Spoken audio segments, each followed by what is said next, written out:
Chapter 734. What? Is this all you've got?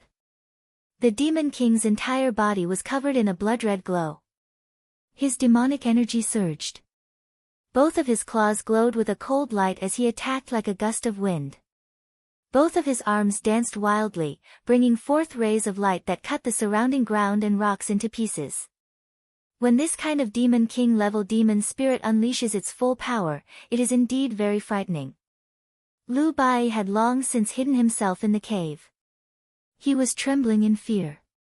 As he trembled, he muttered, "How could such a beautiful girl be a demon spirit? It really doesn't make sense." Outside the cave, Lin Muyu could only defend under the Demon King's fierce attack. Both of her arms formed a shield, and she used the wind elemental law to deflect most of the Demon King's strength.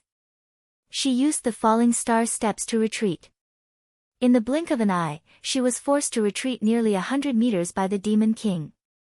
Seeing that there was already a huge rock wall behind Lin Muyu, the Demon King's gaze became more and more ferocious.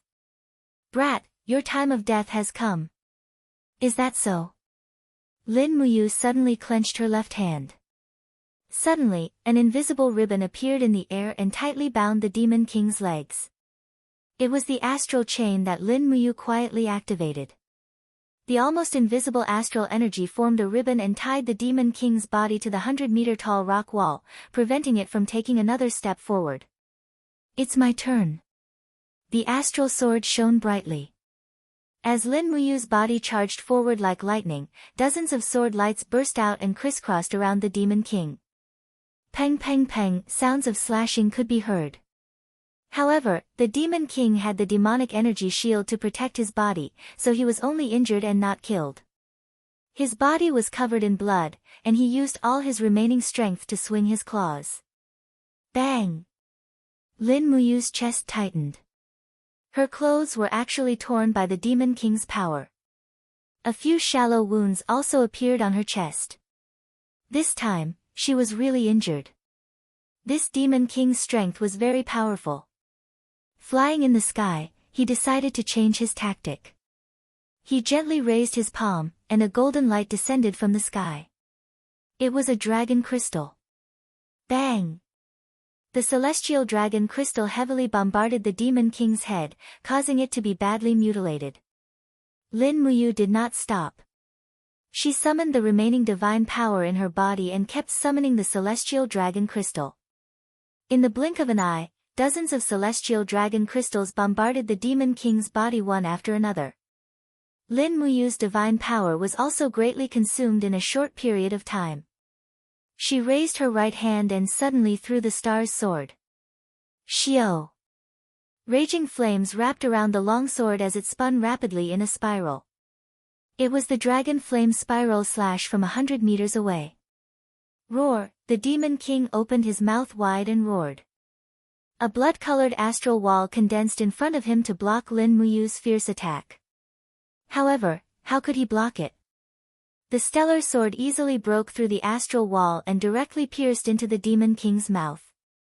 With a "pu" sound, the sword blade came out of the Demon King's head and pierced into the rocky ground.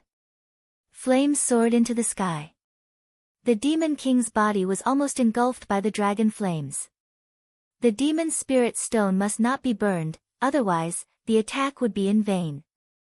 Lin Muyu floated to the ground and stepped on the frost. Everywhere she passed, frost covered the ground. She quickly extinguished the fire but discovered that the Demon King's head was charred black. Just when Lin Muyu was about to reach it, a strong spiritual force rippled out from the spirit pulse technique. Not good, the Demon King was not dead yet. However, it was too late. The Demon King's feet turned cold. The Demon King's arms were like tough vines and hugged onto Lin Muyu's legs. It opened its bloody mouth and bit towards Lin Muyu's legs. Courting death. Without saying a word, Lin Muyu's fist descended from the sky and blasted straight onto the Demon King's head, 5 elements 8 wastelands annihilation. Bang!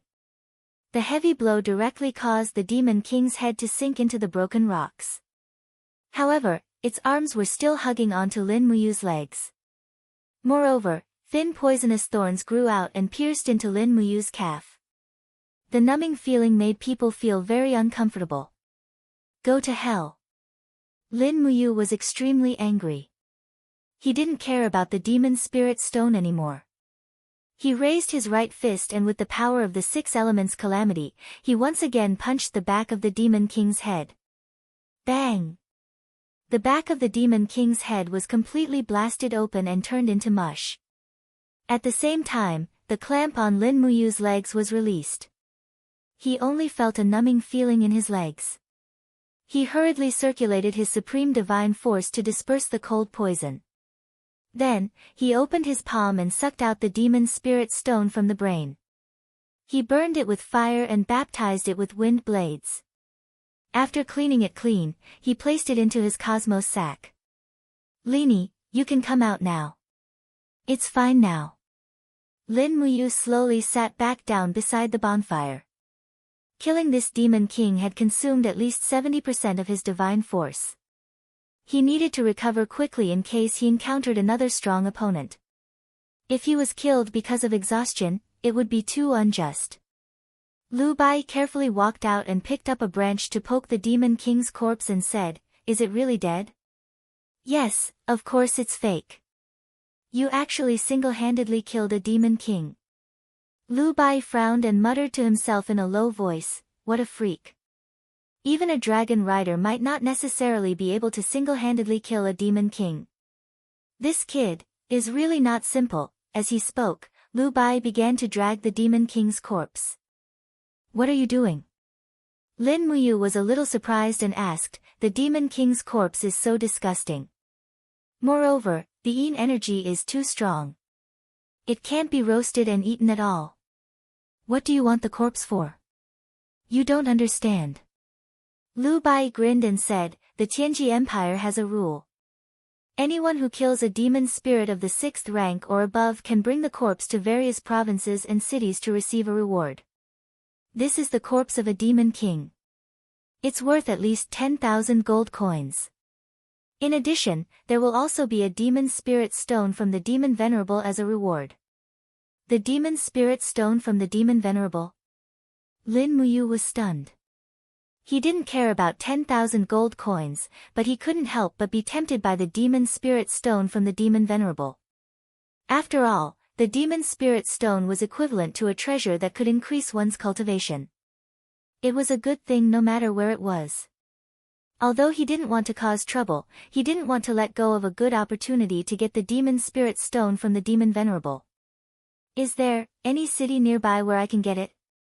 Lin Muyu asked. "Let me think." Lu Bai pondered for a while and pointed to the east. He said, "Over the Wormwood Mountain, about 100 miles to the east is the central city of Xishan Province, Shiping City. Shiping City is known as one of the 4 famous cities of the Tianji Empire. It's on par with Tianji City, Dongning City, and Huiyuan City. It's very rich.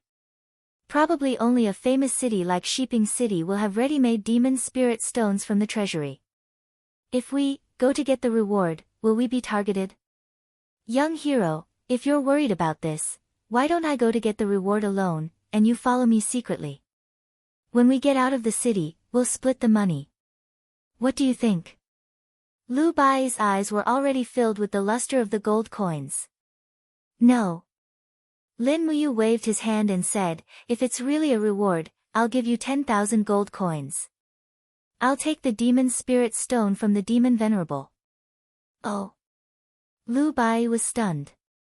He said, "But, although the demon spirit stone is a good thing, the demon spirit stone of the demon venerable, demon king, and demon emperor is actually not very expensive. Why do you value it so much?" "Ah, the price is not high." "Why?" Lin Muyu was confused. Lu Bai immediately smiled. Although refining the demon spirit stone can absorb the spiritual energy in the spirit stone and turn it into one's own, the spiritual energy in the demon spirit stone of the demon venerable, demon king, and demon emperor is too strong. After refining it, all the spiritual energy will leak out. It's already not bad for an ordinary cultivator to absorb 1 or 2% of the spiritual energy. I heard that even a sacred martial god can't completely refine and absorb the power of the demon spirit stone of the demon venerable in one go. Therefore, the price of the demon spirit stone of the demon venerable is actually not much different from that of the 5th and 6th grade. Most of them are only for the collection of the aristocrats. I see. Lin Muyu had some doubts in her heart. Not long ago, she refined the demon spirit stone of the 5th grade, but after she completely absorbed the spiritual energy in the demon spirit stone, her chi was only filled by 1/3. However, according to what Lu Bai said, even the top sacred martial god couldn't completely absorb the demon spirit stone of the demon venerable.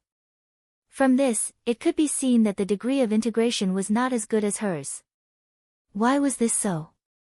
She was confused and couldn't figure it out. However, he didn't know that the Supreme Godhead was a gift from the heavens. Naturally, the amount and speed of the integration of spiritual energy was much higher than that of the other 4th grade Godheads. Lin Muyu didn't know the magical effects of the Supreme Godhead, but she was also growing rapidly under the blessing of the Supreme Godhead. The two of them quickly decided to leave the Ai Chao mountain at daybreak and head for Shiping City. At the same time, Lin Muyu also wanted to see how prosperous this legendary city, one of the 4 famous cities of the Tianji Empire, was. Know thyself and know thy enemy, and you will never be defeated. At daybreak, it started to rain. As a result, Lu Bai was completely drenched. However, Lin Muyu was different. With the protection of her divine power, the rainwater separated itself when it was 5 centimeters away from her body. She carried the Demon King's corpse in one hand and climbed over the mountain in a much easier manner than Lu Bai. After walking for an entire day and night, they finally arrived at Shiping City early the next morning. After resting for a bit at an inn outside the city, they hired a carriage in the afternoon and loaded the Demon King's corpse. Lu Bai drove the carriage into the city, while Lin Muyu maintained her original knight-errant attire and followed closely behind. This Demon King was hunted by her with great difficulty, so she had to keep a close eye on the rewards. From a distance, the outer city walls of Shiping City were at least 30 meters tall. They were extremely majestic, and the bricks were all made of pure white marble. One could imagine how sturdy it was. Lin Muyu raised her head and looked at the walls. She could clearly see that there was a guard every 5 meters on the city walls. The guards were equipped with long swords and bows. In addition, there was a crossbow carriage every 10 meters. Each crossbow carriage could load 10 thick steel arrows at once, so its shooting power was definitely very powerful. What made Lin Muyu even more surprised was that there were also some lassos on the city walls. They were probably used to hunt targets in the air, right? That was the only way to think about it. Chapter 735. Shiping City could be said to be as prosperous as Lanyan City. Merchants and travelers were as numerous as the clouds and pedestrians weaved together. The moment she stepped into Shiping City, Lin Muyu had the illusion that this was simply a flourishing city. Of course, after meeting Su Chuan and the other dragon riders, Lin Muyu would no longer maintain this thought. The Tianji Empire was divided into different levels of governance. The distinction between nobility and lowliness was even stricter. Those who possessed absolute strength were even more cruel and merciless. They viewed human lives as nothing more than trifles. An extremely luxurious and majestic mansion was located in the center of Shiping City. It occupied an extremely large area and was as luxurious as a palace. This was the Shiping City's city lord's mansion. It was also the residence of the provincial governor, Baiming Shuang. In the depths of the mansion, in the meeting room, Baiming Shuang had a mustache and sat upright on a carved chair. His cheekbones were a little protruding, but his eyes were full of light. He gently put down the teacup in his hand and said with a smile, "Since First Miss has said so, then Shiping City cannot help the Tianji sect with this matter. Don't worry. Although 105th tier demon spirit stones are a little difficult to obtain, I will definitely gather them for you even if I have to turn the Shiping Prefecture's treasury upside down." In front of him, a young girl dressed in green sat very calmly. Her delicate and jade-like face made people gasp in amazement at the miraculous creation of the heavens. The heavens and earth could actually create such a delicate and wonderful person. Then, thank you, Lord Governor. The young girl stood up and bowed elegantly. She smiled and said, then, I will return first and wait for the Lord Governor's news. All right, first miss, don't worry. Guards, send first Miss Sikong off. Yes. A few guards waited respectfully outside the door. After the young girl left, her attendants also followed respectfully behind her. Although this was Shiping Prefecture, the young girl's eyes were filled with arrogance. It was as if she did not place Shiping Prefecture in her eyes at all. However, she indeed had the ability to be so arrogant. After all, she was Si Kong Yao, the only granddaughter of the Tianji sect leader, Si Kong Ming. She was simply the treasure of the entire Tianji sect. In the hall, Bai Ming Shuang was silent. Behind him, a middle-aged powerhouse with bright eyes said, My lord, the Celestial Jewel sect is going overboard. They didn't even ask His Majesty and directly asked for something from Shiping City. The Celestial Jewel sect Si Kong Yao is looking down on you. Forget it, Bai Ming Shuang shook his head and said, who asked her to be Si Kong Yao? That old fellow Si Kong Ming treats Si Kong Yao like the apple of his eye. The Tianji sect is the #1 sect in the empire and even the mainland. We can't afford to offend them. Even if they ask His Majesty will still order Shiping City to provide 100 demon spirit stones to her. Forget it, let's get someone to search the treasury. If they can't gather enough, then go to the Chamber of Commerce and buy them at a high price. In short, try your best to satisfy Si Kong Yao's requests. Don't bring unnecessary trouble to yourself. Yes, I understand. At this moment, a guard's voice came from outside the hall. Governor, there's someone outside who said he brought the corpse of a demon king and wants to receive a reward. That person looks ordinary and has no cultivation at all. He must be a swindler. Let me chase him away. Swindler? Bai Ming Shuang frowned. I don't think so. Since he dared to bring the corpse of a demon king, then let him enter the courtyard. Let's go take a look. Yes, Governor. Outside the door, Si Kong Yao, who had not gone far, frowned and said softly, the corpse of a demon king. Who has such great ability to kill a demon king? Don't go yet. Let's take a look first. Yes, eldest lady. A group of guards nodded respectfully. Among them, there was no lack of martial venerables. With such a group of people as guards, one could imagine how distinguished Si Kong Yao's status was. Perhaps even the princes of the empire might not have such an imposing manner when they went out. Accompanied by squeaking sounds, a person drove a carriage into the courtyard. It was Lu Bai. The demon king's corpse on the carriage was wrapped in black cloth, and outsiders could not see it clearly. Governor, it's this person. A group of guards surrounded him, all of them looking ready to fight. If it was confirmed that Lu Bai was a swindler, there was no doubt that he would not end up well. This lowly one greets Governor. Lu Bai quickly got off the carriage and knelt on the ground, looking spineless. Bai Ming Shuang was a member of the imperial family, so he naturally looked down on people like Lu Bai who mingled in the Jianghu. He frowned and said, I heard that you killed the demon king and even brought its corpse. I didn't kill it. Lu Bai said, it's just that when this lowly one passed by Ai Chao Mountain, I found this demon king's corpse. The notice of the empire clearly states that as long as you bring the demon king's corpse, you can receive the reward. Sir, please take a look, this corpse is still intact. After the cloth was lifted, the demon king's corpse was revealed. The faint stench made the surrounding people cover their mouths and noses. Bai Ming Shuang was silent, and a martial artist at the side frowned and said, Sir, this is indeed the demon king's corpse. Si Kong Yao was stunned, and her beautiful eyes were full of surprise. Xueji. This is Xueji's corpse. Xueji was actually killed. Bai Ming Shuang was stunned. Missy, who is Xueji? Si Kong Yao smiled and said, "Sir, there are many demon spirits living around Ai Chao Mountain, and they have been in conflict with our Tianji sect. This demon king's name is Xue Ji, and the number of people who died in her hands is at least 50. I didn't expect her to be dead now. What a pity, I originally wanted to kill her personally to avenge my sect. So, this is indeed a demon king." Bai Ming Shuang was silent again.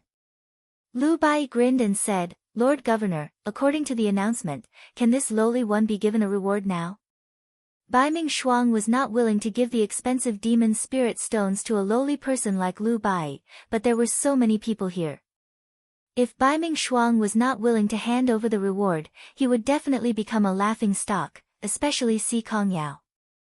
She was crossing her arms in front of her chest, and her pair of C-cup breasts were protruding. She was smiling and waiting to see him make a fool of himself. He must not be looked down upon by this little girl. Bai Ming Shuang's mouth twitched and said, "Someone, go to the treasury and take out a demon venerable's demon spirit stone and 20,000 gold coins worth of gold notes to give to this young hero. In addition, since you have obtained the demon king's corpse, why don't you stay in the prefecture for a few more days? Take it as a form of hospitality from Shiping City. What do you think?" Lu Bai was not stupid. If he really stayed in Shiping Prefecture, he might not even be able to leave alive.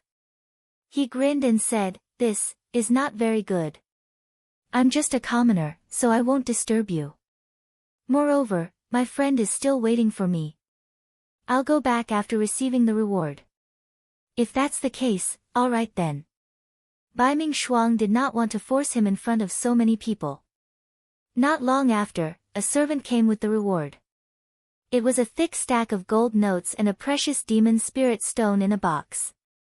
The demon spirit stone of a demon venerable was quite expensive.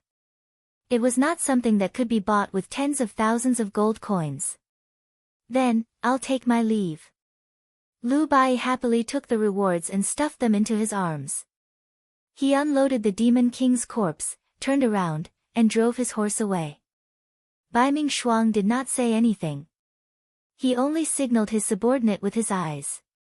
The middle-aged expert nodded and smiled. He turned around and walked towards the backyard. "Miss Si Kongyao, I won't be sending you off." Bai Ming Shuang smiled. "All right, thank you for your hospitality, Governor." Si Kongyao nodded and turned around to leave Shiping Prefecture. A group of subordinates followed closely behind. One of them asked in a low voice, "Miss, where are we going now? Why don't we stay in Shiping Prefecture?" "Stay in Shiping Prefecture?" Si Kongyao pouted. "What's so fun about Shiping Prefecture? It's so boring. Besides, Bai Ming Shuang is a cunning old fox. I don't want to live under his nose." The guard smiled. "I think that kid who took the demon venerable's demon spirit stone will not be able to leave Shiping City alive. Sooner or later, this demon spirit stone will return to Bai Ming Shuang's hands. The reputation of being the most miserly person in Xishan province is not just for show." "Who cares?" A hint of fatigue appeared on Si Kongyao's beautiful face. She said, "Let's go. We'll find an inn to stay in first. I want to take a good stroll around Shiping City in the afternoon."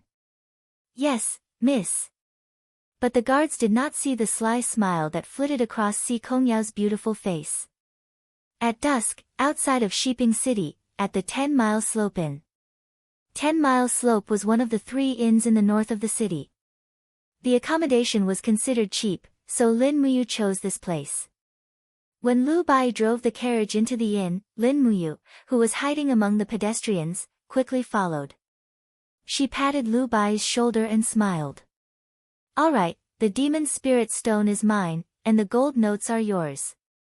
Lu Bai held the 20,000 gold notes in his hands. He was already elated. He happily handed the demon spirit stone to Lin Muyu and said, "Young hero, you've really made a fortune. Ha ha ha, this is great.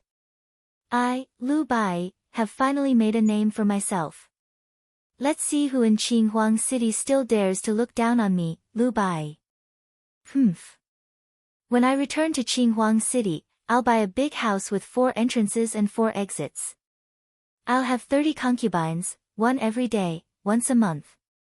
Lin Muyu said, there are only 28 days in February. What should we do? Lu Bai was stunned. He sat down on the cold stone floor of the inn's inner courtyard. Yes, what should we do? Why think so much? Let's eat a good meal first. All right. In the blink of an eye, it was late at night. Lin Muyu and Lu Bai's rooms had all turned off their lights. Not only was Lu Bai exhausted, but even Lin Muyu felt that she needed enough sleep. The moonlight was like water. Apart from the sounds of a group of guests gambling in the inn's lobby, everything seemed to be so quiet. Shwa shwa shwa, 3 silhouettes appeared on the roof of the house. All of them had their faces covered, and the steel sabers in their hands glowed with a cold light. Chapter 736. That brat is staying here. Sky Room 1. We've already confirmed it, one of them said coldly. The other narrowed his eyes. That brat is just a piece of trash who doesn't know martial arts. I don't think he has even reached the Earth realm. Why do we have to waste so much effort?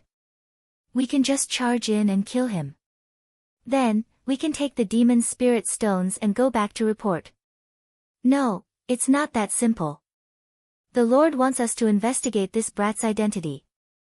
Also, we need to investigate the identities of all the people accompanying him. Someone who can kill a demon king is definitely not that simple. Yes, should we kill that brat or not? Kill. Then how do we investigate his identity? We'll investigate after we kill him. Okay. The 3 of them flipped over and landed on the ground of the courtyard nimbly like sparrowhawks. There were even waves of domain power rippling around them. That was the strength of a holy heaven realm cultivator. However, before the 3 of them could make a move, a woman's voice came from the forest in the courtyard. It was very clear and melodious. Stop. The 3 of them were stunned. They turned around and saw a girl in green standing in the air. It was Si Kongyao, who had gone to Shiping Prefecture during the day. Meddlesome. Let's attack together. Even though they knew Si Kongyao's identity, they could only pretend that they didn't know. If they couldn't complete this mission, the 3 of them would definitely be severely punished when they returned. They knew this very well. Are you guys looking for death? Si Kongyao suddenly smiled. She stood in the air and formed a pair of palms with her hands. Instantly, streams of frost energy swirled around her. It was extremely mysterious. The entire force field in the inner courtyard of the inn was immediately controlled by Si Kongyao. Sky full of frost. Si Kongyao shouted. The surrounding air seemed to instantly freeze. Among the 3, the Holy King Realm Cultivator's steel blade, which was surrounded by King's fighting flame, was instantly frozen. Si Kongyao moved like a butterfly. Her 5 fingers lightly flipped over and pressed on his chest. He instantly flew back while vomiting blood. He was actually defeated in just one move. Whoosh! A cold light flashed, and this was the attack of a divine heaven realm cultivator. It was extremely fast, and the blade was surrounded by King's battle flame. This simple blade seemed to be able to cut through everything in the world. Si Kongyao's beautiful face was filled with calmness. Suddenly, she stepped into the air, her small waist horizontally, maintaining her posture as if she was lying in midair. Coincidentally, she dodged the sharp blade. Raising her palm, she chopped towards the opponent's shoulder. Ice Profound Art's second form, Condensing Ice Blade. In the blink of an eye, a round of weapons appeared around Si Kongyao's palm. Bang! Under this heavy blow, one could even hear the sound of his shoulder blade breaking. Even a divine heaven realm expert was unable to withstand Si Kongyao's attack. Again. The 3rd person also arrived. Even though the 2nd divine heaven realm expert's shoulder had been injured, he still charged forward with his saber in hand. His expression was twisted with malevolence. If they couldn't kill Si Kongyao, they were going to die anyway. After all, They had already attacked the young mistress of the Tianji sect, so what could they do even if they went back? A single word from Si Kongming would be enough to kill them 10,000 times. As such, they could only kill Si Kongyao as this was their only way out. Hee hee, Si Kongyao let loose a peal of crisp laughter as she quickly retreated. The water vapor in the surrounding air was quickly manipulated by her, and a series of small icicles appeared around her. Seeing as you want to die, I'll fulfill your wish. Si Kongyao gently spread open her fingers, and her divine power surged forth. Countless ice spikes hurtled through the air around her, striking the oncoming duo like a torrential downpour. The ice spikes easily tore through their suits of battle armor, and it was as if the rain of ice had been transformed into a rain of blood. Even though this was a massacre, it still appeared to be quite graceful. Aria of the Frozen Rain was the least destructive of the ice profound arts, but it was also the most beautiful move. Bang bang, 2 corpses fell to the ground. Si Kongyao stood proudly in the air, her long hair fluttering in the wind. Her clothes fluttered slowly, accentuating her impressive figure. In the blink of an eye, only one of the 3 assassins from Shiping Prefecture was left, and it was a heavily injured one. He scrambled to his feet, knelt on the ground, and cried, "Young Mistress Sikong, we were wrong, we were wrong. Please spare my life, I won't dare to do it again. Please spare my life, young mistress. This lowly one will definitely be grateful to you for the rest of his life, go." Si Kongyao chuckled. The assassin turned and ran away. Si Kongyao raised her hand. Pfft! An icicle pierced straight through the assassin's chest. He slowly knelt on the ground with his face full of horror. "I didn't say I wouldn't kill you." The smile on Si Kongyao's beautiful face disappeared as she said, "An assassin will be killed one day. Do you think I'll give you the chance to go back and report to Baiming Shuang? Dream on. Do you think I'm a 3-year-old? As she spoke, Si Kongyao looked towards Lin Muyu and Lu Bai's room from afar. She couldn't help but frown lightly as she said, "I caused such a big commotion and they actually didn't feel it. You must be pretending. If you're not an idiot, you must be an otherworldly expert." In the room, Lin Muyu was lying calmly on the bed. He naturally knew about the battle outside, but he knew the outcome the moment it started. The strongest among the 3 assassins was only a divine heaven realm expert, while Si Kongyao was an ultimate god with at least 20th level grotto heaven realm cultivation. The outcome was very obvious. However, Lin Muyu did not plan to go out. After all, he knew Si Kongyao was here for the Demon King's corpse. The person Si Kongyao was looking for was the person who killed the Demon King Xue Ji, and that person was him. Once he admitted to it, he would probably get into endless trouble. At least for now, Lin Muyu did not plan to stand out in the celestial pole continent. He wanted to avoid trouble and gather more information. Knock, knock. Not long after, someone knocked on the door and a woman's voice was heard. "Sir, I'm a singer in the inn. I need some money to make a living. Please open the door." It was Si Kongyao's voice. Lin Muyu could not help but snigger. Who would come to sing in the middle of the night? Moreover, she personally delivered him to the room. With Si Kongyao's beauty, wasn't she afraid of being raped on the spot? After thinking about it carefully, she was not afraid at all. The ice mystic technique was the unique skill of the celestial virtues sex lord, Si Kongming. There were less than 100 people on this continent who could force Si Kongyao to sleep with them, but none of them dared to sleep with her. It was easy to provoke Si Kongyao, but provoking Si Kongming was equivalent to courting death. "I'll just ignore her and pretend there's no one in the room." Lin Muyu continued to sleep. "Sir, it's impolite if you don't open the door," continued Si Kongyao. Lin Muyu endured it and still did not open the door. Bang! That pitiful door instantly broke into pieces, and Si Kongyao broke in. She was holding a zither that she had snatched from who knows where, and said in a wrong tone, "Sir, do you want to listen to music?" A million curses ran through Lin Muyu's mind, and she said, "I'm tired, I want to have a good sleep." "Miss, there are some silver coins in the pouch on the table, you can help yourself." Si Kongyao was secretly angry. You little thing, you think I can't catch you? Sir, you don't deserve a reward without doing anything. Are you really not going to listen? I'm not listening. Lin Muyu was about to fly into a rage. Si Kongyao sat on the stool without any trace of politeness, and maintained her ladylike demeanor. If you really don't want to listen, this little girl still wants to sing. Lin Muyu was extremely vexed, and she turned her back to her and continued to sleep. Only the heavens knew what this girl was trying to do, but one thing was clear, she bore no hostility toward her, and that was because Lin Muyu could not sense any killing intent from her. Are you really not going to listen? Si Kongyao suddenly leaped up, raised the zither, and smashed it down toward Lin Muyu's head. As expected of a hot-tempered person, she had already attacked before the 10th sentence. Bam!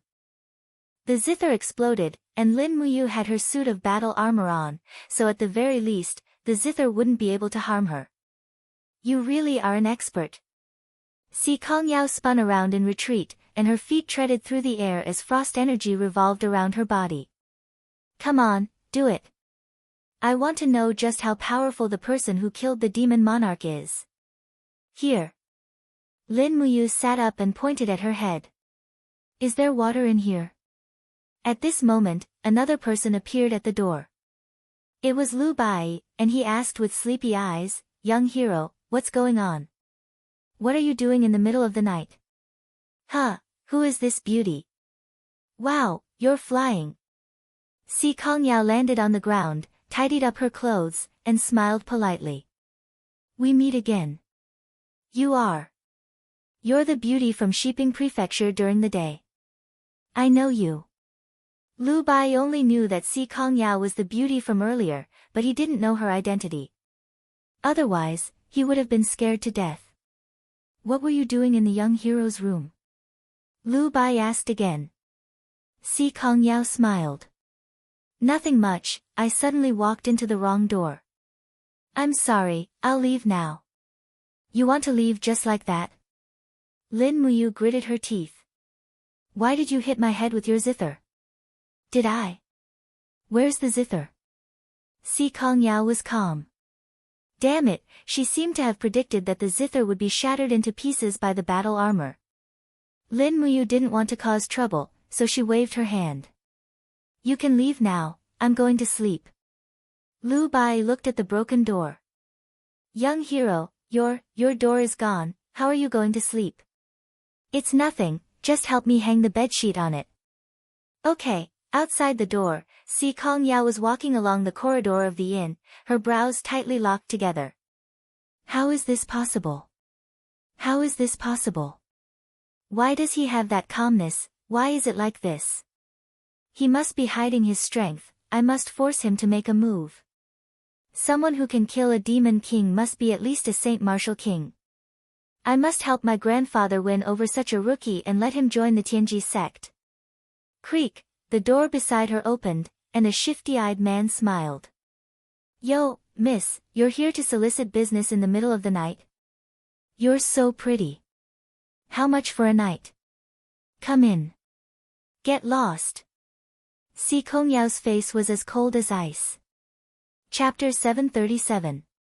The next morning, the heavy spring rain did not seem to stop at all.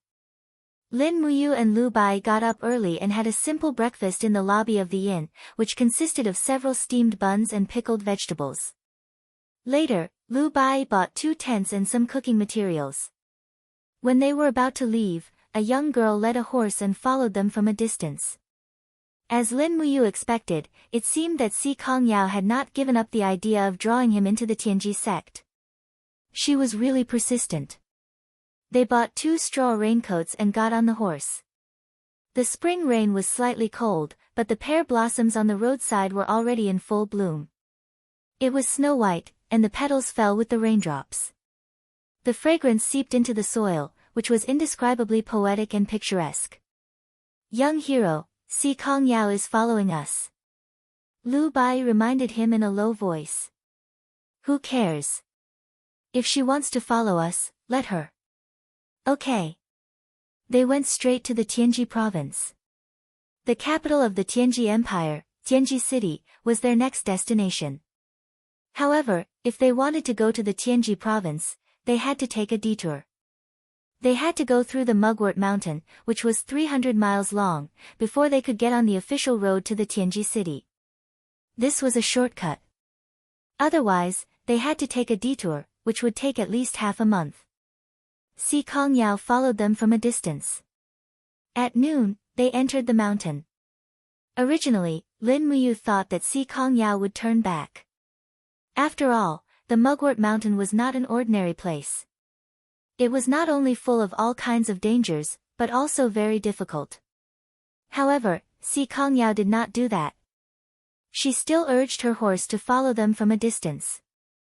Lu Bai finally could not take it anymore. He stopped his warhorse and asked, "First young Mistress Sikong, why are you following us like this? We're just two nameless brats. You're the first young mistress of the Tianji sect. Why are you so calculative with us?" Si Kongyao blinked her bright eyes and said, "We should go our separate ways. Why do you say that I'm following you?" Lu Bai was stunned and actually had nothing to say. Lin Muyu smiled faintly and said, "Young Mistress Sikong, I'm just a nobody. I'm not interested in making a name for myself, so I won't join the Tianji sect. Please give up. A person who can kill a demon king is definitely not simple. How can someone like you be content with being ordinary?" Si Kongyao's lips curled up into a charming smile. "I don't believe it. Let's wait and see. If you want to follow us, then follow us. We can't stop you." "Humph, it's none of your business." Si Kongyao pouted and looked unhappy. Actually, ever since she was born, she was doted on by everyone. Everyone in the Tianji sect doted on her. However, Si Kongyao was extremely strong. She followed her grandfather Si Kongming and cultivated the most difficult ice mystic technique. In just a few decades, she actually made great progress.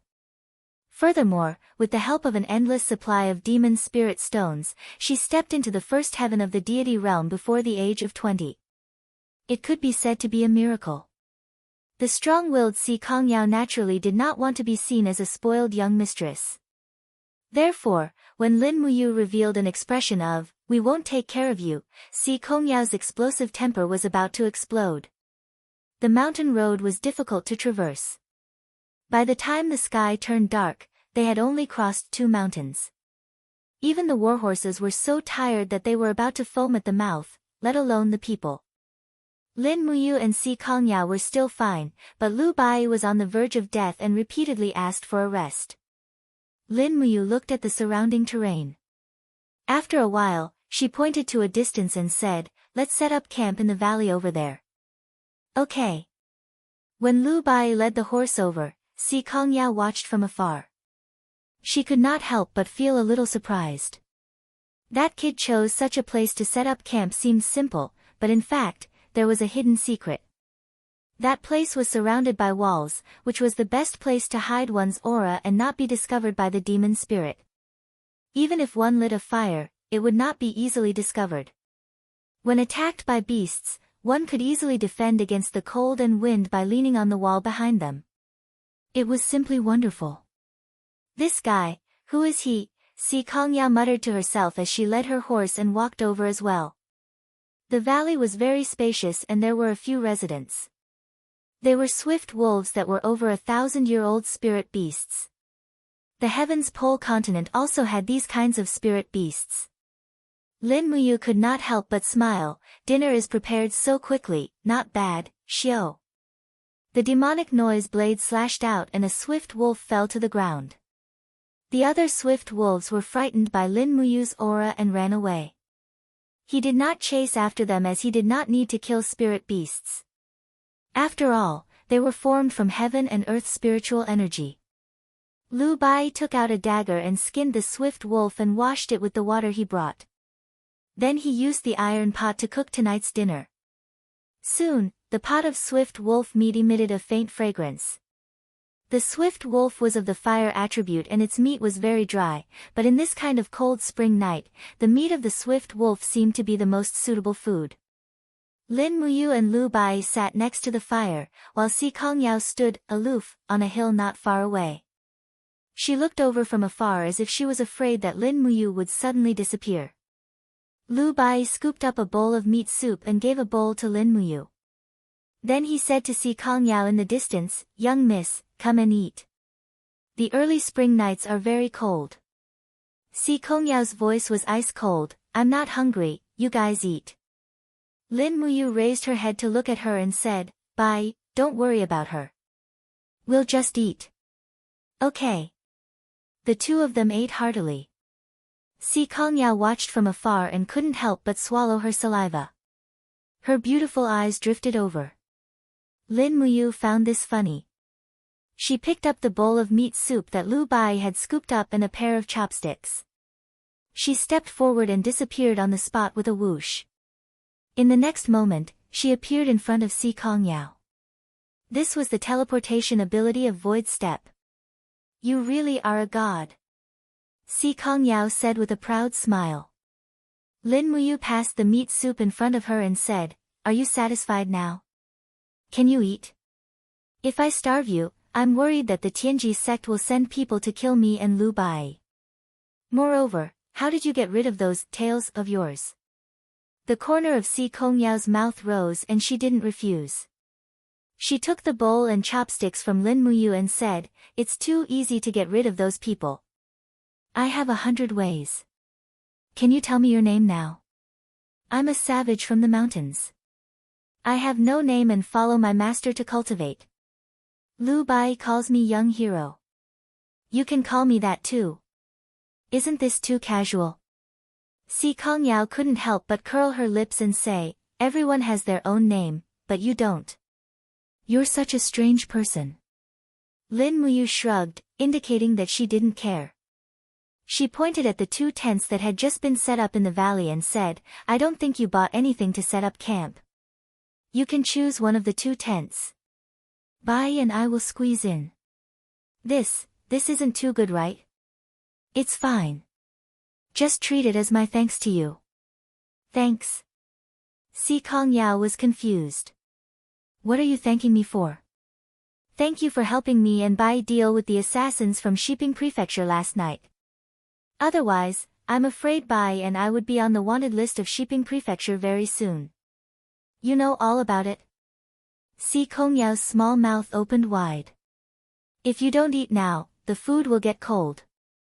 Lin Muyu didn't answer her question. She took a step forward and disappeared from where she stood. She once again appeared in the valley. Si Kongyao was dumbfounded. Anyone who had stepped into the immortal realm could shatter the void. There were so many sacred martial gods, sacred martial kings, and sacred martial venerables in the empire who could shatter the void. However, Si Kongyao had never seen someone who could shatter the void consecutively in less than 3 minutes. Perhaps her grandfather could do it. Who on earth was this kid? Filled with questions, she quickly ate the meat and drank the soup. She had been hungry for almost a day. Now that she had eaten this, she felt that it was the most delicious thing in the world. She never knew that wolf meat could be so delicious. Late at night, the cold wind of early spring blew through the valley. Si Kongyao went into one of the tents to rest. Lu Bai was also afraid of the cold, so he went into another tent. Only Lin Muyu didn't want to sleep. She floated up and landed on a pine tree on the cliff. She sat on the thick branch of the pine tree and took out the demon venerable spirit stone. Since she didn't want to sleep, she would try to refine this demon venerable spirit stone to increase her strength. Her cultivation in the 21st heavenly abode had been stagnant for a long time. She took out the fire of the refining cauldron and slowly refined the demon venerable spirit stone. However, this was a demon venerable spirit stone. It was not as easy to refine as a 5th rank demon venerable spirit stone. Lin Muyu held the flame in her hand. After 2 hours, the demon venerable spirit stone's exterior finally began to disintegrate. It broke down into spiritual power particles the size of pomegranate seeds. Each particle contained a very rich spiritual power that could be absorbed. Lin Muyu closed her eyes and guided the supreme divine power in her body to fuse with the pomegranate seeds. She began to assimilate the power of the demon venerable spirit stone. Her left hand naturally and gently raised. A faint golden dark force flowed back. This was the power of the refining spirit art's fourth heavenly cultivation method, 1000 tempering 100 refinement. The power of the demon venerable spirit stone in her right hand slowly gathered in her left hand and flowed repeatedly. Every strand of energy circulated 3 to 5 times in the refining spirit art's mental cultivation method and automatically seeped into Lin Muyu's chi. That was the dark force that had been assimilated. Although she didn't say anything, Lin Muyu was ecstatic in her heart. The refining spirit art was indeed an exquisite mental cultivation method. It couldn't be better to use it to refine the demon venerable spirit stone. In the blink of an eye, another 2 hours passed. The pomegranate seeds in her right hand were almost used up. However, Lin Muyu's chi was almost full. It was about 95% full. What a terrifying supreme divine power stone. Even a whole demon venerable spirit stone couldn't fill up the chi completely. This kind of absorption power was too shocking. In the distance, a beautiful figure floated in the air. It was Si Kongyao. No one knew when she had come out. She stood in the air and quietly watched how Lin Muyu refined and absorbed the demon venerable spirit stone. The more she watched, the more shocked and confused she became. She opened her eyes wide and murmured, "How is this possible? A person can actually refine a demon venerable spirit stone in one go. This is something that even my grandfather can't do." Chapter 738. After absorbing the spiritual energy of the entire demon spirit stone, Lin Muyu couldn't help but sigh and spit out a mouthful of turbid air. If the turbid energy within the demon spirit stone was not spat out, it would be harmful to the human body, even if one was a god. At this moment, Lin Muyu only felt that the divine power within her body had never been filled before. The opportunity must not be missed, now was the time. Lin Muyu had already seen through Si Kongyao's peeping, but in her heart, she thought that although this Tianji sect's eldest daughter was ruthless, she only dealt with evil people and had no enmity towards her, so she just let her watch. In any case, something like the spirit refining art couldn't be learned just by watching. So what if she learned it? In any case, she wouldn't be able to use it as well as she could. She circulated the supreme divine power within her sea of qi, and suddenly, layers upon layers of waves began to surge. The divine power within her sea of qi was like a heaven-reaching tower. There were a total of 21 layers. Under the master's guidance, the divine power flowed through her entire body and finally began to attack the profound entrances within her sea of qi. The first profound entrance was easily broken through, followed by the second, the third, all the way until the 22nd profound entrance. Lin Muyu already felt an extreme pain coming from her body, and her forehead was also dripping with sweat. Sure enough, after stepping into the god realm, wanting to advance every step was so difficult. It was no wonder that many people were stuck in the same realm for hundreds or even thousands of years. Boom, boom, boom, the waves in her sea of qi were tens of thousands of zhang high, and the divine waves that were infused with the spiritual energy of the demon spirit stone crazily attacked the 22nd profound entrance that sealed her sea of qi. That profound entrance was like a deep blue iron wall, and no matter how the divine waves attacked, it remained motionless. Lin Muyu couldn't help but frown, and once again increased her strength by 10%. She had to go all out, even if it hurt her body, she had to break through. Sure enough, with just this 10% increase in strength, a bang sound was heard, and the deep blue iron wall profound entrance in her sea of qi was finally broken. Endless waves of divine power flowed into her 4 meridians and 8 meridians. It was as comfortable as opening the conception and governor vessels in wuxia novels. Buzz buzz buzz, the faint sound of waves even penetrated through her body, and Lin Muyu's power was not completely restrained at this time. Golden supreme divine power lingered around her body. Fortunately, she did not involuntarily release the law spirit beads, otherwise, Si Kongyao would definitely be able to see through it. Oh my god, Si Kongyao was also a cultivator. She couldn't help but ask in surprise, "Young hero, you've broken through?" "Yes." Lin Muyu opened her eyes, nodded, and said, "Eldest miss, in my hometown, peeping at others practicing martial arts is a big taboo." "Oh."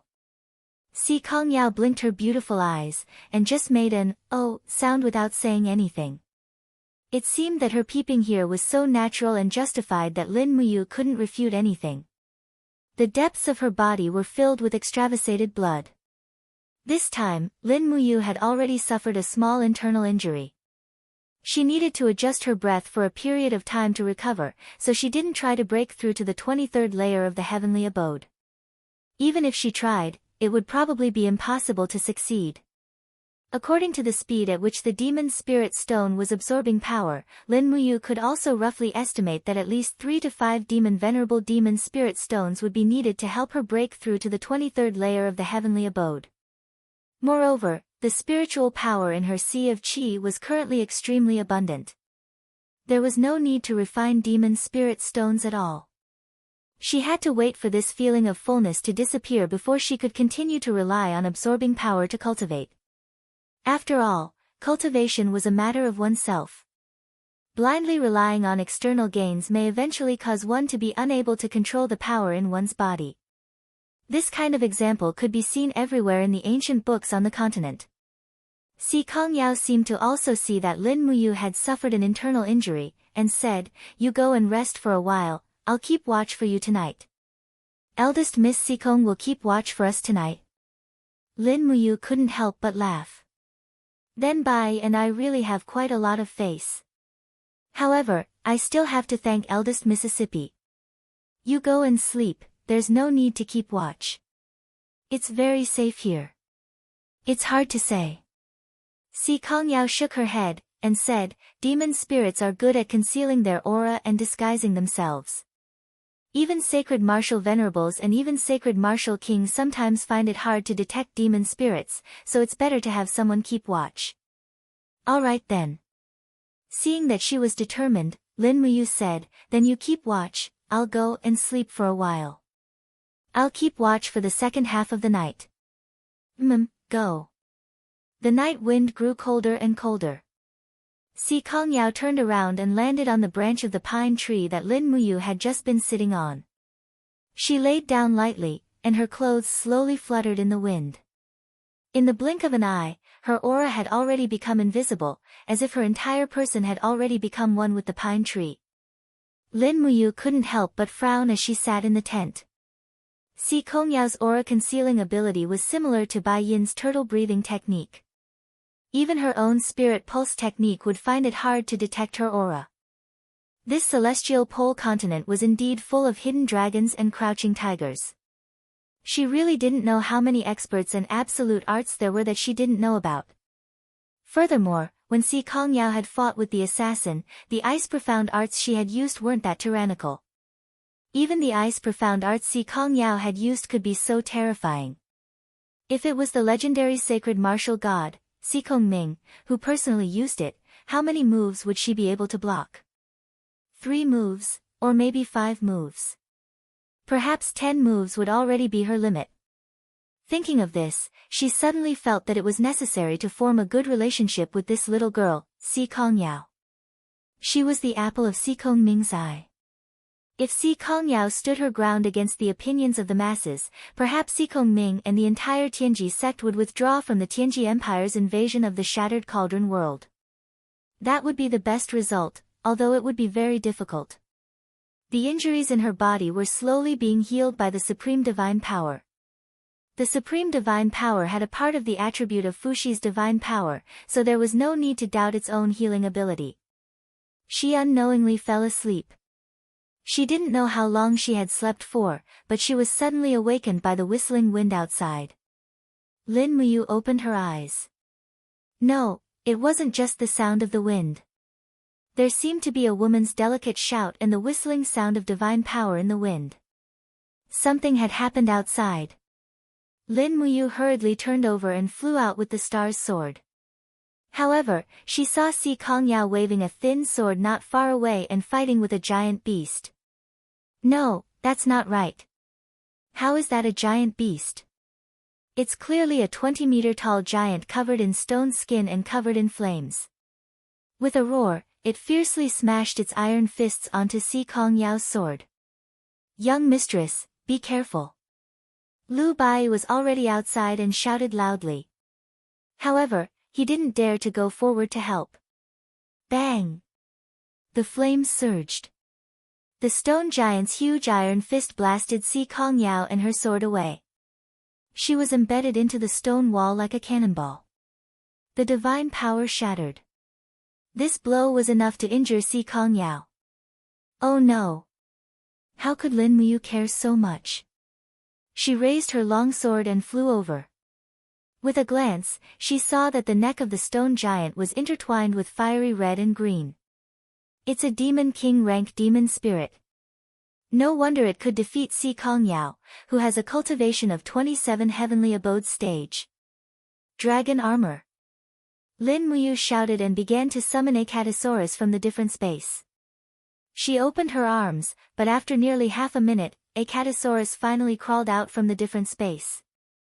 It disintegrated into dragon armor and attached itself to its master's body. Both of its hands held the sword and with a shout, the two martial souls disintegrated into the seven luminaries' immortal sword.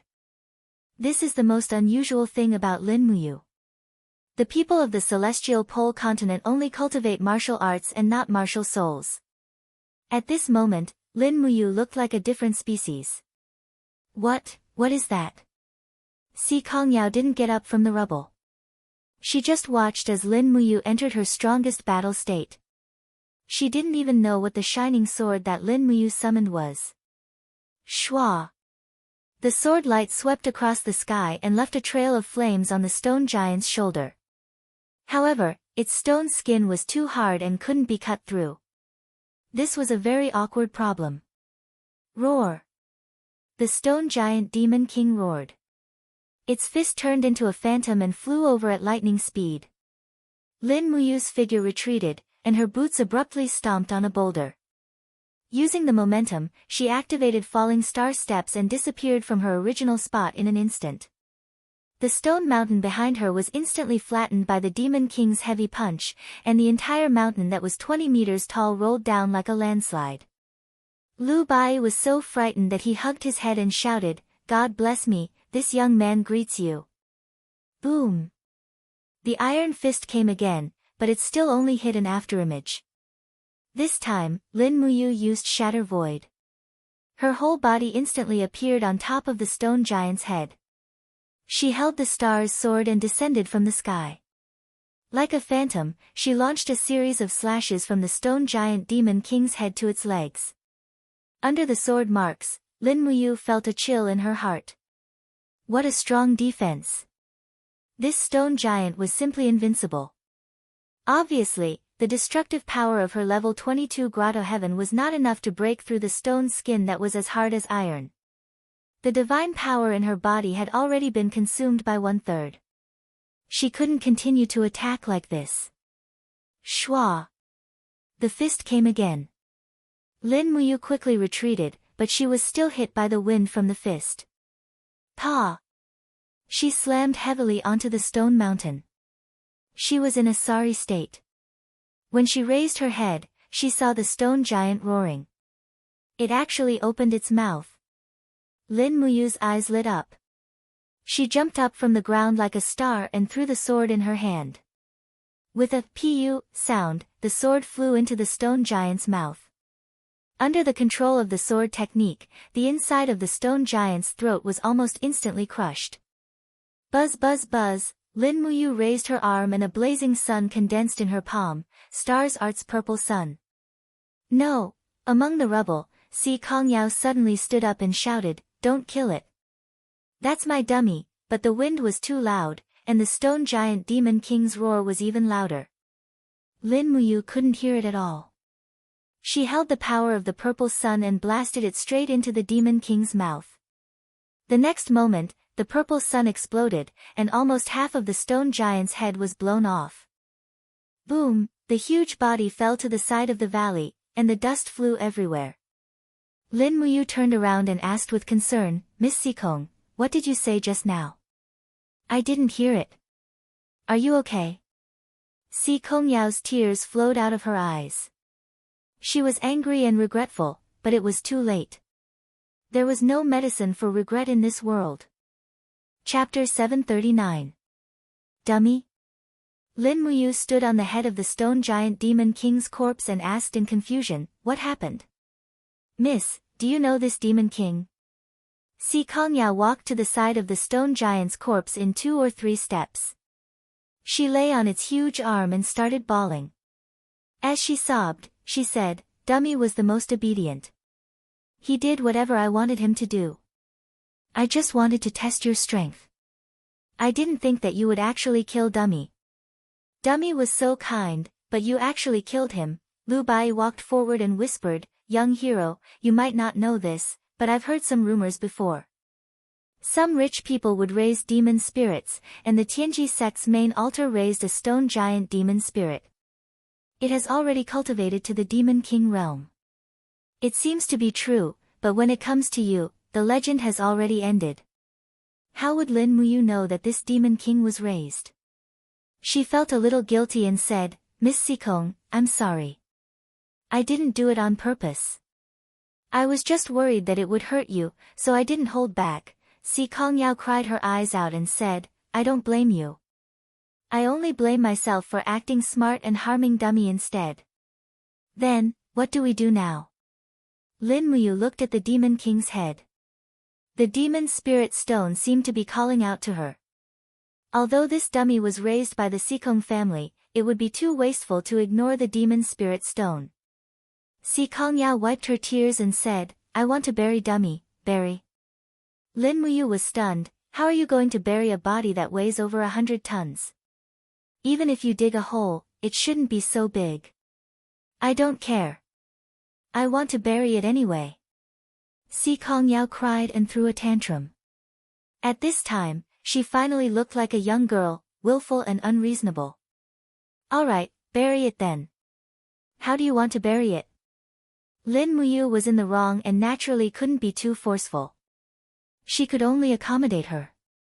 Si Kongyao wiped her tears and said, I'm going to cremate it, cremation. Lin Muyu felt dizzy.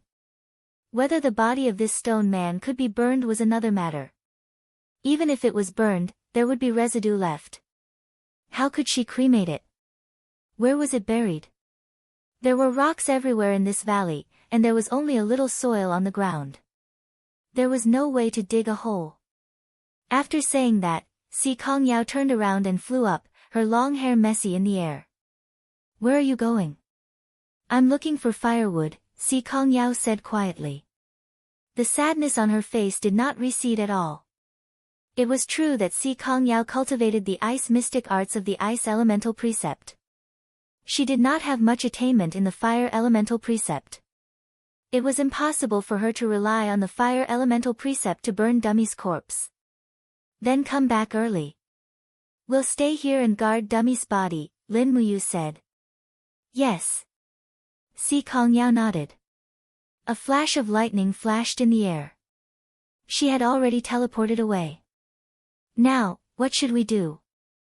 Lu Bai muttered to himself. His face was full of an unfathomable expression. What else can we do? Lin Muyu said lightly, do things according to our own rules. After saying that, he stretched out his hand and gently grabbed at the air. He directly absorbed Dummy's demon spirit stone into his hand and put it into his Qiankuan bag. Then he looked at the body of the stone giant. The stone skin seemed to be slowly cracking, forming pieces of benzene about a meter in diameter. Lin Muyu had seen how hard Dummy's stone skin was. Even the star's sword infused with his supreme divine power couldn't split it. It was imaginable how hard it was. It was probably even harder than a 10,000-year-old dragon armor. It was worthy of the Demon King's defense. His heart was moved. If this benzene piece was used as a shield, what else could pierce through it? When two armies confronted each other, whether it was spears, swords, arrows, or crossbows, they would probably be helpless against this kind of iron wall. He opened the Qiankun bag and swept around Dummy's body like a whirlwind. He put the stone skin armor into the bag one by one. He counted in his heart. When he finished picking up all of them, he got about 400 hard stone skin armor. He was in a very good mood. Lu Bai was stunned at the side. He said, "Young hero, this dummy is Si Kongyao's pet. It's fine to kill him. But you still did this. Can you face your own conscience? If conscience can make a meal, I will definitely not let it down." Lin Muyu's voice was very calm. He smiled and said, "My conscience has always been towards my own people, not towards my enemies. Si Kongyao is destined not to be one of us." "Why?" Lu Bai was stunned. Lin Muyu patted his shoulder lightly and said, "Some things, you will naturally understand in the future. Don't ask. The less you know, the better it is for you. It's best if you don't know anything. Bai, take a step back. I want to burn Dummy's body." "Oh," Lu Bai quickly retreated. Lin Muyu flew up and stopped in midair. Looking at the huge corpse of Dummy, he couldn't help but frown. He opened his palms slightly, and suddenly, a fire elemental spirit pearl appeared between his palms. In the next moment, raging flames descended from the sky and began to devour Dummy's body. The sovereign persona had the ability to control all elemental laws. The intensity of the raging flames that Lin Muyu summoned was in no way inferior to the power of a fire elemental master god. In addition, after Dummy's death, his body had lost the protection of spiritual power. His defense was completely incomparable to when he was alive. In an instant, the fat and other substances in his body began to burn, and the flames soared into the sky. In just the time it took for a joss stick to burn, the 100-ton demon king tier stone giant was reduced to ashes on the ground. Even its bones were burned by Lin Muyu. The whole valley was filled with an unpleasant smell. Lu Bai covered his nose and frowned. He didn't even have the mood to talk. Lin Muyu raised his sword and continued to take Dummy's demon spirit stones. She had to do something for it. The blade of the sword glowed with the light of stars, and with a peng peng peng sound, a large pit was blasted on the rocky ground. Then, she summoned the wind elemental spirit pearl, and a strong wind swept Dummy's ashes into the big pit. In the blink of an eye, the big pit was already a pile of ashes. At this time, the sun rose from the east, and the sky was bright. A huge black shadow flew in the sky. It was Si Kongyao. She was holding dozens of vines in her hands, and she was carrying a large bundle of firewood that didn't match her size at all.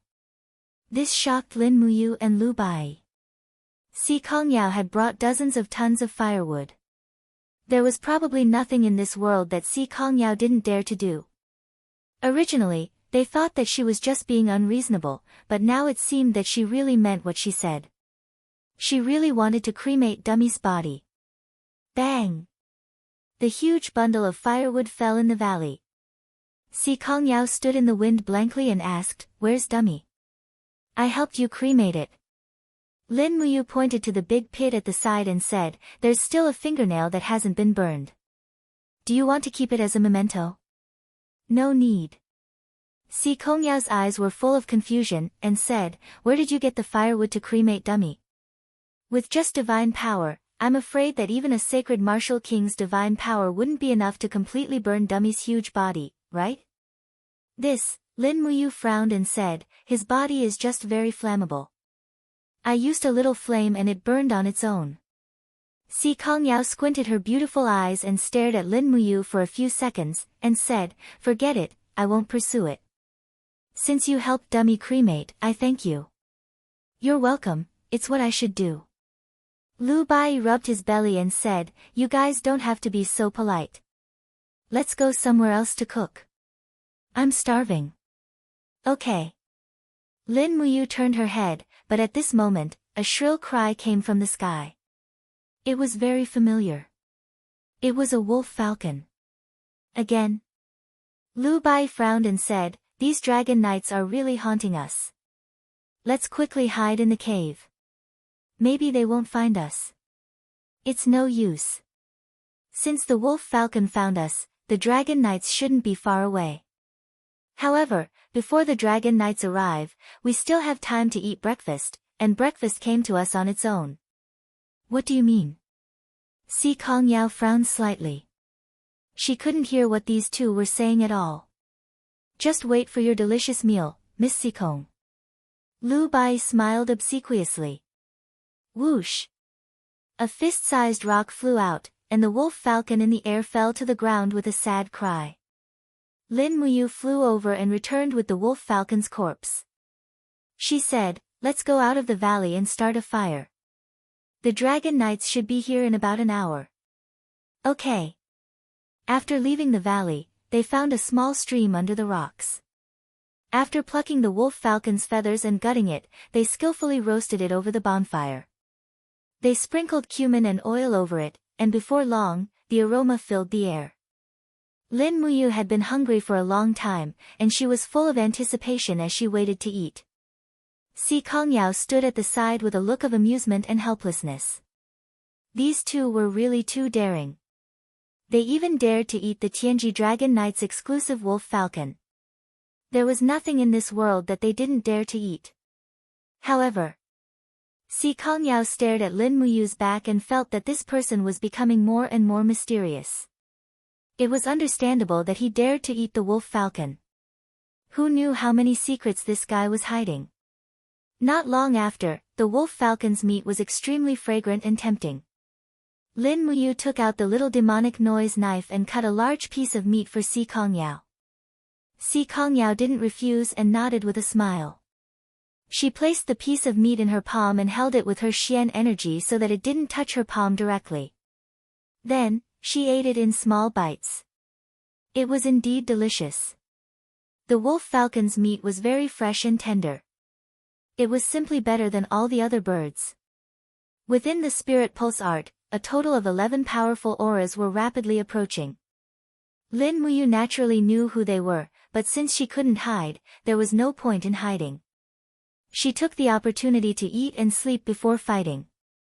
The demonic noise knife spun and cut off pieces of extremely tender meat from the wolf falcon's leg. She ate nearly 1 kilogram of meat in one go. She patted her stomach. Half full, it was time to act. Roar, roar, roar! Following the roar of the giant dragon, black figures pierced through the clouds and descended from the sky. Chapter 740. In the sky, 11 enormous figures formed an invisible pressure on the ground, making it hard for people to breathe. This time, a total of 11 dragon riders had come. One of them was a dragon rider general, a person with a penetrating scar on the left side of his face.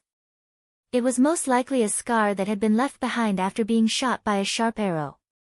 He looked to be around 40 years old, and his chin was covered in short stubble. His gaze was intimidating, and he wore a symbol of 4 golden stars and a red cloud on his chest. The symbol of 4 stars signified that he had already obtained the title of Sacred Martial King on the Celestial Pole continent, while the red cloud was the symbol of the Tianji Empire. Lei Wen, one of the 21 dragon riders of the Tianji Dragon Riders, was a Saint Martial King. His muddy fire blade had swept through many experts within the empire, making his name known throughout the world. Now, he had received an order from the headquarters of the Tianji Dragon Riders to lead 10 dragon riders to kill a sword-wielding ranger. Now, he had finally found him. However, when Lei Wen's gaze fell on the bonfire under the cliff, he couldn't help but tremble. He was furious. These 2 brats actually killed the wolf falcon. On the ground, Lin Muyu stepped on the early spring grass and walked forward step by step. She raised her head to look at the dragon riders in the sky and said, "You guys have come again and again. Are you done yet? You're the one who defeated Huyin." Lei Wen's voice was filled with dignity. "That's right, it's me. You killed the wolf falcon as well." "That's right. You have a good appetite." Lei Wen's gaze turned cold, and he became especially ferocious. "Do you know how to write the word death? Only death awaits those who challenge the Tianji Dragon Riders. I don't care who you are. Today, this will be your burial ground." "Is that so?" Lin Muyu raised her head to look at him. She didn't fear death, and her aura didn't lose out at all. Aura was a part of the domain.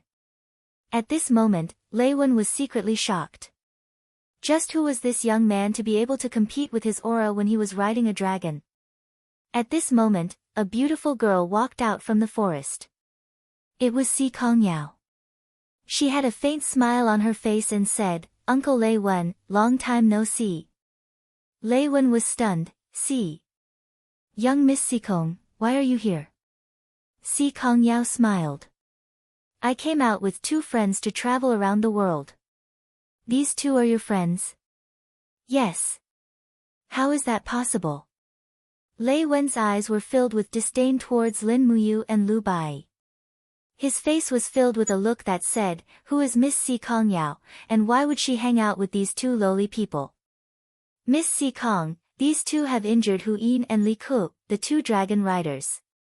They are openly provoking the Tianji dragon riders, which is equivalent to provoking the Tianji Empire. Even if they are friends of Miss Si Kong, this humble one, Lei Wen, cannot be biased." "Really?" Si Kongyao narrowed her eyes. "What if they are from the Tianji sect? Was Uncle Raven going to do something to them? If Uncle Raven did something to the Tianji sect, and Grandpa found out about it, would he punish you?" Lei Wen's face flashed with a trace of horror. Si Kong Ming, these 3 words were the supreme existence in the hearts of the Empire's warriors. Even the Imperial Marshal, one of the 5 divine martial gods, Bai Ming Huan, was respectful to Si Kong Ming, not to mention a mere dragon rider like him. However, if he were to admit defeat like this, he would probably become a laughing stock. Not to mention that Lei Wen was leading 10 dragon riders to carry out a mission from the headquarters. If he returned without any results, he would not be able to explain it to his superiors. The muddy fire saber in his hand began to hum, as if it was already anticipating a battle. Lei Wen said with a fake smile, "I have to give face to Miss Si Kong. Since these 2 people are from the Tianji sect, wait." Lin Muyu raised her eyebrows. "I am just an idle person, not from the Tianji sect." "Oh." Lei Wen smiled, "Then it's even easier." Si Kongyao stomped her feet in anger and stared at Lin Muyu. You want to anger me to death? Are you a pig?" Lin Muyu naturally knew what Si Kongyao was thinking. She wanted to pull her into the Tianji sect, but this was absolutely impossible. Once she joined the Tianji sect, she would not be able to control herself. She, the Qin king of the Shattered Cauldron world, would not know how to stand in the Qin Empire in the future. Lei Wen raised his blade and shouted, "Spread out. Surround this place. Don't let anyone escape. Today, I want the corpses of these 2 brats to lie on the ground. How dare they challenge the dignity of the Tianji dragon riders? You 2 must have eaten the guts of a leopard." "Wait!" Si Kongyao cried out and stood in front of Lin Muyu. "Uncle Lei Wen, these 2 have yet to join the Celestial Mystical Sect. Now that I've promised them that they will become the Celestial Mystical Sect's distinguished guests, even if they're not from the sect, I won't allow anyone to bully them. Uncle Lei Wen, are you not going to give face to the Celestial Mystical Sect? Honored guests?" Lei Wen was stunned. "I remember that the Tianji sect's honored guest last time was General Zhang Cheng, one of the 5 martial saint gods of the empire. Why did they invite these 2, honored guests this time? Anyway, they are honored guests of the Tianji sect. Touching them is equivalent to becoming an enemy of the Tianji sect." Si Kongyao quickly made her position clear. Lei Wen smiled, "Miss Si Kongyao, although the Tianji sect is respected in the empire, we, the Tianji dragon riders, carry out His Majesty's orders. I respect the Tianji sect and Lord Si Kong Ming, but please respect the Tianji dragon riders as well. Don't make it difficult for me. How can these 2 clowns be honored guests of the Tianji sect?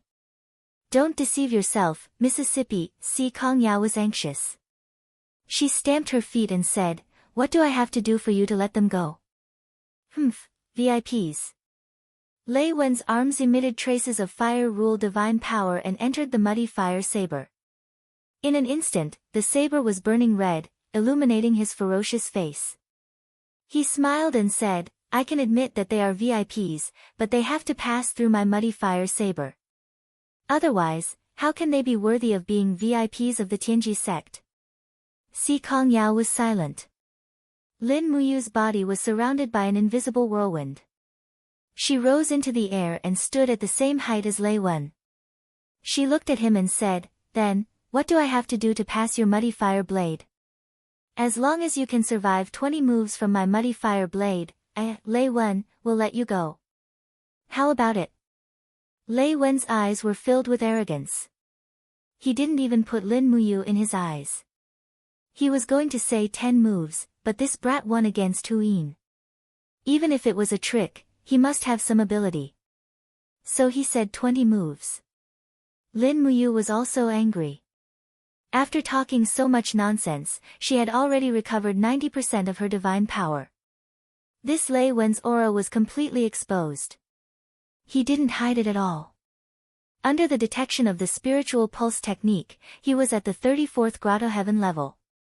If he was only at the 34th grotto heaven level, he would have a great chance. Plus, Lei Wen was so arrogant. It was time to suppress him. Alright, 20 moves. Come. The flames of the muddy fire blade soared. The dragon Lei Wen was riding on also let out a roar. Its whole body was covered in flames. It was a fire dragon with extraordinary power. Lin Muyu secretly thought to herself. When fighting Lei Wen, she still had to be careful of the fire dragon's bite and dragon's flame. Otherwise, if she was careless, she would suffer. No matter what, Lei Wen was a dragon rider. She couldn't underestimate him. Lei Wen's blade was raised horizontally. A flame formed into a dragon and circled around the hilt. It was actually Dragon Qi. This was a dragon rider who could control Dragon Qi. Lin Muyu was secretly startled. She slowly unsheathed her stellar sword, streaks of frost and stars lingered around the blade. Since Lei Wen was using the law of fire, then she would use the law of ice, which was relatively more restrained. "If you lose, I want your head to report to His Majesty," Lei Wen said indifferently. No one would doubt the truth of his words. "And if you lose?" Lin Muyu raised her eyebrows. "What are you going to give me?" "If I lose?" Lei Wen laughed out loud. "What a joke. You think I will lose to you? What if?" Lei Wen frowned. "If I lose, I, Lei Wen, will give my life to you." "Why would I want your life?" "If you lose, I want this fire dragon of yours." "What?" Lei Wen was startled. "You want my Qi Yan?" So this dragon's name was Qi Yan. Lin Muyu nodded and smiled. "What, you don't dare to bet?" "Let's bet." "You're just courting death."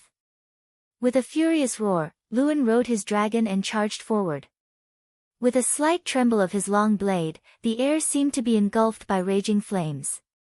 In an instant, he slashed out nearly 10 flaming blade lights.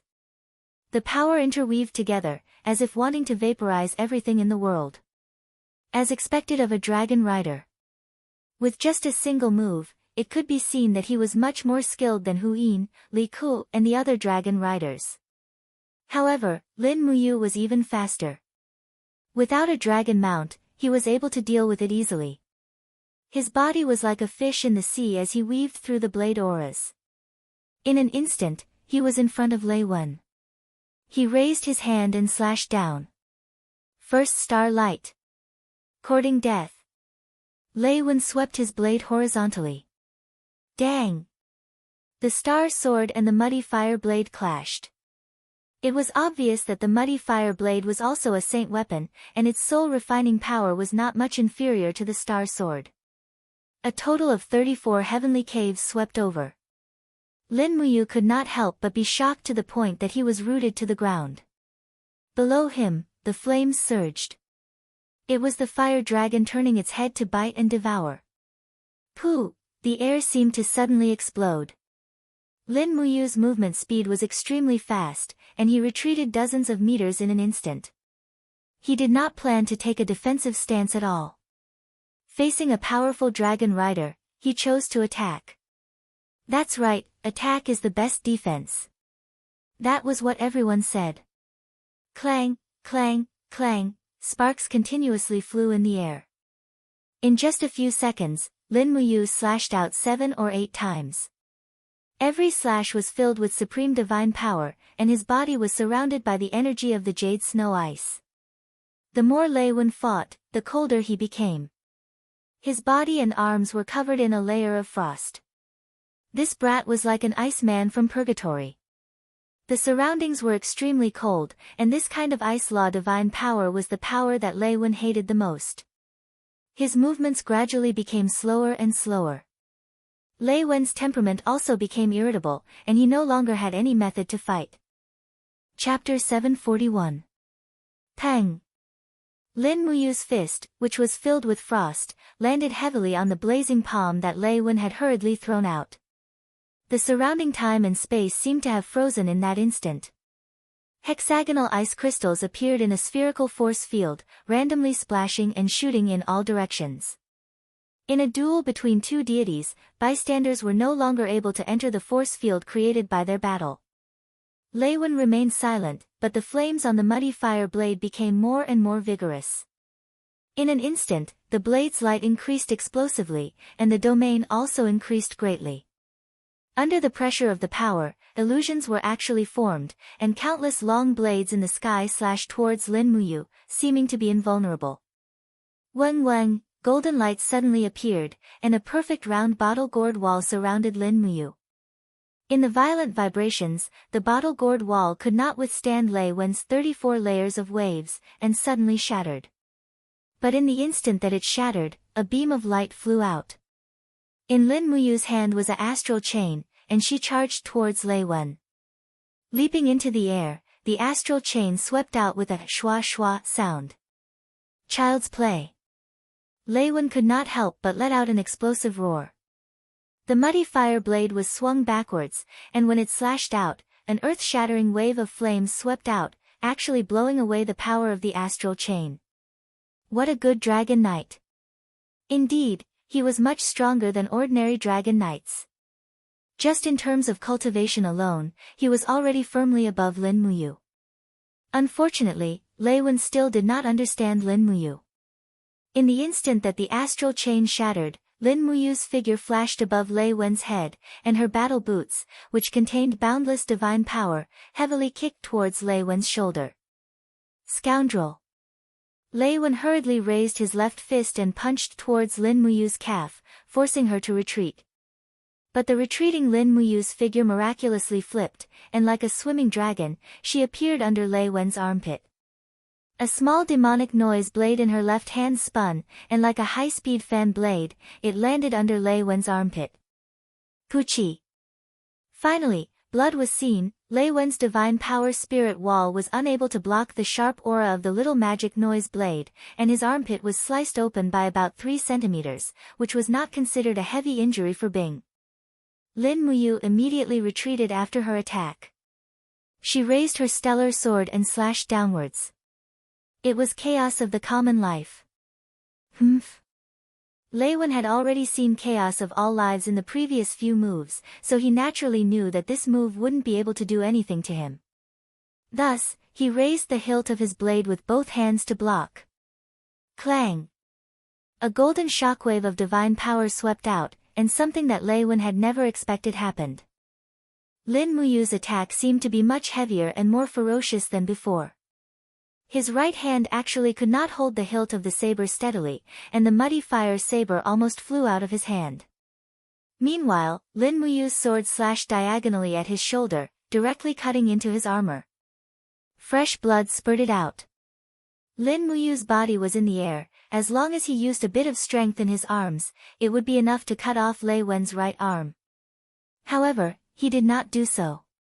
Killing a dragon rider like Lei Wen here was completely meaningless, and it would also create a powerful enemy for himself.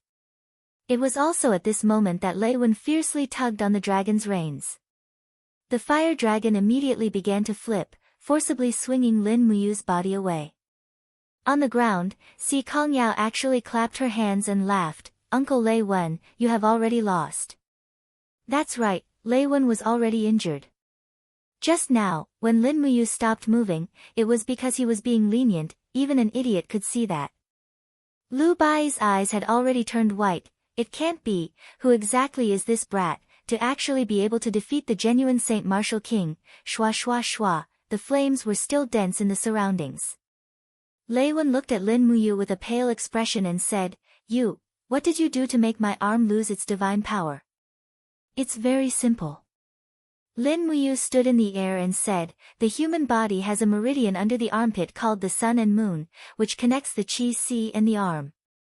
I just used a knife to cut off your sun and moon meridian, so that the wave divine power in your qi si can't flow into your arm, so you can't block a mere blow of mine.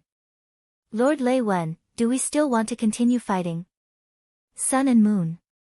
Lei Wen did not know this. He frowned and said, no need to fight, I admit defeat, but, this fire dragon is a companion found in the dragon nest 3,000 years ago, it is impossible to give it to you. If you want something else, as long as I, Lei Wen, have it, and I am willing to admit defeat, I will definitely give it to you. Not giving me a fire dragon? Lin Muyu narrowed his eyes. He had originally planned to get a dragon from the celestial pole continent to study so that he could better understand his enemy. However, on second thought, it would be too ostentatious to bring a giant dragon around. He still had to go to the other two empires to take a look. Fine, he might as well give up on this fire dragon. Thus, he said straightforwardly, sure, but, this fire dragon should be quite valuable, right? Then I want enough precious demon spirit stones. Demon spirit stones? Lei Wen frowned and said, demon spirit stones are one of the most precious things in the celestial pole continent, and demon spirit stones can only be found by chance, not sought. From the breeding of a fire dragon to adulthood, the cost is about 3 million gold coins. How about this, I will give you 3 million gold coins in gold notes, is that okay? No. Lin Muyu shook his head, and stubbornly said, either bring the fire dragon to me, or give me enough demon spirit stones. Otherwise, in front of so many subordinates, are you still unwilling to admit defeat? In fact, he was very clear in his heart that demon spirit stones were a cultivator's most precious treasure. As long as one had enough demon spirit stones and enough talent, one could train a genius to step into the god realm in a few short years, or even become a Saint Martial King or Saint Martial Venerable on this continent. Therefore, demon spirit stones were definitely not a common commodity. As a foreigner, even if he had money on this continent, there was no way for him to get demon spirit stones. At this time, it would be too much of a pity if he didn't ruthlessly extort Lei Wen. Lei Wen's face alternated between green and red. As a dragon rider, it was already shameful enough for him to lose to a nameless brat. If he didn't keep his word on the bet, he was afraid that he wouldn't be able to mingle in the Dragon Rider regiment anymore.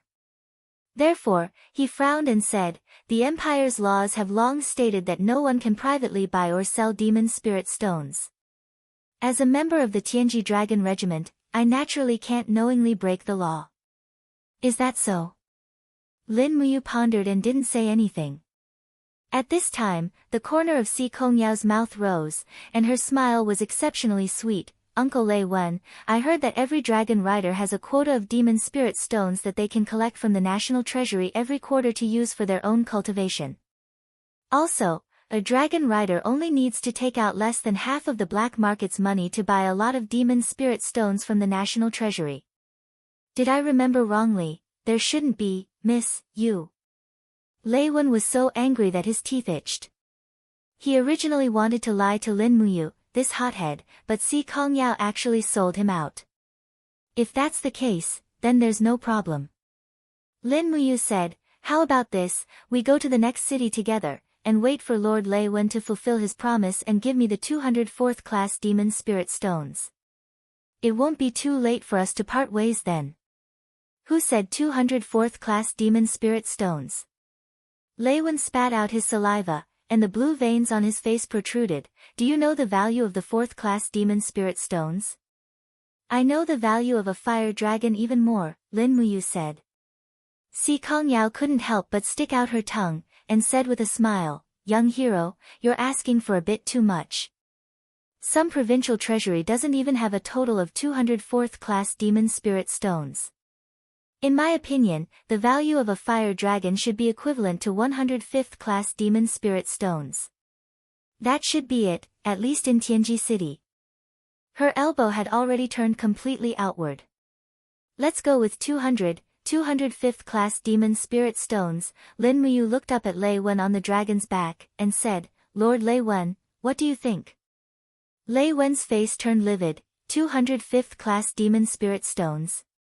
I'm afraid I can't afford that much even with my 50 years of salary. You're making things difficult for me.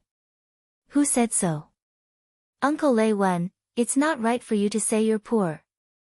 Si Kongyao squinted her beautiful eyes and smiled. If I remember correctly, 3 years ago, when you went to East Com City to subdue a demon venerable level demon spirit for Marquis Egret, you received more than 1 million gold coins from him. Moreover, the Tianji Dragon Riders sometimes complete some missions in private. I'm afraid you guys also reaped a lot of benefits, right? Lei Wen's face was full of embarrassment, and the group of dragon riders behind him were also a little mischievous. After all, even if they stepped into the divine realm, they still needed to live.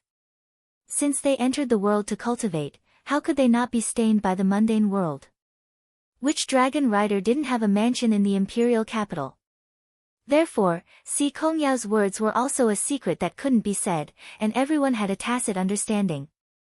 As members of the Tianji Dragon Riders, we have long sworn to dedicate our lives and everything to the Empire. Those are all gifts from the Empire to us, Lei Wen said solemnly.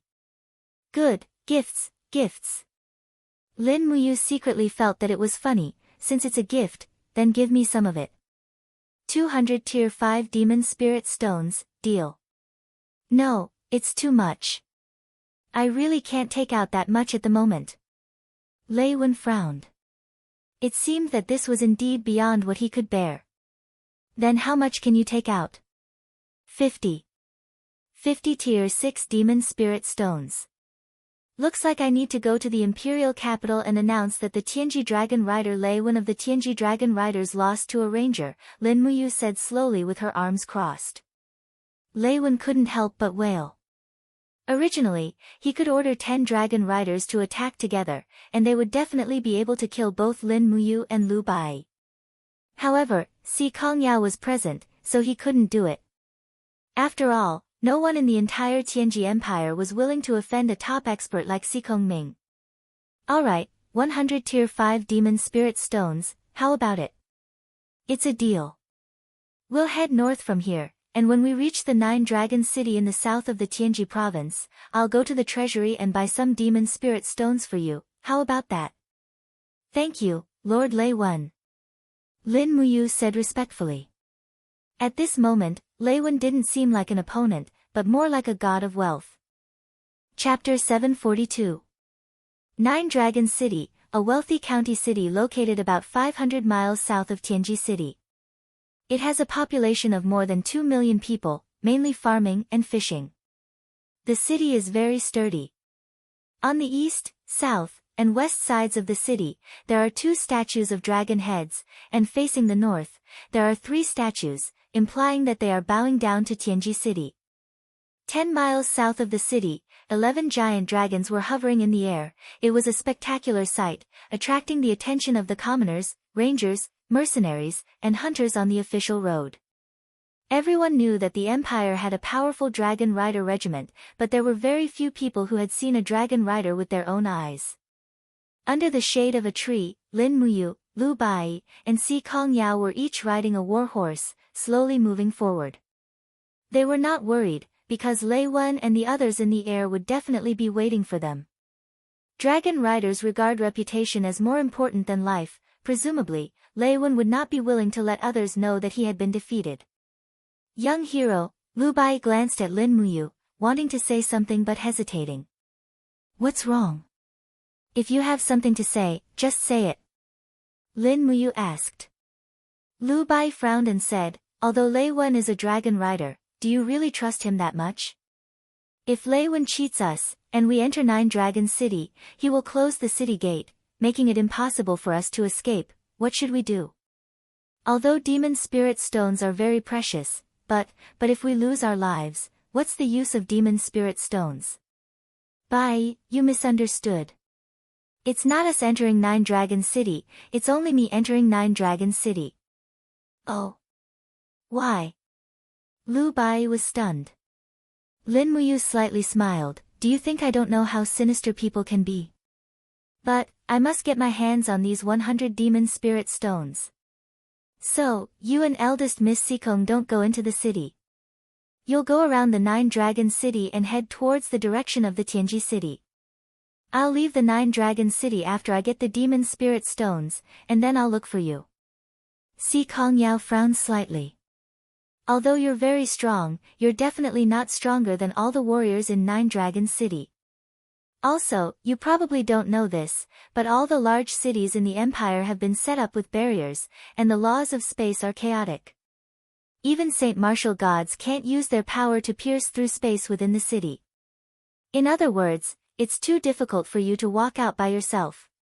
Unknowingly, Si Kongyao seemed to have regarded herself as one of the members of Lin Muyu and Lu Bai's adventure team, so she was always thinking of them. Barrier?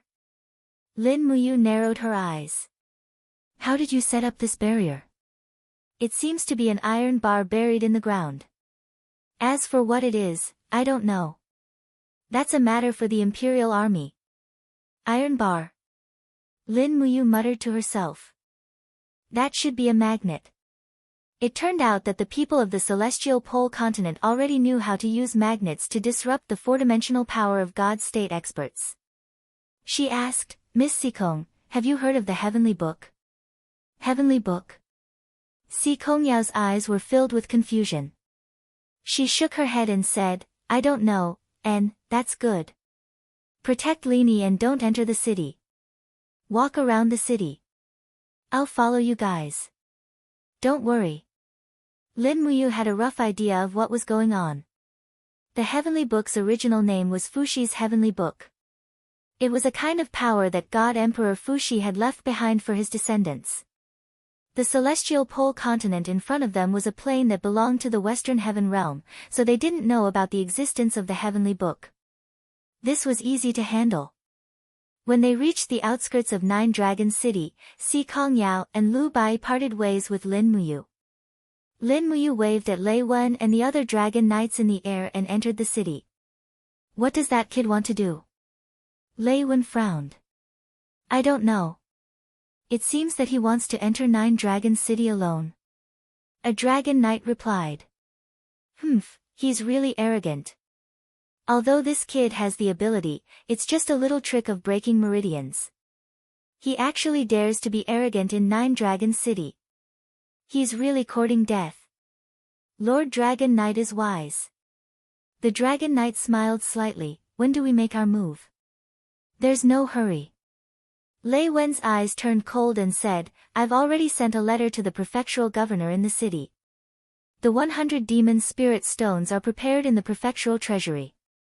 Let him go and get it himself. As long as this kid enters the prefectural treasury, we'll immediately kill him and get rid of any future troubles. We can also bring his head to the marshal to receive the reward. Yes, this is a good idea. That kid will be ecstatic when he sees the demon spirit stones. As a result, he will let down his guard. That's the best time for us to make our move. A group of people rode their battle dragons across the city and rushed straight in the direction of the prefectural treasury. The dragon was fast and the horse was slow. When Lin Muyu rode his horse to the prefectural treasury, more than a dozen dragon knights were already there. There were also a few people wearing official robes. Young hero, good day. The middle-aged fat man wearing the official robe smiled. The demon spirit stones have been prepared, but, as the prefectural governor, I can't easily enter the prefectural treasury.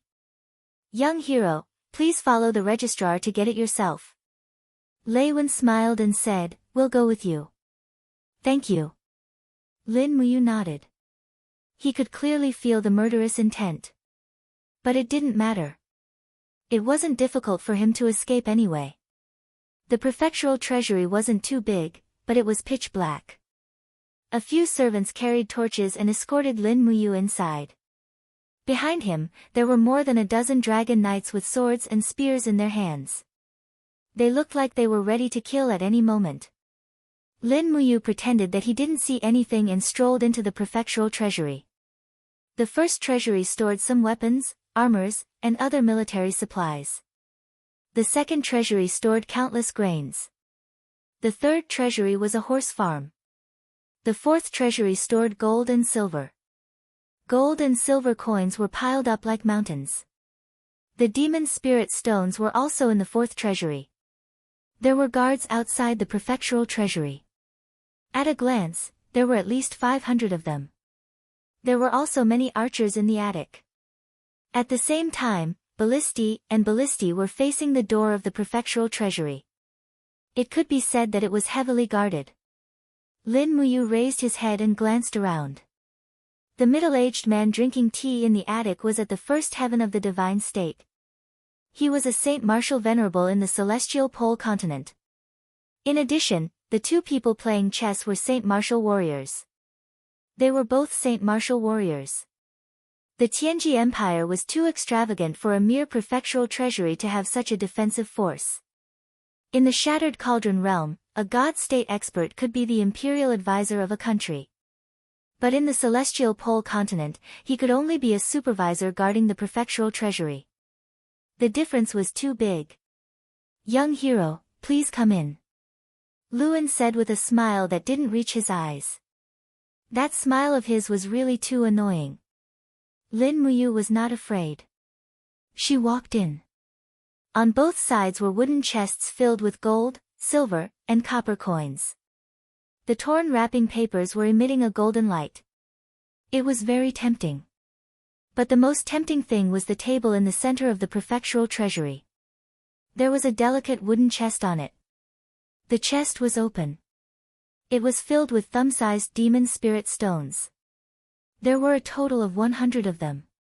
All of them were 5th-grade demon spirit stones. They glowed with different lusters according to their attributes. "These are all prepared for me?" Lin Muyu asked with a smile. "That's right." Lei Wen extended his hand and made a gesture of courtesy. He smiled and said, "Young hero, please help yourself." "Thank you." Lin Muyu walked forward calmly. She picked up the wooden chest and poured the 105th-grade demon spirit stones into her cosmos sack. But at this moment, a dragon knight's vicious laughter came from behind. "These demon spirit stones are treasures obtained by the blood and sweat of the brave warriors of the Empire. Kid, who do you think you are? You actually want to take them for yourself? I'm afraid you have the reputation to take them, but you won't have the life to enjoy them." It was a young dragon knight about 17 or 18 years old. Probably because he became a dragon knight at such a young age, his eyes flashed with ruthlessness and violence that did not match his age. It was a smile that made Lin Muyu extremely disgusted. Sometimes, people were not people. Just like this young dragon knight in front of her. His blade must have been stained with the blood of many innocent people. "Lord Lei Wen." Lin Muyu turned around and smiled. "Is this your idea?" Lei Wen nodded. "I'm sorry. I can't let you leave here alive. If you do, you will be the shame of the Empire. The shame of the Tianji Dragon Riders. Why are you talking so much to him? Attack." The young dragon knight was the first to attack.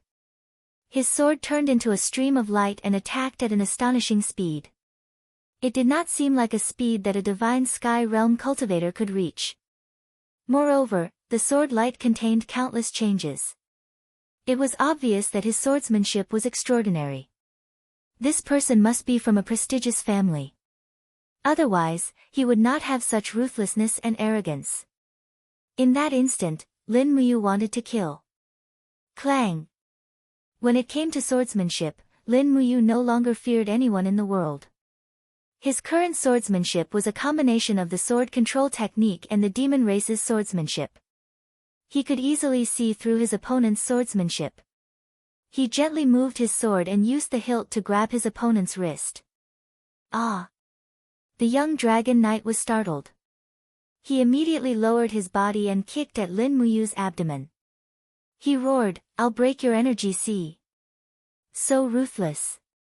Lin Muyu's speed was as fast as lightning. The astral sword flashed with a cold light, and with a "kacha" sound, the young dragon knight's leg was directly cut off. Blood spurted out, and before he could feel any pain, Lin Muyu's left fist landed on his chest. His ribs were all shattered, and even his heart was shattered. Bang! The young dragon knight's body seemed to have exploded. "Since you want to kill me, don't blame me for being ruthless," Lin Muyu roared. His fist that had pierced through the dragon knight's chest suddenly opened up. Star power instantly exploded, 7 glorious stars transformation. Boom! Half of the vault had been razed to the ground, and Raven and the rest of the dragon knights were lying in the mess. Basically, everyone was heavily injured, and the two who bore the brunt of the attack were directly killed by the 7 glorious stars transformation, and this was even when Lin Muyu had not used her full strength. Whoosh! A dark green dagger appeared in his hand. After a flash of light, a person disappeared from Nine Dragons City, which was said to be sealed by a barrier. Lei Wen raised his head and looked in the direction that Lin Muyu disappeared. He felt as if his entire world had collapsed. Chapter 743. In the harsh winter, the wind at night in the land of exile cut one's skin like a knife. However, the colder it was, the harder it was to find food. Many large beasts had hibernated in their caves. Therefore, the exiles could only hunt each other for meat. To the exiles, the greater significance of the harsh winter was whether they could survive until winter, but the cold was not the most fatal factor. Huff! Huff! In the barren, pale yellow grass, a ghost wolf crawled there. Ghost wolves never hibernated. They needed to maintain continuous hunting to maintain their strength. This ghost wolf was a female wolf. Her eyes were very fierce, and the mucus that flowed from her teeth had actually frozen into icicles hanging from her chin. They looked like the teeth of a saber-toothed tiger. The ghost wolves in the land of exile were different from ordinary wolves. Their fur was as tough as a 10,000-year-old spiritual dragon, and their sharp teeth could bite through a 10-centimeter thick steel plate. They were ferocious and ruthless. Every time they hunted, they would bite their opponents into pieces before stopping. This female wolf had not hunted for any food for 3 days in a row. If she did not eat, she would not be able to maintain her strength and become someone else's prey. Therefore, she had to succeed in one strike. Now, her prey had arrived. In the distance, a man in black carrying a scythe with a ghost head slowly walked over. He wore a loose windbreaker, and his face was hidden in the hood of the cloak, making it impossible to see his true appearance. Roar! The ghost wolf finally could not hold it in anymore. She pounced at the prey from the wild grass like lightning. It seemed that as long as she bit the opponent's throat, the man in black would become her prey. Beast! A cold light shot out from the hood. The black-clothed man waved his arm lightly. Crack! The sickle turned into a sharp light that swept across.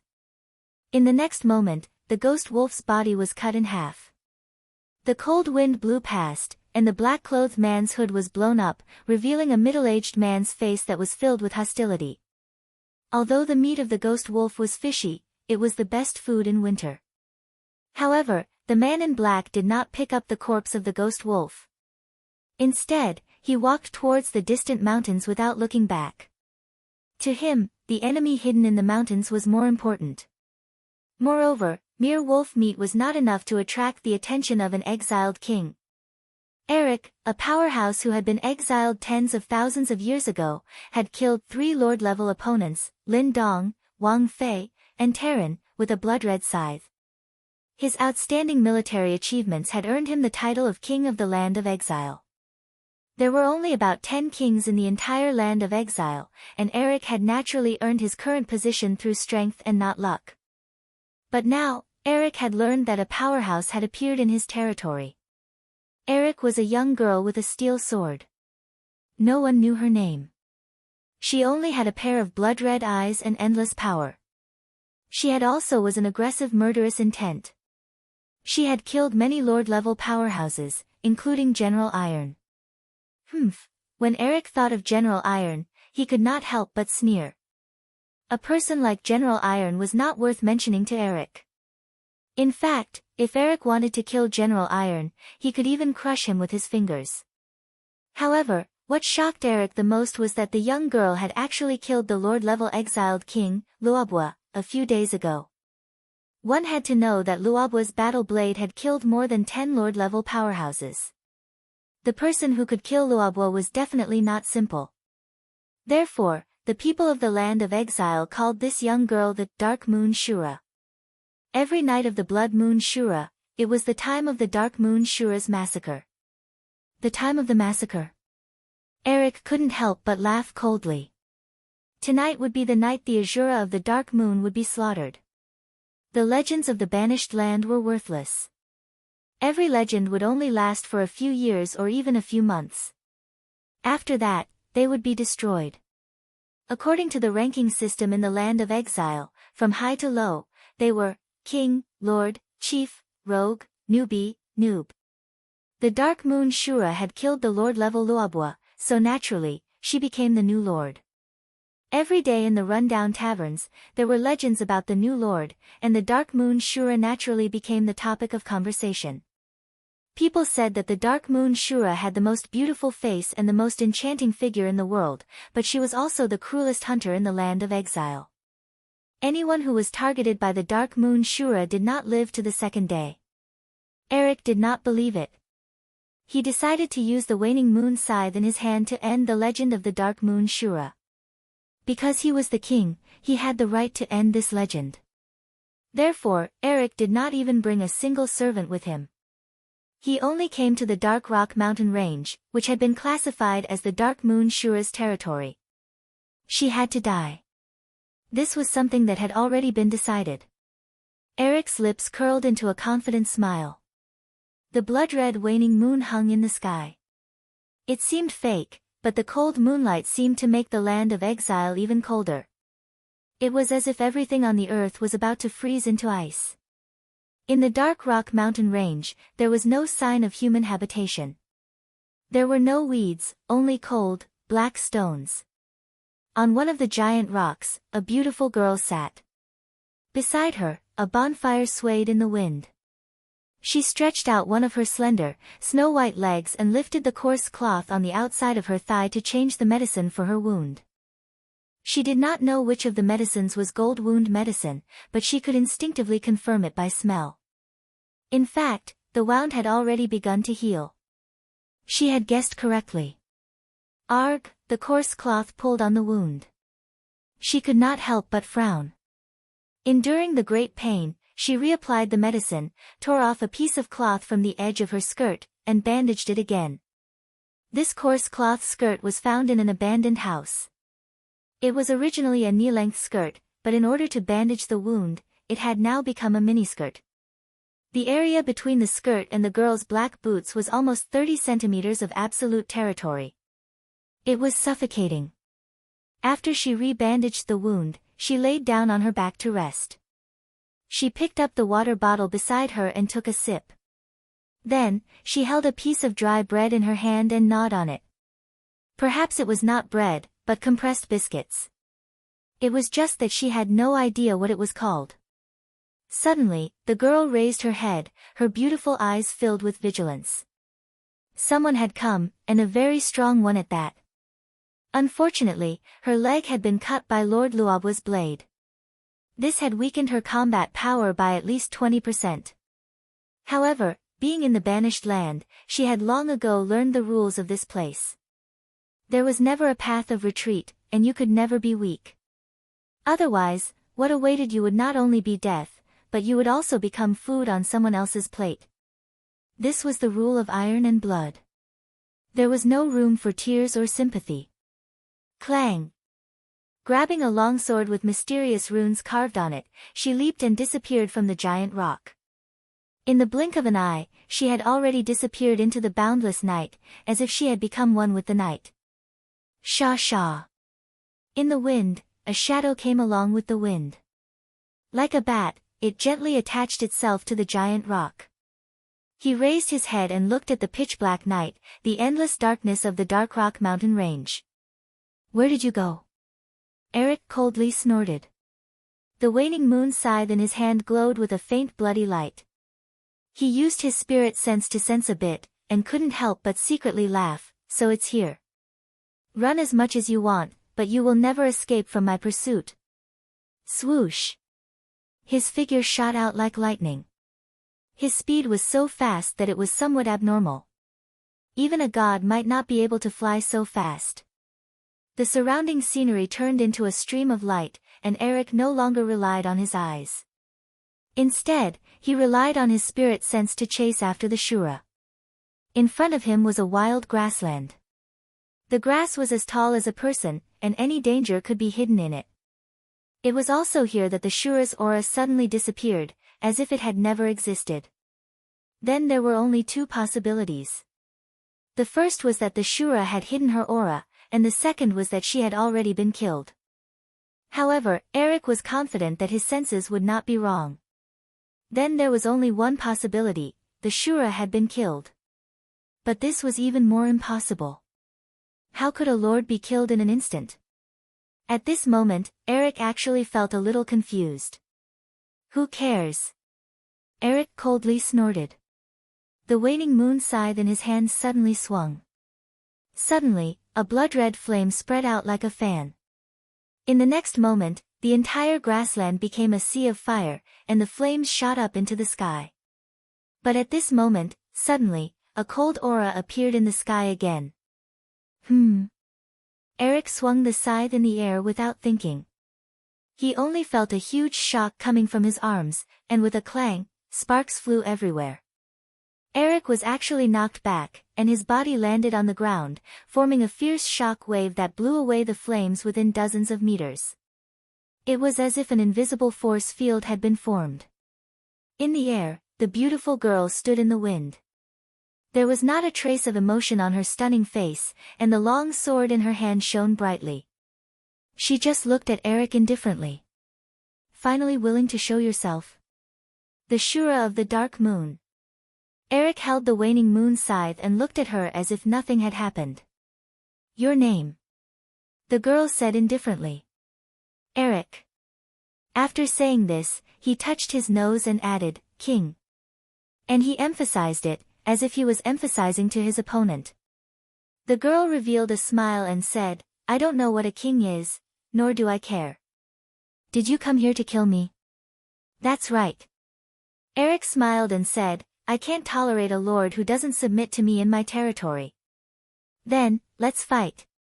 The girl raised the long sword in her hand high and looked down at Eric without the slightest fear. It was as if a king was just a symbol in her eyes, and nothing else represented anything else. Chapter 744. Clang. Flames blossomed in the air like lightning. This time, she was at a disadvantage. The tremendous force contained in Eric's waning moon scythe sent her flying back, but she remained in the air. The blood in her body surged, and she felt a sweetness in her throat as she spat out a mouthful of blood. She raised her hand to wipe away the blood, and the remaining blood at the corner of her mouth looked so poignant. "You are a very good opponent." Eric smiled faintly. "If you are willing to surrender, I can consider not killing you and let you be my woman." The girl laughed. Her laughter was so frivolous and unrestrained. She looked at Eric with her beautiful eyes. "No." "Why not?" Eric asked, puzzled. The girl said, "I mean, you are not worthy." "You?" Eric said coldly. "As the king of the banished land, as one of the rulers of this land, if I am not worthy, then who is?" The girl seemed to be in a daze. No one knew what she was thinking. After a few seconds, she looked at Eric and said, "I can't remember his name, but I know he must be waiting for me. I love him." "You are courting death." Eric gritted his teeth. He felt jealousy burning in his heart. He quickly increased the divine power in his body to 100%. Suddenly, his cloak fluttered, and his long hair danced in the wind. He looked like a god of death. The light from the crescent moon scythe in his hand refracted dozens of meters away. The flames were threatening. He sneered. Since you think I am not worthy, then I will send you to your death. I will send you to meet the person you love. Ha ha ha. The girl smiled, and the airflow around her surged. As the blood-red light soared, a golden light burst out, and a dazzling golden ice crystal appeared in her palm. It was the celestial dragon crystal.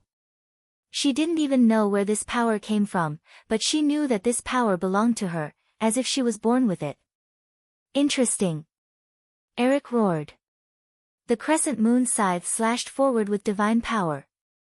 The girl raised her palm, and the celestial dragon crystal flew out. Bang! Rays of light soared into the sky, illuminating the entire Dark Rock mountain range. Anyone would be able to tell that two exiled beings with extraordinary strength were fighting it out. They might be lords or kings, but one thing was certain, no one should join in the fun, or they would definitely die on the spot. Kill. The more Eric attacked, the more ferocious he became. Almost every strike contained layers of divine power, especially when he discovered the scars on the girl's legs. Every time he waved his scythe at the most vulnerable part of the opponent.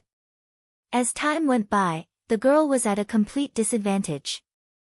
Even the dragon crystal could not help her turn defeat into victory. You lost.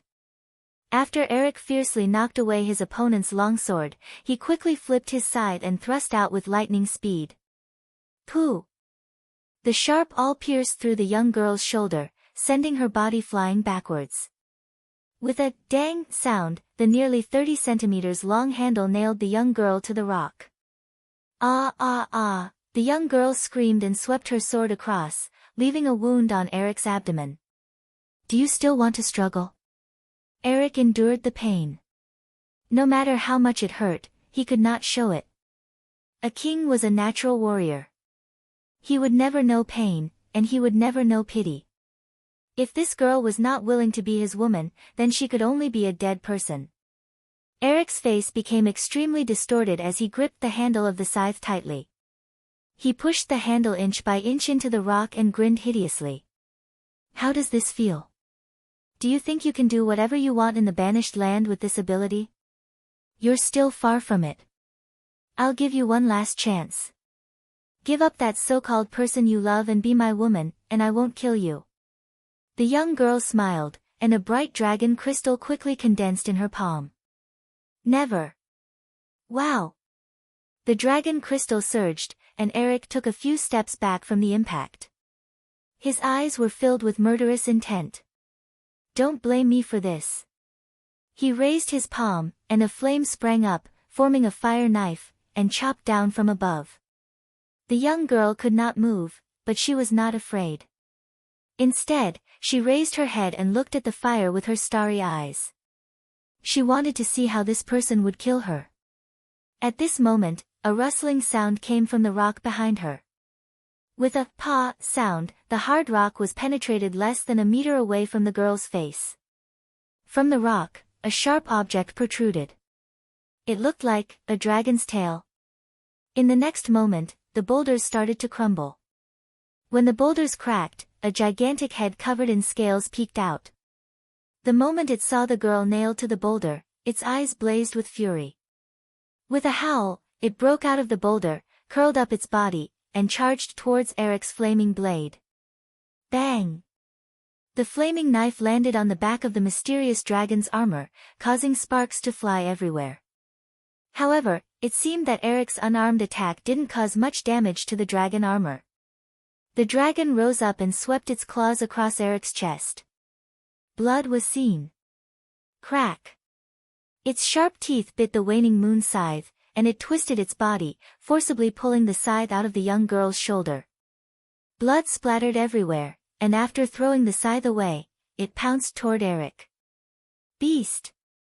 Eric had roamed the land of exile for many years, but he had never seen a dragon before, let alone a dragon that would bite without hesitation like a mad dog, waving its fists and punching randomly. At first, the dragon was still able to resist, but soon, it could only take a beating. Eric became more and more courageous as he fought. His fists danced like a ferocious tiger, and the dragon was forced to retreat step by step. It was even forced to retreat to the rock. His fists landed, and the dragon's skin was torn open, as if he wanted to send it back into the mountain. Just as Eric was punching randomly, a cold wind suddenly came from behind. It was her, the Dark Moon Azura had attacked again. Eric raised his iron fist and shouted, "Fire shield." All God State experts who were proficient in the law of fire knew this move. Condensing flames and using energy to defend against the opponent's energy attacks, there was nothing more effective than this. Clang! As expected, the steel sword that contained the power of the dragon crystal was directly blocked by the fire shield, but in the cold wind, another force came from the right. Ah! Eric did not know that the Dark Moon Azura's attack was divided into two parts. It was not a fierce slash, but a crisscrossing attack with both hands. He blocked the steel sword on the right, but he could not block the weapon on the left, which was a fiery red scythe. Wasn't it his waning moon scythe? The waning moon scythe was beautiful, curved like a crescent moon, and unusually sharp. This was Eric's last sigh. Kacha! A human head flew into the air. Even a sovereign king had been killed. Bang! Eric's body fell into the valley, and the young girl stood calmly in the wind with the steel sword and scythe in her hands. The battle was over, and her injuries seemed to have worsened. Moreover, what was wrong with this dragon? Why did it suddenly appear to help her, and why was it beaten so badly? How pitiful! Are you all right? She looked at the giant dragon covered in crimson scales. It was a rare species. Howl! The giant dragon looked at her and actually wagged its tail like a big dog. It seemed that it was fine. The girl ignored it and flew into the depths of the valley. She searched Eric's waist and found a spatial bag. There were many good things inside, but they were basically all weapons and all kinds of food. The food was enough to last them for half a year, and the weapons were useless. In any case, they weren't easy to use. In addition, the girl's gaze fell on Eric's cloak. The cloak was made of very fine materials and felt very smooth to the touch. The young girl immediately fell in love with it and quickly took off the cloak. Then, her gaze fell on Eric's coffee-colored shirt. The color was very pleasing to the eye, and the material was also very smooth. The young girl looked at her short skirt. Not only was it ugly, but it was also very dirty. Thus, she took off Eric's shirt and made a decision in her heart. She would change this shirt into a dress as a reward for herself. The night wind whistled, and it was as if nothing had happened. In a small valley in the dark rock mountains, another bonfire rose, and the young girl sat next to it doing needlework. She tore half of Eric's shirt into strips to wrap the wound, and used the other half to make a skirt, but there was not enough fabric, so she could only make a short skirt. The dragon also followed them and sat beside the fire. It was not afraid of fire, so it shook its head and tore open the wall of the alternate dimension. Then it came out with a large piece of meat in its mouth. It seemed to be a deer leg. The young girl was stunned. This is for me. The dragon pushed the deer leg forward. In the land of exile, deer meat was a rare treasure. The young girl was overjoyed and continued to change her skirt. Not long after, the short skirt was finished. The young girl immediately took off her coarse skirt and put on the new coffee-colored skirt. There was no chance for the dragon to watch. Pfft! Blood spurted out of the dragon's nose. What's wrong with you? The young girl frowned.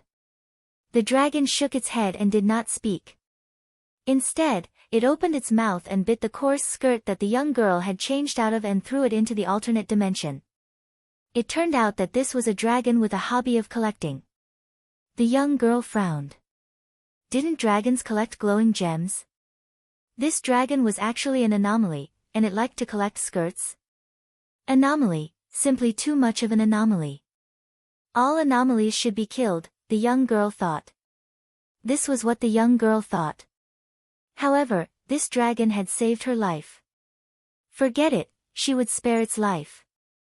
She looked at her new skirt again, and the more she looked, the more she liked it. She was full of joy. Chapter 745. 20 li to the east of Nine Dragon City, a small town welcomed a new night peacefully. There was a simple market in the town, where merchants sold candles, lanterns, clothes, and prey. Such small towns could be seen everywhere in the celestial pole. After a day of farming, fishing, and hunting, people would usually come here to buy daily necessities. I wonder how young Hero is. Lu Bai led his horse, his face full of indignation, and said, he only knows how to be a hero. What if he gets killed when he enters Nine Dragon City alone? And he's so greedy, risking his life for a demon spirit stone. He really doesn't know death. I'm so angry. I thought I found a good backer, but it turns out he's just a boor. Si Kongyao frowned, she was a little annoyed, and said, shut up. If you don't shut up, I'll sew your mouth up. Lu Bai was speechless and didn't dare to speak anymore. Sikong family's young miss was the kind of person who would do what she said. Let's find an inn first, Si Kongyao said. Lu Bai was silent. Let's eat whatever we want tonight. I think he'll be back soon. Lu Bai was still silent. Why aren't you saying anything? Si Kongyao said coldly. Doesn't that mean you'll sew my mouth up if I talk nonsense again? Lu Bai was trembling with fear. In the future, I'll break your legs if you don't answer when I ask you questions. Si Kongyao said angrily. Yes, young miss, Lu Bai broke out in a cold sweat.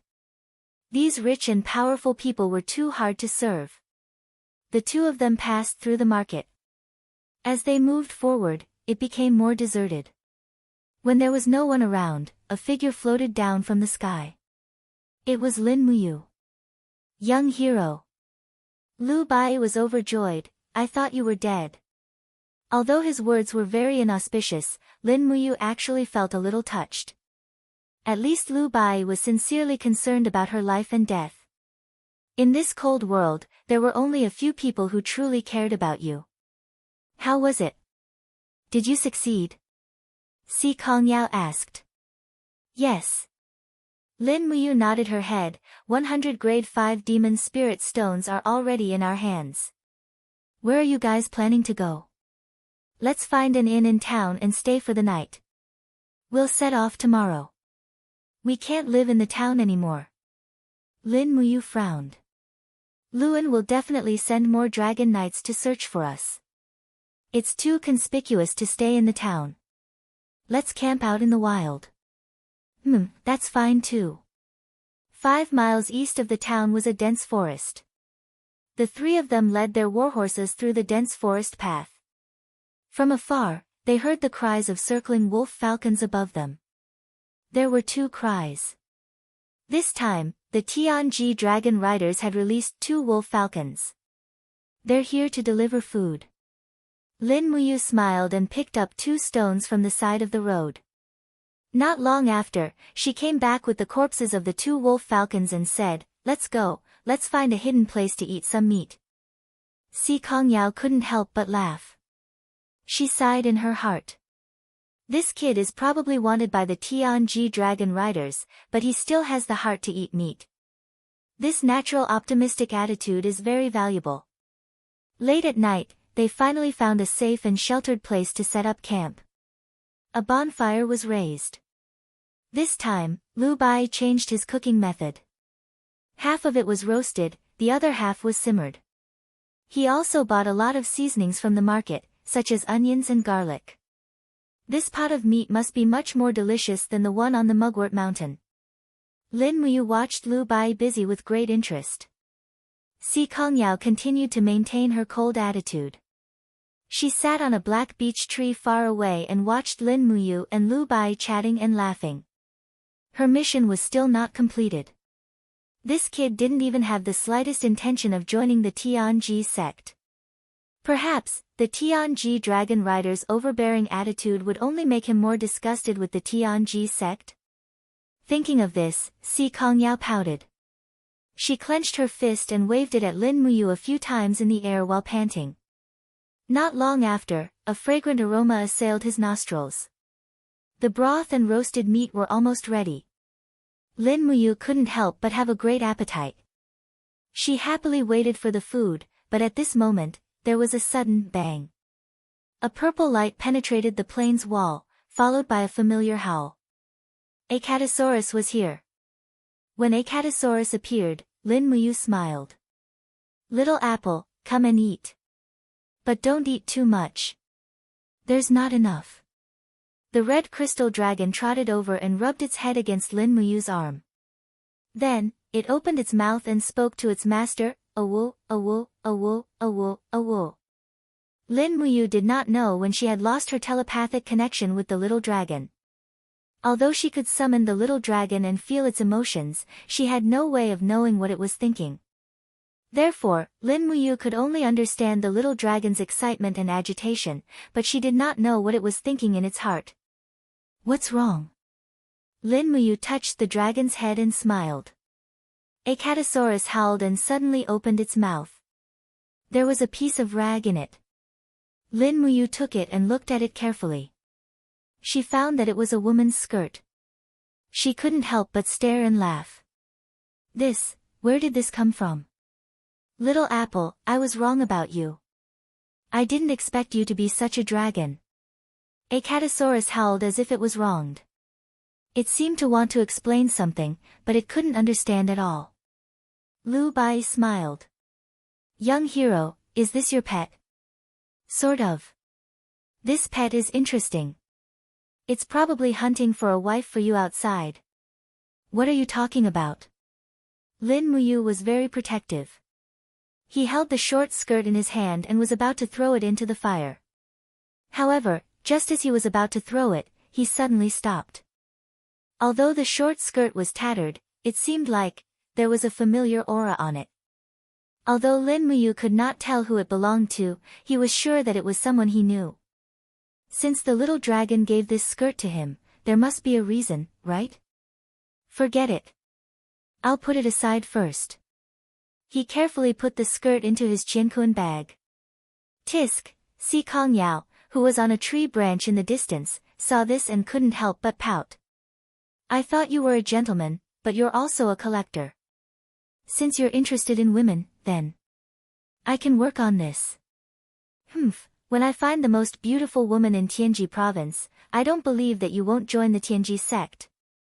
As she spoke, Si Kong Yao took out a pen and paper and wrote a line of words. Then, she whistled, and a white bird fell from the sky. Nobles had specially raised messenger birds, let alone people like Si Kong Yao. Naturally, Lin Muyu didn't know what was about to happen. She was sharing the delicious food with Little Apple. Soon, Lin Muyu was 100% full. Acatosaurus was at most 30%, but it didn't care that much. After eating, Acatosaurus bit the star's sword that was placed at the side and wanted to leave. Hey! Wait, before Lin Muyu could finish, it was too late. Acatosaurus had already sent the star's sword into a different space. What's wrong with you? Lin Muyu scolded, hurry up and return the star's sword to me. That's my weapon. Do you believe that I won't beat you up if you don't return the star's sword to me? Awu! Acatosaurus shook its head and acted like a spoiled child. It had no intention of returning the star's sword. Lin Muyu was furious, Motherf *Ker, I'll beat the sh*t out of you today. Just as he was about to teach Acatosaurus a lesson, Si Kong Yao descended from the sky and said, Hey, don't torture a small animal. Since you want a weapon that you can use, why don't I give you one? How about using it first? How can I accept that? I don't deserve it. Besides, I won't join the Tianji sect. Look at what you're saying. What kind of person do you think I, Si Kong Yao, am? After all, we've been through life and death together. What's wrong with giving you a weapon? I'm not asking you to join the Tianji sect, Si Kong Yao said angrily with her perfect 36C. This is fine. Give it to me. A certain someone was not a stubborn person. Si Kong Yao opened her space bag and took out a long sword from it. The moment the long sword was unsheathed, an overwhelming chill surged out from the surroundings. The phantom of a giant beast was entrenched on the blade of the sword. It was the soul of a saint beast. This was actually a saint weapon. It was great to be rich. Here, this sword is called the Ice Essence Sword. It was forged by a famous ancient craftsman. Later generations of divine craftsmen reforged it a few times. Its spiritual power does not dissipate, and it's very sharp. Since you lack a weapon, this sword. Si Kongyao was reluctant to part with it. She clenched her teeth and said, I'll give it to you. Lin Muyu could not help but laugh. You're really giving it to me? Yes. Then let go of it. Oh. Si Kongyao's pretty face was flushed. The moment Lin Muyu held the sword, she felt a chilling force surging into her arm. It was indeed a divine weapon forged by a famous ancient craftsman. She knew that she could not forge it herself. Moreover, after so many years, the spiritual power of the holy beast's soul was still very vigorous. It was too rare. No matter what, this Ice Essence sword was a rare treasure. It was really rare that Si Kongyao would give it to her. Apart from joining the Tianji sect, I can agree to one of your requests, said Lin Muyu. What do you want? Si Kongyao giggled. How about this? There will be another beauty coming in 2 days. No matter where you and Lu Bai are going to travel, bring us along. Is that all right? Another beauty? Lin Muyu was stunned. Lu Bai said, she's really a beauty. How is she compared to you? She's not inferior to me. Si Kongyao said embarrassedly. Is that a request? Lu Bai's eyes lit up. This is a kind of benefit. Missy, you're too polite, Si Kongyao. In the end, Si Kongyao was still too young. She didn't know what a beautiful woman meant to a man. In fact, there were many times when a beautiful woman, to a man, if she liked him, then she would be the woman he loved. If she didn't like him at all, then, she was worthless. Chapter 746. Late at night, the jungle was quiet, only the sound of dew on the branches falling on the tent could be heard. Lin Muyu was lying alone in the tent. Her divine power was concentrated in her sea of consciousness. Her spiritual sense turned into invisible telekinesis that penetrated thousands of miles and found Tang Xiaoxi's aura above the shattered cauldron realm. She tried to communicate with her. Tang Xiaoxi woke up from her dream. She closed her eyes and smiled happily. Moo. Lin Muyu also smiled. Xiaoxi, I haven't contacted you for a long time. Why are you not in Heaven-Reaching Gorge but near Heaven-Reaching City? How's the Longdan army camp? Everything is going well. Tang Xiaoxi said happily, I just got the military report from Duke Wei tonight. Longdan army camp shelled the barren battlefield in the north of Heaven-Reaching Gorge and killed nearly 30,000 armored demons. Now Qianfeng has fled. The whole Heaven-Reaching Gorge has fallen into our hands. Wei Chou is still asking me about the next step. Lin Muyu sighed. To the north of the Heaven's Gorge is the 8 Wastelands, a place that the demon race has managed for tens of thousands of years. At this time of year, the snow on the 8 Wastelands has already melted. It's said that there are still 100,000 well-trained demon race cavalry in the 8 Wastelands, so there's no need to rush. Order Wei Qiu to build a fortress and seal the entrance to the Heaven's Gorge. Order Wei Ho, Min Yulin, and Feng Shi to lead the army to guard this fortress together, so that the demon race can never enter the Heaven's Gorge again. I got it. What about you? How are you doing? I'm being chased. Ah. Tang Xiaoxi looked worried. I'll go to the Celestial Pole continent tomorrow. Otherwise, I'll worry about you every day. I don't know how you're doing there and whether you're in danger. No need. You'll still be in danger. Xiaoxi, listen to me. You can stay in the Empire. Although it's dangerous here, I can still protect myself. By the way, how is the expansion of the Imperial Navy going? It is said that General Feng has returned to Lanyan City to preside over the overall situation. He is secretly building a giant fortress ship wrapped in iron sheets. I don't know the details. Oh, I see. Lin Muyu pondered, thinking that the iron smelting technology of the Qin Empire seemed to have reached the stage of developing steam engines. If they really entered the era of steam, they might be able to contend against the celestial pole continent. Unfortunately, although he knew what the steam engine was, he was unable to draw the schematic diagram of its operation. It had been a long time since Lulu had appeared in his brain domain. Ever since he obtained the Supreme Godhead, Lulu's connection with him had been cut off, and he couldn't summon her. Could it be that the Supreme Godhead had destroyed the chip that Lulu was living in? In fact, Lin Muyu could no longer see the chip when she looked inside herself. Perhaps, when she was reborn, the chip had already disappeared. Moo. At this time, Tang Xiaoxi's voice was a little greasy. I miss you. I miss you, too.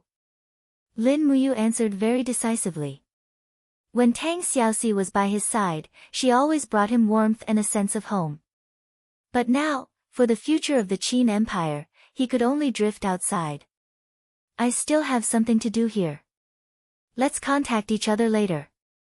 Lin Muyu suddenly thought of another way. Okay. Tang Xiaoxi nodded with a smile. Come back early. Okay, I will. Summoning back his telekinesis, Lin Muyu took a deep breath. Nearly 20% of his divine power had been consumed. Sure enough, using telekinesis to communicate with him really consumed a lot of divine power. One could imagine how much divine power the 7 luminaries Demon Emperor had consumed when he sent down the oracle to communicate with him from the heaven. The road of cultivation was endless, and no one knew where the end was. Taking out a 5th-grade demon spirit stone from the Qiankuan bag, Lin Muyu gently exerted strength in his palm. Suddenly, the demon spirit stone spun rapidly in his palm, disintegrating inch by inch. Soon, it had turned into energy particles. He absorbed them one by one, and in less than 2 hours, he had completely refined them. The divine power in his ocean of qi began to fill up, and the divine power consumed by using telekinesis to communicate with him had all been recovered. His cultivation also seemed to have improved by 1 level, but it was very little. It seemed that refining the demon spirit stone too frequently could not improve his cultivation rapidly. However, now that his divine power was replenished, Lin Muyu could try again. He wanted to use his divine power to penetrate through the multiple planes walls and find his hometown, Earth. Closing his eyes, he took a deep breath. His sovereign lattice actually trembled slightly, as if it was excited about this bold attempt. Swoosh! A beam of light invisible to the naked eye pierced through the tent and shot straight into the sky, heading towards the other star regions. Lin Muyu seemed to have transformed into a bolt of lightning. His surroundings were filled with 4-dimensional areas. He frowned. The direction of Earth was so far away, but he knew it was there. That was the home that he had been longing for. PFFF, PFFF, PFFF, the body formed by telekinesis kept penetrating through the plane's walls, creating loud bangs. It was unknown how many layers of planes he had penetrated. Finally, the view in front of him became clear. Lin Muyu felt his body continuously falling, and below him was a dense fog. It's not fog. It's the atmosphere. However, Lin Muyu had no idea who he was looking for, and he had no idea where he would land on Earth. What if he landed in France? After all, he didn't understand French. Forget it, I'll just try my luck. I'll just find the person with the strongest aura on this planet. He frowned, and under the guidance of the Force, his body directly fell to a certain place on Earth. He penetrated through the atmosphere and pushed away the clouds. Below him was a dazzling city, and it was a very prosperous city. Lin Muyu couldn't tell where this city was until he was about 500 meters away from the ground. From afar, he saw the words on the building, Hangzhou Sofitel Westlake Hotel. This is Hangzhou. Lin Muyu almost burst into tears. This is China, my hometown. Following the aura, he landed in a villa not far away. Lin Muyu took a closer look. That's right. In the garden of a villa, there were many dim lights. Under the grape trellis, a young man was reading a book with a frown on his face. There was also red wine and a few gaming magazines on the table beside him. Could it be this person? With a whoosh, Lin Muyu landed and condensed his body with his telekinesis so that the other party could see a mighty divine power descending from the sky. A golden pillar of light rose into the sky, surrounded by holy light and lines of golden ancient characters. This entrance was extremely cool. Huh? The young man sitting under the rattan trellis frowned. Very quickly, he raised his hand and pulled out the sharp sword on the sword rack beside him. He shouted in a low voice, "Who's there?" His movement technique was quite impressive. With a single stride, he was already close to 10 meters away. The power in his arms was injected into the long sword, causing it to burn bright red. Moreover, a formless domain aura spread out. How astonishing! Lin Muyu frowned. She didn't expect people on Earth to have such cultivation. This guy was at least at the second level of the Saint Realm. The flame on the blade was clearly a variant of the king's fighting flame. Unfortunately, there was no independent system of cultivation on Earth. Back then, God Emperor Fuxi seemed to only impart culture and not martial arts. Otherwise, there would probably be more disputes. In the golden light, Lin Muyu stepped out. His face was full of a friendly smile. "Hello, what's your name? I want to ask you for a favor." "Is that possible?" The long sword in the other party's hand was still trembling. Streams of power were ready to be released. He stared at Lin Muyu and said, "My name is Li Xiaoyao." "Who are you? Where are you from?" Lin Muyu smiled. "Li Xiaoyao? Isn't this the name of brother Xiaoyao in the legend of Sword and Fairy?" "Ha, interesting. Oh, I want to ask for your help." "Who are you? Why should I help you?" Li Xiaoyao seemed to realize that if he used a sword, he definitely wouldn't be a match for the stranger in front of him. He raised his hand and pulled out a gun from his thigh. The black muzzle was pointed at the other party. "You are a police officer? You actually have a gun?" Lin Muyu frowned. "If you are a police officer, it will be even easier. I am not some alien. I am also a Chinese." "Nonsense." Li Xiaoyao raised his eyebrows. "Chinese basically don't know how to fly. Furthermore, the special characteristics of your power don't belong here at all. Who are you? What are you trying to do? Speak, or I will shoot." "This is a nano bullet. It has strong penetrative power. You better think it over. As the captain of the Hangzhou Special Operations Team, I order you to put down your weapon." Lin Muyu was about to cry. She raised her hand and sheathed the Ice Origin sword. She spread her hands and said, "You see, I am also a Chinese. My home is in Shanghai. My father is called Lin Shun. My brother is called Lin Yan. I am called..." "Wait." Li Xiaoyao was stunned. He interrupted Lin Muyu's words. He lightly rolled the gun and put it back into the gun holster beside his thigh. He said, "Your father is called Lin Shun. So you are the Lin Ji who has been missing for several years. The god of war Lin Muyu in the conquest game." "Yes, that is me." "Brother, do you know me?" Lin Muyu was wild with joy. "Yes." Li Xiaoyao nodded lightly. "After you left, I dominated the virtual world." As he said that, Li Xiaoyao frowned and said, 2 years ago, the artificials caused panic in Shanghai, Hangzhou, Beijing, and other cities. Since you have such great ability, why didn't you come out?" Lin Muyu complained bitterly, "It's not that I don't want to help. It's just that I am not in this dimension." "Not in this dimension? What do you mean?" Li Xiaoyao asked. "How do I explain it? Actually, I went to another world." "You died?" Li Xiaoyao was shocked. Lin Muyu was about to faint. "Not really. Brother, don't talk about these useless things. Help me get some information about the theory and structure of the steam engine." I urgently need it.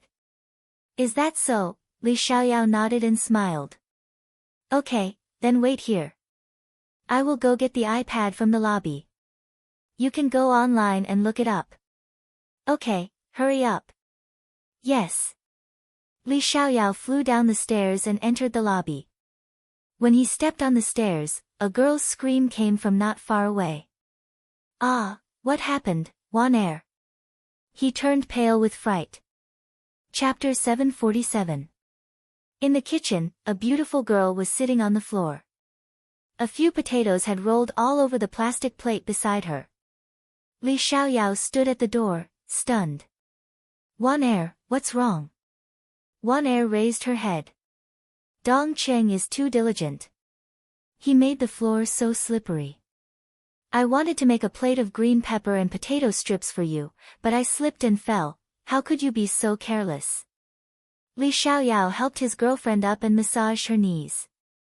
You could have just ordered takeout. Why did you have to do it yourself?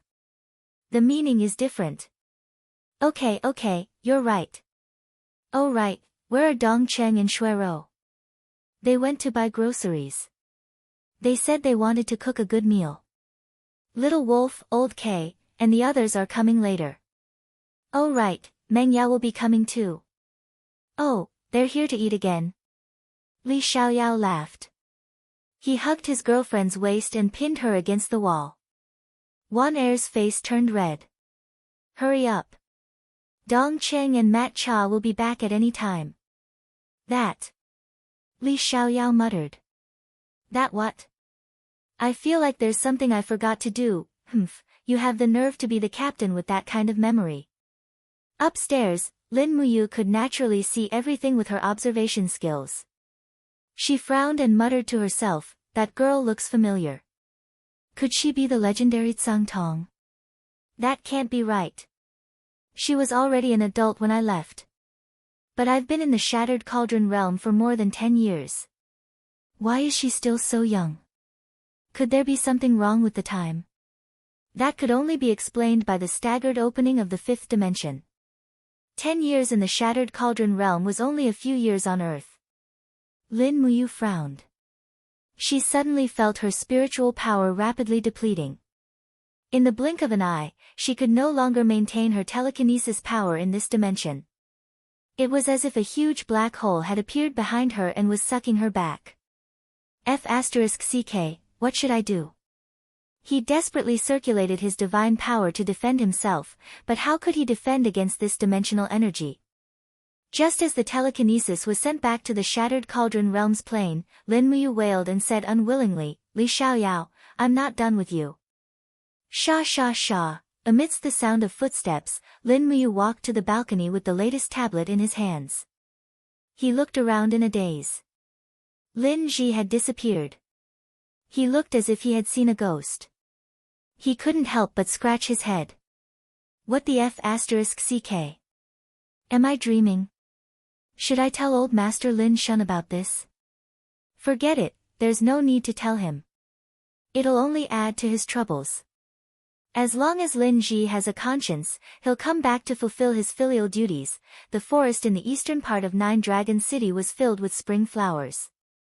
When the morning light shone on the forest, the rabbits came out to look for food. The air was filled with the sound of birds flapping their wings. It was as if the forest had suddenly come alive from the silence of the night. Lu Bai had woken up early and was making breakfast. Naturally, the main ingredient was wolf-falcon meat. As a young miss, Si Kongyao should have been watching from the side and waiting to eat. However, it seemed that after she decided to join this adventurer team, she became a lot more diligent.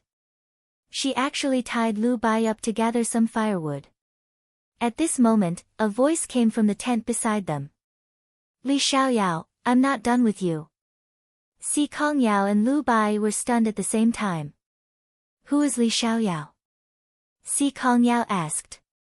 I don't know, but it must be a man. Young hero's taste is getting weirder and weirder. That's right, I can even dream of a man in my dreams.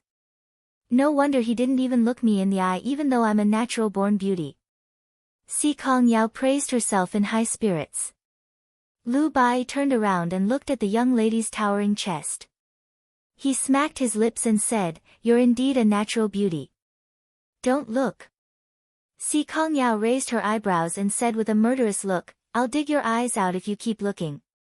You're a natural beauty and you can't even look at me. Is there any justice in this world?" Lu Bai complained in a low voice. Si Kongyao smiled faintly. "You can't even beat me. How dare you look at my chest?" Lu Bai was speechless.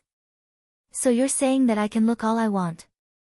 Lin Muyu opened the tent's door and said with a smile. Si Kongyao also smiled. "You should just look at Li Xiaoyao's chest." "Si Kongyao, I'm going to kill you." In the early morning, the forest was filled with laughter and cheers. The vigilance between them seemed to have lessened as they got along. Just as Lin Muyu and the others were eating breakfast, thunder suddenly rumbled in the sky. A ray of light shone into the forest and condensed into Xiao's figure. This was her teleportation. Fairy Xiao. Lin Muyu hurriedly stood up and bowed respectfully. You. Xiao's gaze was filled with blame as she said, "You're too rash. You actually dared to traverse over 3,000 planes to search for the direction of Earth with such a tender godhead. Are you tired of living?" If it were someone else, their sea of vital energy would have exploded in the Plain Power Valley and lost all their cultivation. Lin Muyu naturally knew that she was too rash last night. At this moment, there was not much divine power left in her body, not even 20%. She was about to become a weak chicken. Thus, she humbly accepted the lesson and said, "I won't dare to do it again." At the side, Si Kongyao's mouth was wide open. Naturally, she knew that this woman in front of her was very powerful. She knelt on the ground and said, "Si Kongyao, greets the God Emperor Goddess, Miss Sikong, please rise. Although I haven't seen you before, I've heard of you. You're indeed a natural beauty." Xiao was very good with words. Si Kongyao was secretly happy. "Thank you for your praise, Goddess. Alright, I have to continue cultivating. I'll take my leave first." Xiao frowned and looked at Lin Muyu. "Be careful in the future. If you encounter something you don't understand, just call me or the Demon Emperor's name. Do you understand?" "Yes, I understand. Go back quickly. Maintaining telekinesis consumes too much divine power. At least you know what's good for you. I'm leaving." With a swoosh, a rainbow light flew past.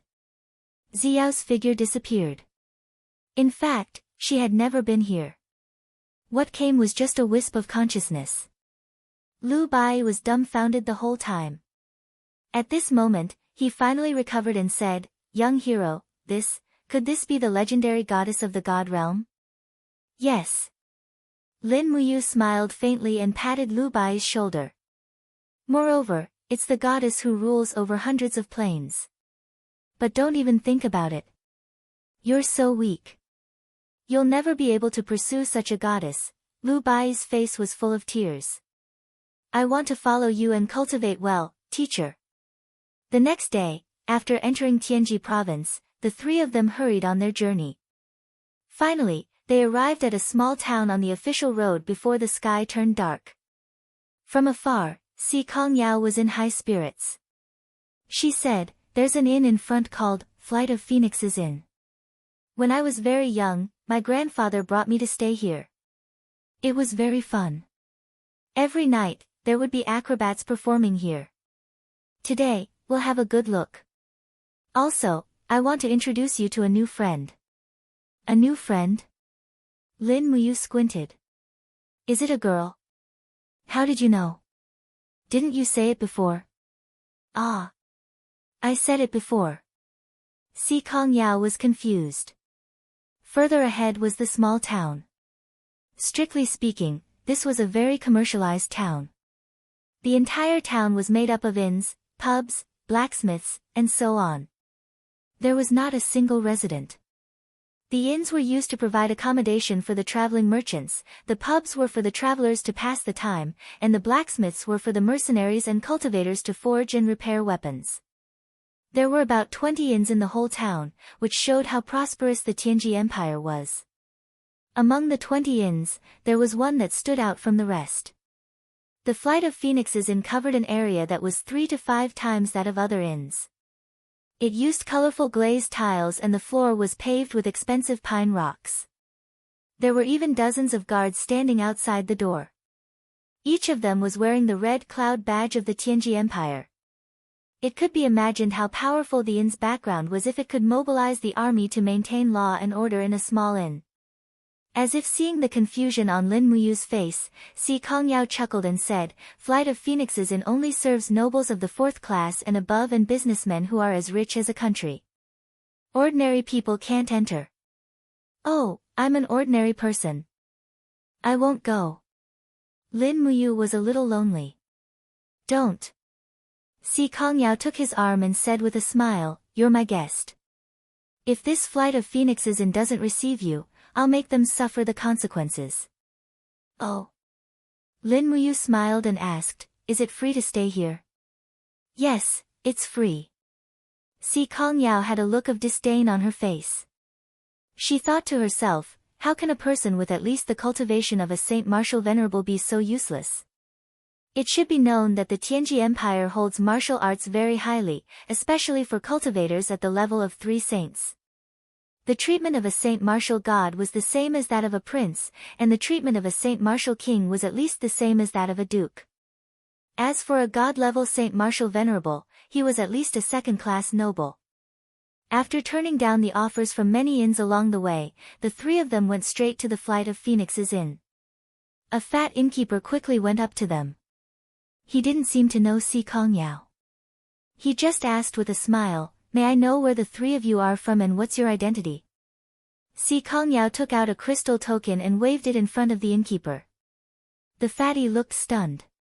It's the crystal token of the Tianji sect." "Oh my god, you must be Lady Si Kongyao of the Tianji sect.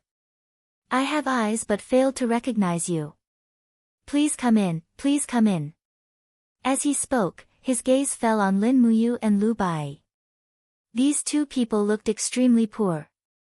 He asked, "Lady, these 2 are?" "They're my friends." "Do they have the right to stay here?" Si Kongyao asked calmly. Yes, yes," the fatty nodded repeatedly. "Please come in, please come in." "Humph." Lu Bai glared at him. "Damn it, I feel like I've made a name for myself today." After entering the inn's lobby, a few maids came up to them and handed them handkerchiefs to relieve fatigue with smiles on their faces. Si Kongyao looked around and asked, "Is the young mistress of the Shang family here?" "The young mistress of the Shang family?" The fatty was stunned. He smiled and said, "You mean, the granddaughter of the Imperial General Zhang Cheng, Miss Shang Qian?" "That's right. She's here, she's waiting for you in the lobby. Lead the way." "Yes." Chapter 748. The granddaughter of the Empire's sacred martial god, Zhang Cheng. Lin Muyu was dumbfounded. "How long has it been since I came to the Tianji Empire? I've already seen so many amazing people." Si Kongyao is the granddaughter of Si Kongming, the strongest expert in the celestial pole continent. Shang Qian is the granddaughter of Zhang Cheng, one of the sacred martial gods.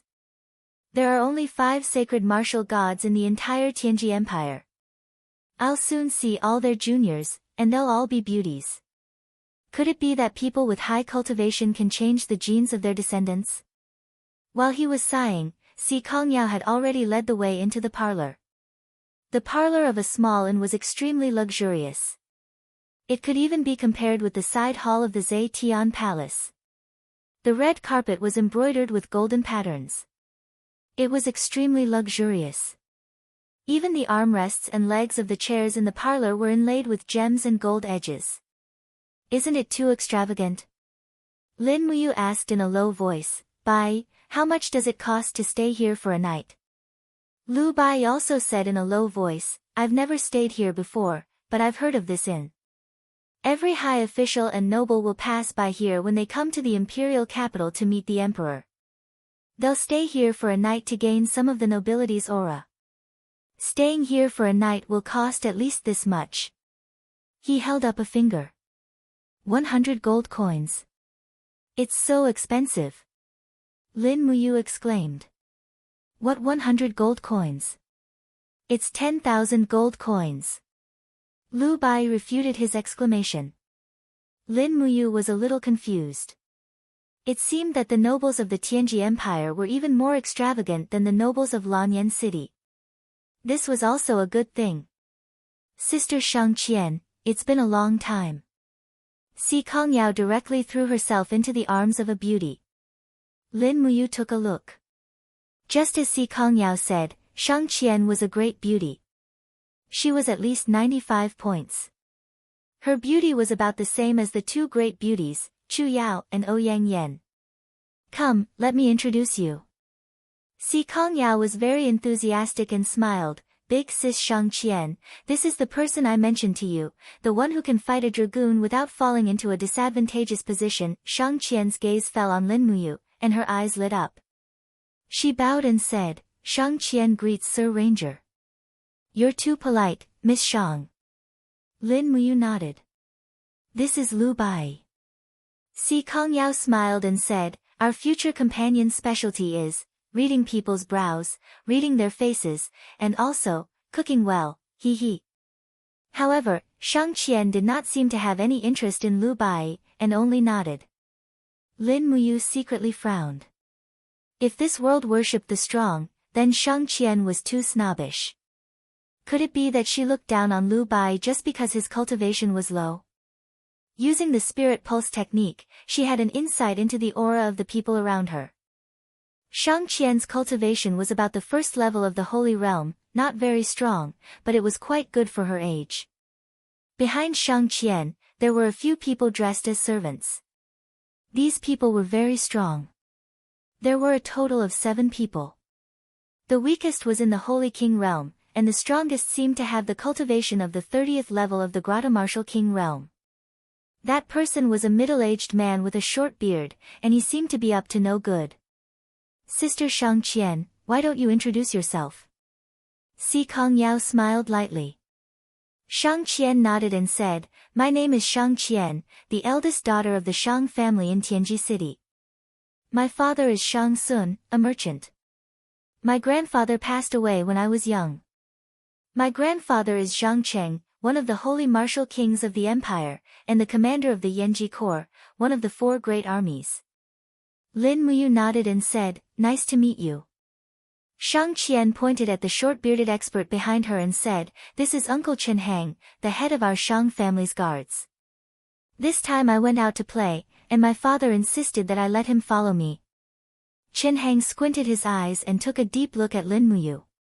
He said, I heard that this young hero can fight with a dragon knight. You are really not simple. I'm honored to meet you. You flatter me, I was just lucky. Lin Muyu secretly scolded Si Kongyao for having a big mouth. How could she say such things? She was simply looking for trouble for herself. Shang Qian seemed to have seen through Lin Muyu's thoughts. She smiled and said, although I was born in the Shang family, and it's a prestigious family in the imperial city, don't worry, young hero. We will keep your matters a secret. Don't worry. Thank you, Mississippi. Lin Muyu felt a little complicated in her heart. This woman was not simple. She was much more shrewd than the innocent and cute Si Kongyao. Shang Qian continued, where do you want to travel to, young hero? Our Miss Sikong is determined to travel with you. It won't be good if I don't follow. Otherwise, if Grandpa Sikong Ming blames me, I won't be able to bear the consequences. Si Kongyao pouted her small mouth and said, I don't have, you're still talking. Lin Muyu was a little embarrassed and said, I'll go to Tianji City first and see what the imperial city is like. Then, I'll go to the Celestial Empire, and then to the Blackstone Empire to experience the majesty of the 3 great empires. Oh. Shang Qian smiled and said, the Celestial Pole continent is vast. I'm afraid it won't take 3 to 5 months to travel such a long distance. It doesn't matter. I have plenty of time. All right. Shang Qian held Si Kongyao's hand and said with a smile, just in time. We can go back to the imperial city and enjoy the delicacies of Tianji city, right, Yao? Si Kongyao was delighted and said, yes, that's right.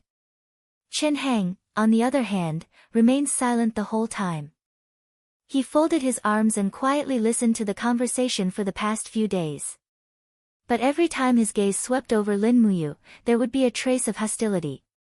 Obviously, this head of the guards had probably regarded Lin Muyu as an imaginary enemy. At this moment, a servant came in from outside the guest hall and said to Shang Qian respectfully, Miss Shang, there's a young master outside asking to see you. Young master? Who is it? He claims to be the second son of the assistant minister of the Ministry of Rights. I won't see him. Shang Qian frowned and said, we'll rest for the night and set off for Tianji city tomorrow. I won't see anyone. Yes, miss. Let's go. Shang Qian smiled again and said, let's go to the side hall for dinner. You must be tired from the journey. All right. Si Kongyao nodded happily. Following behind Shang Qian, Lin Muyu asked Si Kongyao in a low voice, Miss, what's the matter with the second son of the assistant minister of the Ministry of Rights? Si Kongyao stuck out her tongue and said with a smile, Sister Shang Qian is already of marriageable age, so, many descendants of the prestigious families in the empire want to become the son-in-law of the Shang family. Moreover, old General Zhang Qing dotes on Sister Shang Qian very much. She's practically the apple of both the Zhang family and the Shang family's eyes. Whoever can become Sister Shang Qian's husband will instantly become a famous person in the Tianji Empire. I see. So, are you interested in pursuing her? Sister Shang Qian is not only beautiful, but also has a gentle personality. Marrying her would be the blessing of 8 lifetimes. As for me. Lin Muyu smiled but didn't say anything. At this time, Shang Qian seemed to have heard it as well. She turned around and glared at Si Kongyao, saying, Little girl, how did you learn to be a matchmaker at such a young age? You don't have to care about my matters, understand? I understand. Si Kongyao took a few quick steps forward and held Shang Qian's hand. She said with a smile, but young hero is really a good person. He's very strong and easygoing. Look, he's also super handsome. Shang Qian blushed, don't mention it, we don't even know his name. It's okay, it's not important. Just call him young hero. Lin Muyu, the banquet was extremely luxurious. There was almost none of the dishes on the table that Lin Muyu could name. There were all kinds of dishes that could fly in the sky, swim in the water, and run on the ground. Lu Bai had only heard of these dishes, so he ate them heartily. He didn't look like a VIP at all. Fortunately, Si Kongyao and Shang Qian didn't seem to care. Only Chen Hang and the others looked at Lu Bai with disdain as he ate. Lin Muyu also ate a lot, but she tried her best to maintain the proper bearing. In fact, she wished she could buy some for supper. It was already late at night when they finished the banquet, so they went back to their rooms to rest. The next morning, they woke up early and continued their journey to Tianji city, the capital of this huge empire. When Lin Muyu and Lu Bai went out, they were instantly stunned. There was a gathering of carriages and horses outside the entrance of the inn. There were nobles dressed in brocade clothes standing there. Their faces were full of respect and every one of them was extremely attentive. Miss Shang, please sit in my carriage. This carriage has been perfumed. I guarantee there won't be any foul smell. Miss Shang, my carriage is gilded. Miss Shang Qian, my carriage has been waiting for you for a long time. I am well versed in poems and songs. I can learn from you along the way. Miss Shang Qian, please sit in my carriage. I have a good character and can last long enough. Also, I'm huge. Shang Qian frowned, but she couldn't chase this group of people away openly. After all, these people were nobles' children. Many of their fathers were high-ranking officials in the capital. She couldn't afford to offend them. Si Kongyao smiled faintly. She led the warhorse over and said, Sister, let's ride a horse. Do you still remember the days when we galloped on horseback? Shang Qian smiled cheerfully, okay. After raising the horsewhip and shouting, Shang Qian and Si Kongyao left. Lin Muyu and Lu Bai were like two bodyguards. One followed closely, followed by Chen Hang and the other Shang family's bodyguards. The group of nobles who had prepared the carriage were dumbfounded. They said with hatred, "Who is that man following Miss Shang? He must have eaten the guts of a leopard." Tens of thousands of horses galloped. Just like that, countless nobles' children followed Miss Shang Qian on the official road. Shang Qian rarely went out. Once she had such an opportunity, she wouldn't miss it. As for Si Kongyao, although she was a beauty, she was too unruly and willful. The number of followers she had beaten up was equivalent to an army. Who would dare to touch her tiger butt? Lin Muyu, who was galloping, was bewildered. Why didn't everyone pursue Si Kongyao but Shang Qian? If it was her, she would choose Si Kongyao. She was lively, cute, pure, and could be ruthless when needed. Her personality was very similar to Tang Xiaoxi. She was so likable. These people from Heaven's Pole continent really couldn't understand her. Chapter 749. In Tianji City, the Tianji Imperial Palace stood majestically at the center of the capital city. On both sides of the palace were rows of commercial buildings, with smoke curling up from the chimneys. Between the largest dragonfish auction house and the army destroyer weapon shop, a rather simple and unadorned building stood there. It was like an old man who had been baptized by wind and rain for 1,000 years. Although he was old, he still possessed outstanding knowledge and extraordinary abilities. This building was known as the Battle Hall. Such battle halls could be seen everywhere in the Heavenly Pole continent. This battle hall in Tianji City was also the headquarters of the entire continent's battle halls. It was the cradle that nurtured genius experts. Countless cultivators were sparring with each other in the training field. Behind the battle hall was a very quiet pavilion with a green stone wall blocking its connection with the outside world. It was as if it was isolated from the world. Normally, no one would come here, and it was the best place for cultivation in the Tianji Empire. Here lived a highly respected old man, Si Kongming, the sect leader of the Tianji sect, the strongest expert in the entire celestial pole continent. There were Buddhist shrines floating on the surface of the water between the pavilions. An old man sat cross-legged on the surface of the water, but there was an icy lotus flower condensed beneath him. It was extremely mysterious. If one looked carefully, they would discover that there was an invisible force rippling on the surface of the water around the old man. It was like a cool breeze, warm, but concealed a hidden sharpness. Swish! In the air, a shadow swept across the water surface like a water bird treading on the water. When it was about 10 meters away from the old man, it stopped and stepped on the water surface without causing any ripples. Then, it knelt down on both knees and said respectfully, "Your Honor, there is news of young mistress." Oh! Si Kongming opened his eyes, which were full of vigor. He smiled and said, "That child Yao has been out for so many days. I have sensed her aura. She should be coming to Tianji City. Your Honor is wise." "Oh right." The martial artist frowned and said, "Young mistress came back with Shang Qian from the Shang family. There are also two unfamiliar men who don't look like servants. One of them has a high cultivation, at least a Saint Martial Venerable. However, there is no record of this person in the Saint Register of the Battle Hall." "I understand." Si Kongming seemed to have already seen through everything. He smiled and said, "Let her be. Yao should make some new friends. Moreover, this person's aura doesn't have any hostility.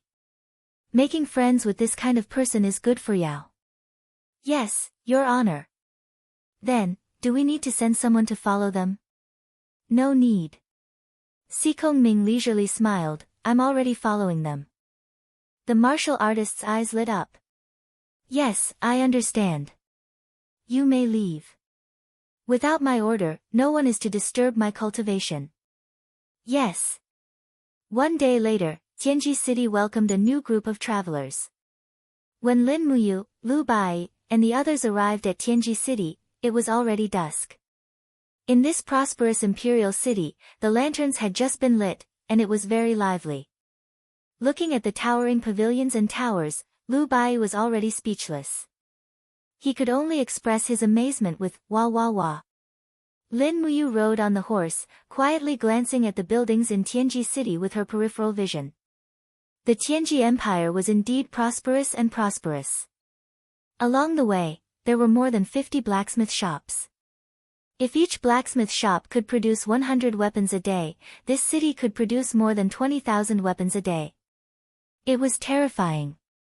Such a smelting ability was not inferior to that of Lanyan City. On the other side, Shang Qian looked at Lin Muyu intentionally or unintentionally. She was thinking silently in her heart.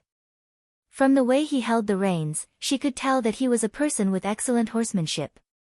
Even from the strength he used to whip the horse and the way he turned, she could tell that he was a person who had honed his horsemanship through hundreds of battles.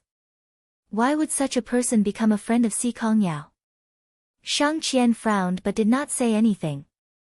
Later that night, they arranged for Lin Muyu and Lu Bai to stay in the best post house in Tianji City. Then, Shang Qian and Si Kongyao planned to go home to report that they were safe.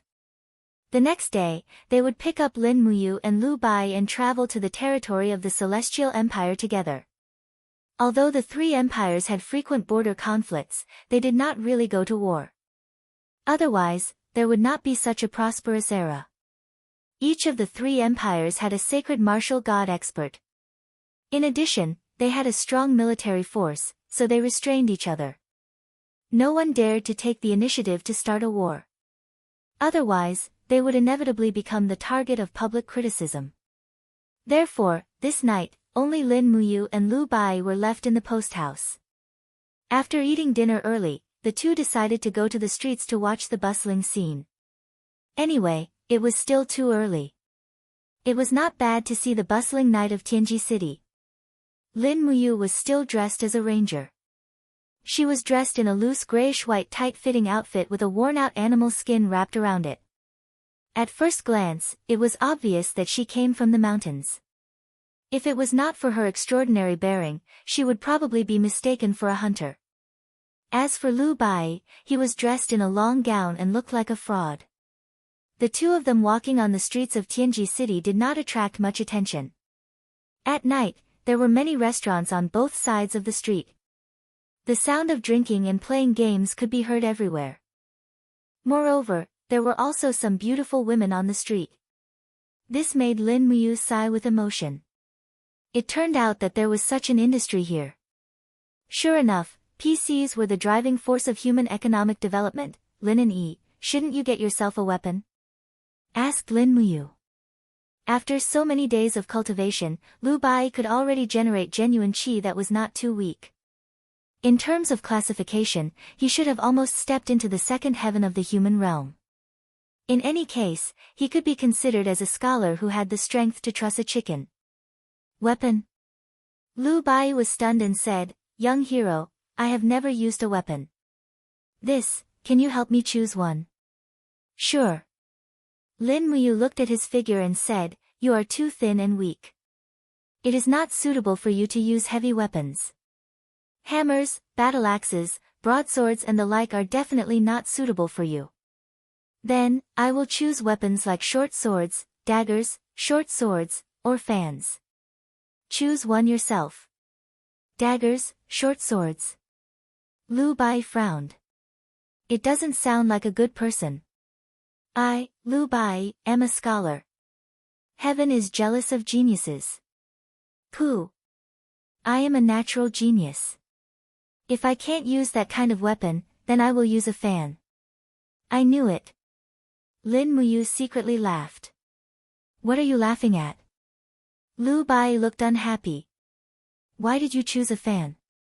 Because of dexterity. Lu Bai chuckled. Moreover, he has an elegant demeanor and is extraordinarily handsome. Who knows, he might even be able to get himself a wife. Oh, your life goal is to get a wife? Yes.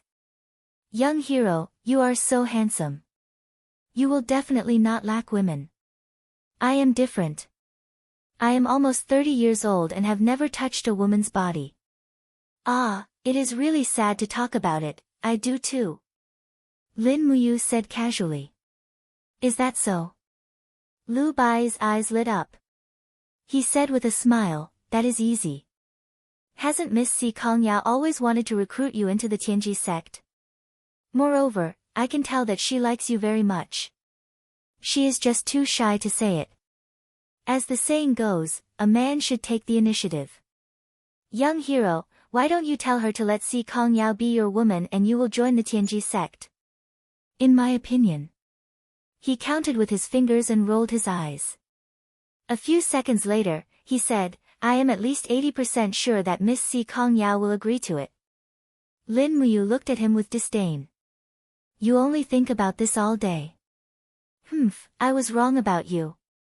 Moreover, I don't want to die.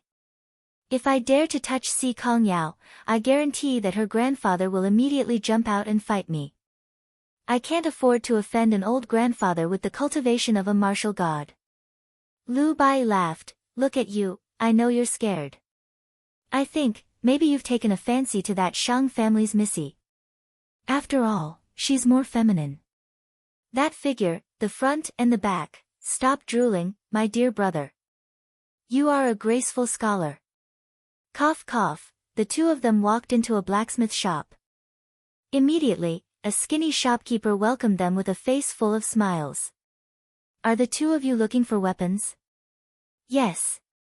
Lin Muyu nodded. My friend wants to buy an iron fan. Shopkeeper, do you have it in your shop? Yes, yes, yes. This way please. They came to a row of exquisite weapon racks. There were many fans on them. The price and material were marked on the side.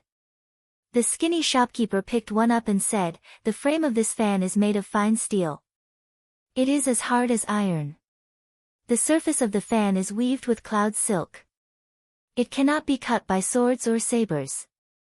It was forged by the capital's famous blacksmith, Gongye Mao. The price is 5,000 gold coins. Wow, 5,000 gold coins. So expensive. Lu Bai was dumbfounded. Lin Muyu couldn't help but laugh. This guy was too embarrassing. She said, let me take a look. He took the fan and weighed it in his hand. After injecting his divine power into the fan to test the recoil, he said, it is indeed a good fan, but the material is not good enough, and the impurities have not been purified. With such a material, it cannot withstand the king's fighting flame of a sacred warrior. Shopkeeper, am I right? The shopkeeper was startled. He narrowed his eyes. This young man in front of him was not simple. His eyes were really sharp. Yes, yes, then what about this one? He quickly picked up another fan and said, customer, look. This fan has a name. It is called the Heavenly Secrets Fan. Oh. Lin Muyu took the fan and said with a smile, in terms of material, it is not as good as the one just now. That's right. However, young hero, don't forget its name. The Heavenly Secrets Fan must have a secret inside. Saying that, the shopkeeper took back the fan and gently opened it. After pressing the mechanism at the bottom of the fan, shwa shwa shwa, several steel needles that were so thin that they couldn't be seen flew out and pierced into the stone wall. So sharp. Lu Bai was dumbstruck. This is a fan with hidden weapons. That's right. The shopkeeper was immensely proud of himself. This Heavenly Secrets fan can not only defend against enemies in battle, but it can also kill people invisibly. However, if it is not a mortal enemy, it is better not to use hidden weapons. And, we will take this fan. How much is it? Not expensive. 1,500 gold coins.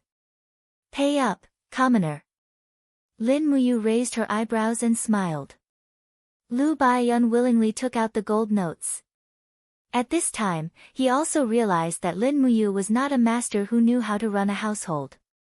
Just at this time, a cold voice suddenly came from behind, oh, so it is you too. truly wearing out iron shoes in fruitless search, only to find it by chance. Chapter 750. Behind her was a young man in a golden brocade robe with a bright jade hanging from his waist. His hair was tied up and he wore a pure white jade crown. At first glance, one could tell that he was a person of noble status. Moreover, there were even a few armored guards behind him.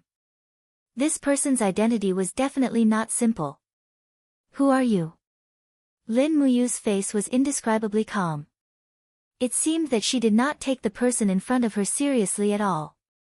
Boy, you are the person who accompanied Miss Shang Qian during the day and talked and laughed with her, aren't you? Yes. Then it's easy. The young man in the brocade robe showed a hint of a hideous smile. Miss Shang Qian's identity is so noble. How can she allow a lowly person like you to accompany her? If you know what's good for you, stay away from her. You don't deserve it. Who are you? Lin Muyu was a little impatient. You don't even know my young master. How dare you stay in Tianji City? A sharp-mouthed and ape-like guard sneered. My name is Shi Tianming. I am the son of the Minister of War, Shi Ran. Do you know now? Lin Muyu couldn't help but laugh, but it's not that I want to follow Shang Qian. It's Shang Qian who wants to accompany me. Young Master Shi Tianming, forgive me for not being able to comply. With my temperament, I can't drive a lady away from you. I'm afraid I'll have to disappoint you. Shi Tianming's eyes became cold. Really? So, you insist on accompanying Miss Shang Qian? Yes, I'm accompanying her. What can you do? Lin Muyu was amenable to coaxing but not coercion. I don't know, if a person with broken legs can still accompany Shang Qian. Shi Tianming's face was full of cruelty. Someone, close the door of the weapon shop and break both of this boy's legs. The shopkeeper was scared silly. Young Master Shi Tianming, please be merciful. This lowly one is running a small business and cannot afford to be smashed by you. Young Master, please be merciful. This lowly one is begging you, go away. Shi Tianming opened his palm and blasted the shopkeeper away. It could be seen that he still had some cultivation, probably at the second heaven of the Saint Realm. After all, he came from a rich family and had an endless supply of demon spirit stones, which was enough to cultivate a mediocre person into a Saint Realm expert. However, compared to the other experts of the younger generation in Tianji City, Shi Tianming was probably just a second-rate expert. The door was slammed shut. Lu Bai took a few steps back and sat in his chair, ready to watch the show. He knew Lin Muyu's strength very well. He knew that these children of officials couldn't do anything to her. Even the Dragon Knights weren't her match, let alone a good-for-nothing like Shi Tianming. Dang dang dang. Four guards pulled out their steel blades and rushed over with cold eyes. Furthermore, there were 2 guards on each side, forming a circle. This is an infantry combat formation. Lin Muyu couldn't help but be stunned. These 4 people didn't say a word. At a glance, she could tell that they were not ordinary people. They should be professional soldiers. The tactics they used must be the 4 major armies of the Tianji Empire. Swoosh! 4 sharp lights tore through the air. The shopkeeper was so scared that he hurriedly retreated to the corner of the weapon store. Several shop assistants were also so scared that their faces turned pale. They all knew Shi Tianming's name, one of the young thugs of the capital. Maybe someone would die here today. But what they didn't expect was that Lin Muyu's movements were very agile. Although the 4 soldiers' attacks were very fast, it seemed to be slow in Lin Muyu's eyes. This was the gap between their cultivation. After avoiding the 4 blades calmly, Lin Muyu raised her hand and punched a soldier on the left. Huh! He was slightly stunned, but he responded quickly. He crossed his body to block Lin Muyu's fist, while the other 2 people on the 2 sides chopped down with their blades. Their attacks were clean and neat, like 2 beams of strong light attacking in a ladder. Lin Muyu also felt a faint chill behind her. The 4th person's attack was the most fatal. The blade chopped down from a high position and took his life. Lin Muyu felt a chill in her heart. The four people's joint attack was so tacit that it could be said to be flawless. If the soldiers of the Qin Empire were to block it, perhaps, even some seasoned soldiers in the Longdan army camp who had been through hundreds of battles would also die under this attack. But he was not. Young master, be careful. Lu Bai's heart was in his throat. Dang! With a slight twist of his fist, a burst of power directly broke the opponent's steel saber. In an instant, nearly 90% of the fist's power was retracted. With a peng sound, the soldier was sent flying as if he had hit a rubber ball. With a spin of his body, some flames appeared in his palm and swept across. The scorching airflow blew away the other three soldiers.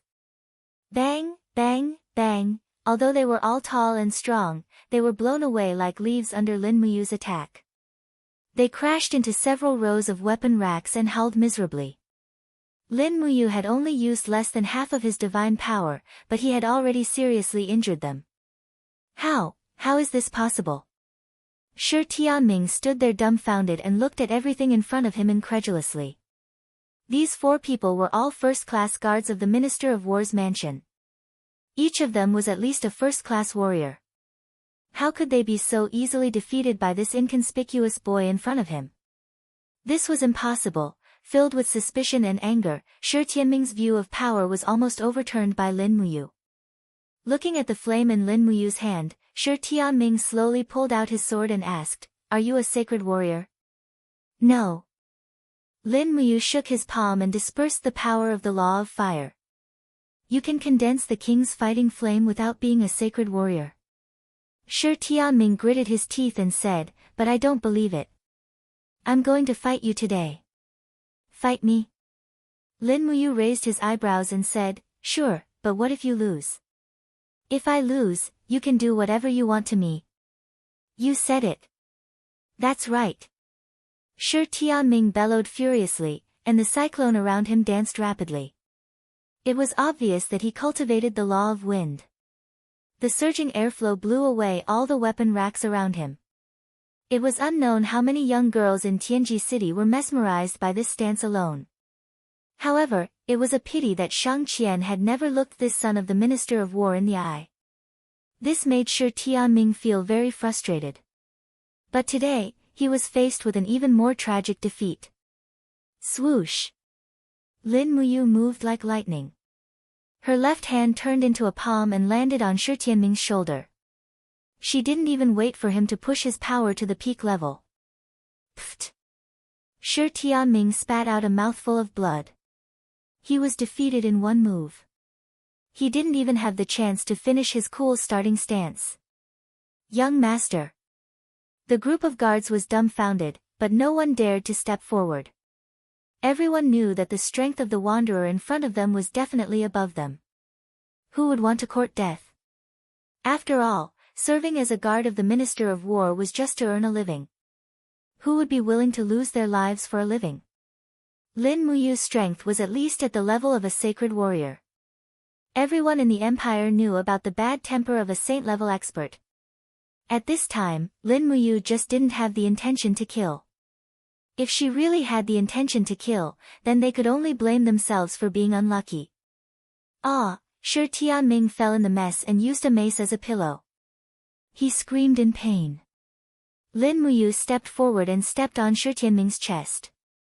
She approached him and said with a faint smile, "You just said that you lost and I can do whatever I want to you, right?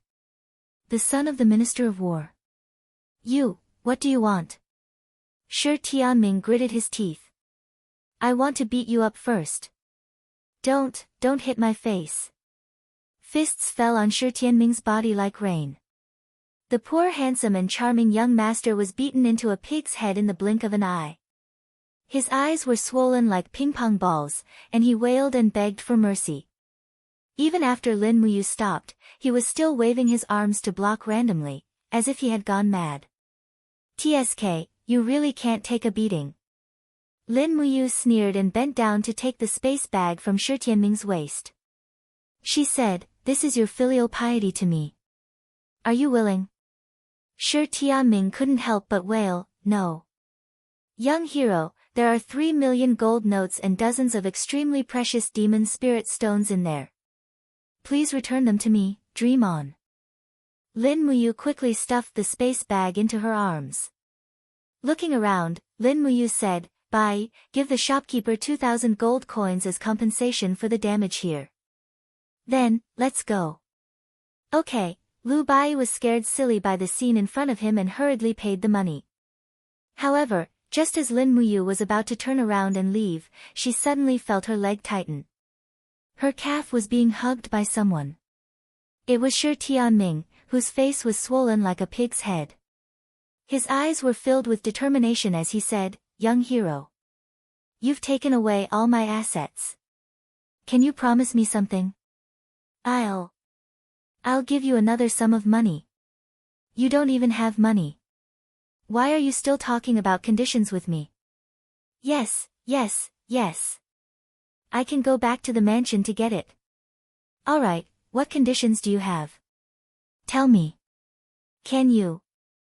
Shi Tianming's swollen face actually turned a little red. He said, "Can you bring me along?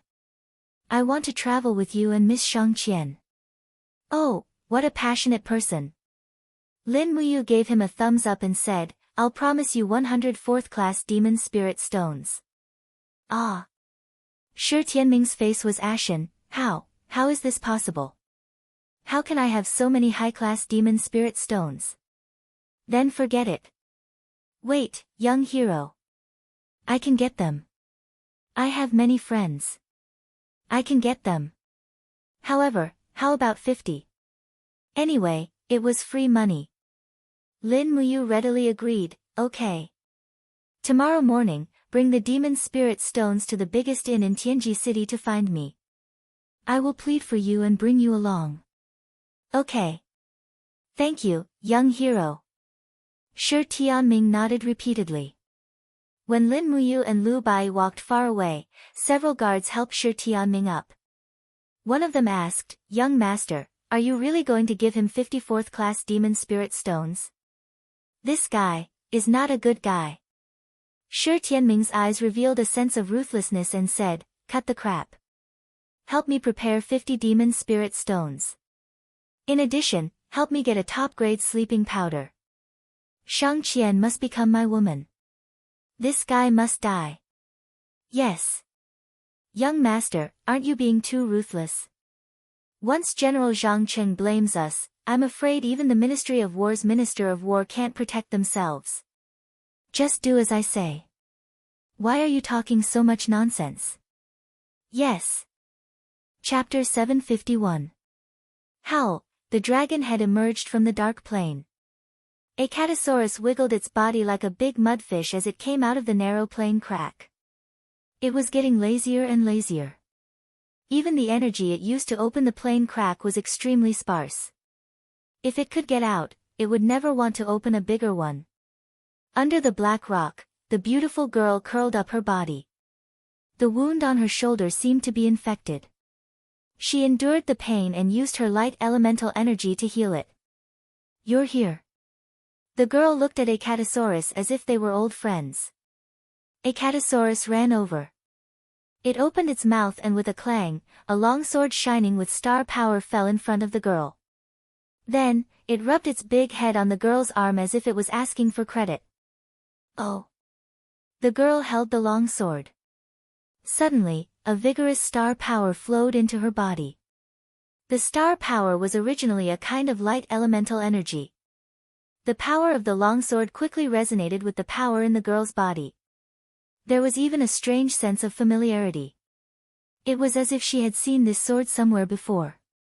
This sword could also evoke some memory fragments from the deepest part of her Ihai. She let go of the long sword and let it fall to the ground. She hugged her head in pain and moaned. She couldn't remember at all. That memory was very painful for her. Howl, Acatosaurus blinked its big eyes and quietly watched over her. After a while, the girl held the longsword again. She exerted force in her arm, and a celestial dragon crystal appeared around the longsword. She smiled and said, "This is a good sword. Is this, for me?" Acatosaurus nodded repeatedly and wagged its tail happily. Thank you. The girl smiled and said, it's a pity that the banished land is barren. I don't have anything delicious to entertain you. Howl. Acatosaurus wasn't angry. Instead, it opened the alternate plane crack and came out with a prey in its mouth. It was a wild boar. The girl was overjoyed. A wild boar was such a delicious thing. In the banished land, perhaps even the king didn't enjoy it like this. She immediately cut off a large piece of boar meat, washed it, and cooked it. Acatosaurus wagged its tail and guarded the side like a big dog. The meat in the iron pot slowly began to boil, and the aroma of the meat permeated the air. The girl didn't stay idle. She cut Eric's cloak with her astral sword, turning it into an exquisite cloak that was level with her buttocks. She draped the cloak over her back, and it seemed to be able to withstand the cold. The nights in the banished land were too cold. She carefully put away the remaining cloak fabric. In the banished land, this material was like a treasure that could cause hunters to kill each other and fight over it. Finally, the meat soup was ready. The girl scooped a bowl and put it aside. She called out to Acatosaurus, "You want to eat too?" Acatosaurus usually ate raw meat. Now that there was a big bowl of fragrant cooked meat in front of it, it naturally wouldn't let it go. It immediately shook its head and ate heartily. The girl also scooped a bowl of meat and ate it in small bites. She looked at Acatosaurus as she ate, and a trace of helplessness flashed in her eyes. Don't come here anymore. Eric is dead, and there will be a new king to avenge him and snatch his territory. I'm no longer safe here. That's it. Do you understand? Acatosaurus swallowed the meat while wagging its long tail, which flickered on the rock wall. It didn't seem to understand what she was saying. The girl sighed, "Fine. If you really want to die here with me, then let's die together. However, it won't be that easy for the king to kill me." Her beautiful eyes, which were like the moon, revealed a trace of killing intent. A trace of killing intent that didn't match her appearance and temperament at all. Hiss, hiss, the rice river in early spring was filled with the fragrance of the river water, and the spring rain kept on falling. The empire's largest vast sea dock stood here. It was also a dock directly managed by the empire's Ministry of Works. Over half of the empire's navy's warships were produced here. It was said that the vast sea dock had the empire's top shipbuilders and design masters. The horses' hooves stepped on the muddy ground as they walked on the square of the dock. Feng Jixing wore a golden duke's cloak, and the aura around him was dense, isolating him from the spring rain. Zhang Wei, Qin Xiaoli, Luo Yu, and the other generals behind him didn't have such cultivation. All of them were drenched. Your Highness, Prince Xin. The person who wore robes and armor was none other than one of the empire's 5 marquises, the navy's commander, Beilitsang. After so many years, Beilitsang seemed to have aged even more. Right now, he could be said to be a veteran general. He said with great respect, "It's very difficult to build a ship. We've tried many methods, but we're still unable to solve the problem of the ship's sturdiness and bearing capacity." Feng Jixing said, "Have you asked Xiling about these problems?" "I have. Lord Qin has drawn up new blueprints for us, but our craftsmen aren't able to understand them. I'm afraid we'll have to ask Lord Qin to personally make a trip back to Lanyan City." "Got it." Feng Jixing turned and said, "Qin Xiaoli, personally lead 1,000 men and head to the heaven-connecting province. Xie Xiling, return to the imperial capital. Tell him directly that this is my order." "Yes, Your Highness." Qin Xiaoli nodded. Feng Jixing looked at the many ship prototypes in the canopy in the distance and said, "Marquis Canghai, the powerful enemies won't wait until we've made all the preparations before they take action. They might kill their way through the Eastern Sea at any moment and step into the Empire's territory. Please supervise the work strictly and there mustn't be any carelessness. This batch of warships will determine the Empire's future. Do you understand?" "Yes, Your Highness." Beilitsang cupped his fists. He hesitated for a moment, wanting to say something but holding himself back. What's the matter now? Beilitsang said, it's still a matter of funds. The shipbuilding fees allocated by the National Treasury to the Shanghai shipyard have been embezzled. When it comes to me, it's not even half of what was promised. They even dare to embezzle this kind of money? Feng Jixing raised his eyebrows and asked, who is it? Beilitsang let out a bitter laugh. Corruption has been prevalent for a long time. Your Highness, Prince Xian, should also know who it is. From the Ministry of Revenue to the Provincial Treasury, how many officials haven't been tainted with this amount of golden ling coins? But if your Highness were to deal with them, I'm afraid no one will gather this amount of gold to build warships in the Empire. A bunch of scoundrels. Feng Jixing punched the air furiously, and the wind from his fist exploded in the air along with the drizzle. It was very loud. He gritted his teeth and said, Wei Chou is still leading the Longdan army camp to fight the devil race at the heaven-connecting gorge. Yu has personally gone to the celestial pole continent to scout out the situation. Duke Wei and King Qin are already in such a state. To think that these imperial capital officials still dare to take Lanyan City's Jingxian coins. They're simply asking for death. Luo Yu, what do you think we should do? Luo Yu cupped his hands. We can't tolerate these vermin, but we can't deal with all of them either. Then, we can only make a show of force. Your Highness, we can arrest the most corrupt and lowly official among these officials and behead them. I don't believe that these corrupt officials will continue to be so presumptuous. Good idea. Feng Jixing smiled. Let's do it this way. I'll leave it to you to handle. Yes, I'll look for Xiao Han of the Fire Sparrow Division to help with this. Go. Feng Jixing took out a token and said, take my token of trust and go together. Whoever dares to obstruct you will be killed on the spot. Luo Yu was delighted. Yes, Your Highness. Zhang Wei smiled faintly and said, General Feng is swift and decisive. It's admirable. Admirable, my foot. Feng Jixing looked at him indifferently. You've never been one to flatter people normally. Now that you're saying such nice things, you must have secretly gone to drink. Your Highness is wise. Zhang Wei cupped his fists. I promise I won't dare to do it again. Feng Jixing raised his eyebrows. According to the Empire's military order, your head would have been removed long ago. If not for your ability to command the troops, As he said this, Feng Jixing urged his horse forward and patted Zhang Wei's shoulder. He said meaningfully, Zhang Wei, be careful. Our future enemies are much stronger than us. Even people like you and Princess Xi are nervous. The future of the Empire rests on the shoulders of us soldiers. Drink less and practice more of the Imperial Army and Lingnan Army's battle tactics. Do you understand? Zhang Wei took a deep breath. I understand. Don't worry, Commander.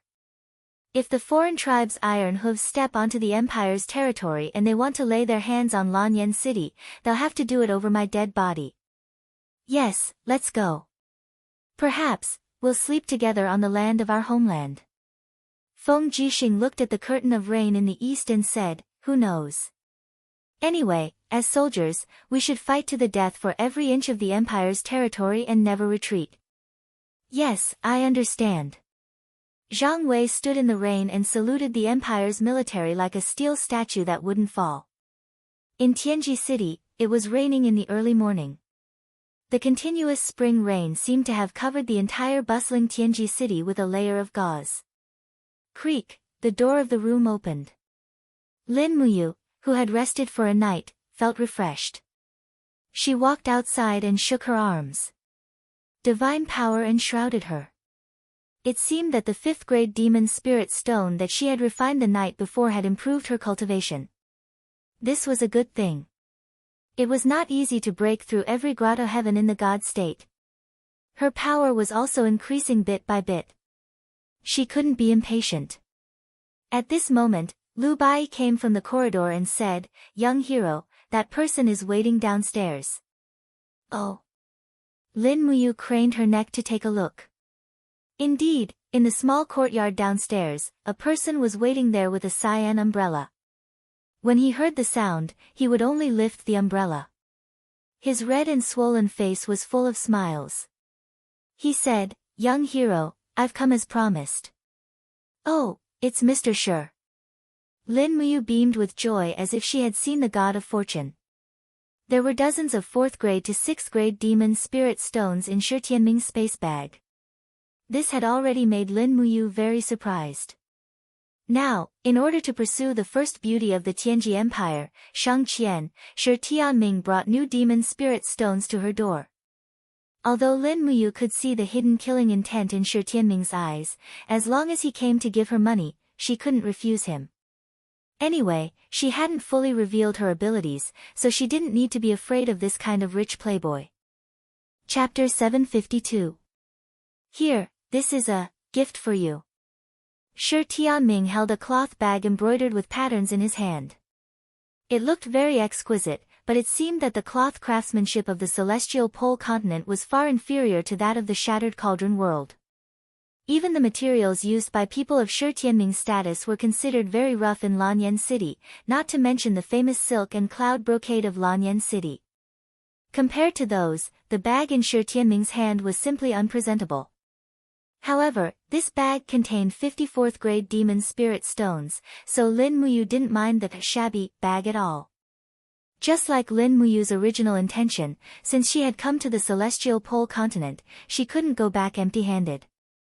At least, she had to bring a batch of demon spirit stones back to the empire to improve the cultivation of Tang Xiaoxi, Chu Yao, Ouyang Yan, Feng Jixing, Wei Chou, and the others. In this way, they might have the power to fight in the future. Lin Muyu took the bag and cleared it. She had a look of praise on her face. "Mr. Shi, you are a man of your word and you are resolute in your actions. You are indeed a disciple of a prominent family in Tianji City. I admire you." Shi Tianming was so proud of himself in front of his subordinates that he almost burst out laughing. Lin Muyu looked at the at least 30 guards behind him and said, "Are you sure you want to take so many people with you on your trip? I'm afraid Miss Shang Qian will be unhappy with such a big show." Shi Tianming was stunned. "Then, those people. Just you alone will do."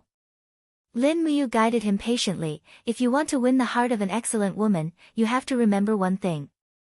For her, you have to do things that others can't do. As the son of the Minister of War, young Master Shi is willing to take risks alone for Miss Shang Qian, travel to a barren land, and disregard life and death. You see, even I feel touched when I hear such words, let alone Miss Shang Qian." Shi Tianming bit his lips and pondered for a moment before he said, "All right then, I'll go alone." "Ha, that's right." A golden light flashed in Lin Muyu's eyes. He had already seen through Shi Tianming's killing intent. This made him somewhat surprised. Doesn't Shi Tianming want to take revenge on me? Perhaps, the power of love was great. In order to obtain Shang Qian's heart, Shi Tianming might be willing to disregard the past and pursue the beauty wholeheartedly. Who knows? The ability to see through the hearts of others was called divine strategy. According to Ouyang Yan, when a god king broke through to the 40th heavenly abode, the higher his cultivation and mental state, the higher the chance of obtaining the divine strategy ability. However, this ability was too strange. It could see through the hearts of others, so people usually kept a respectful distance from gods who possessed the divine strategy ability. After all, no one wanted their hearts to be seen through. At this moment, the sound of hooves could be heard from outside the post house. Not long after, the door opened and a group of people riding on fine horses entered the courtyard. Among them, 2 were dressed in young women's attire and held umbrellas. The other 3 were only draped in straw raincoats and didn't hold umbrellas. However, one of them had already released his gang qi to resist the invasion of the rain. It was obvious that his cultivation was extraordinary. "Young hero, are you ready?" Si Kongyao put down her umbrella. Her rosy cheeks looked very cute. "Yes, we are ready." Lin Muyu was pleased, but her gaze also landed on the 3 accompanying men. One of them was Qin Hang, the head guard of Shang clan. She knew him, but she had never seen the other two young men in their 20s. She asked in shock, "These two young masters are?" "Oh, I forgot to introduce you." Si Kongyao giggled and pointed to the first young man on her right. "This is young Master Zhuang Xiaoyu, the son of great minister Zhuang Xian. He and I have known each other since young. He is a good playmate. Moreover, Xiaoyu's cultivation is very high. If he follows us, he will be able to deal with the dangers along the way. After all, we might encounter many dangers along the way." Lin Muyu nodded in greeting. Zhuang Xiaoyu squinted his eyes and examined Lin Muyu carefully. Then, he raised his head and said, "Young hero, you are the very powerful person Yao mentioned, right?" "Probably." It could be seen that Zhuang Xiaoyu was a very arrogant person. Lin Muyu could only smile awkwardly. There would probably be all sorts of troubles along the way. However, this Zhuang Xiaoyu was indeed powerful. At such a young age, he could already pulsate 29 layers of God Force waves. This was a powerhouse that was close to the level of a God King. Si Kongyao then pointed at another young man and said with a smile, "This one, and this one's reputation is even greater." "Oh." Lin Muyu listened attentively.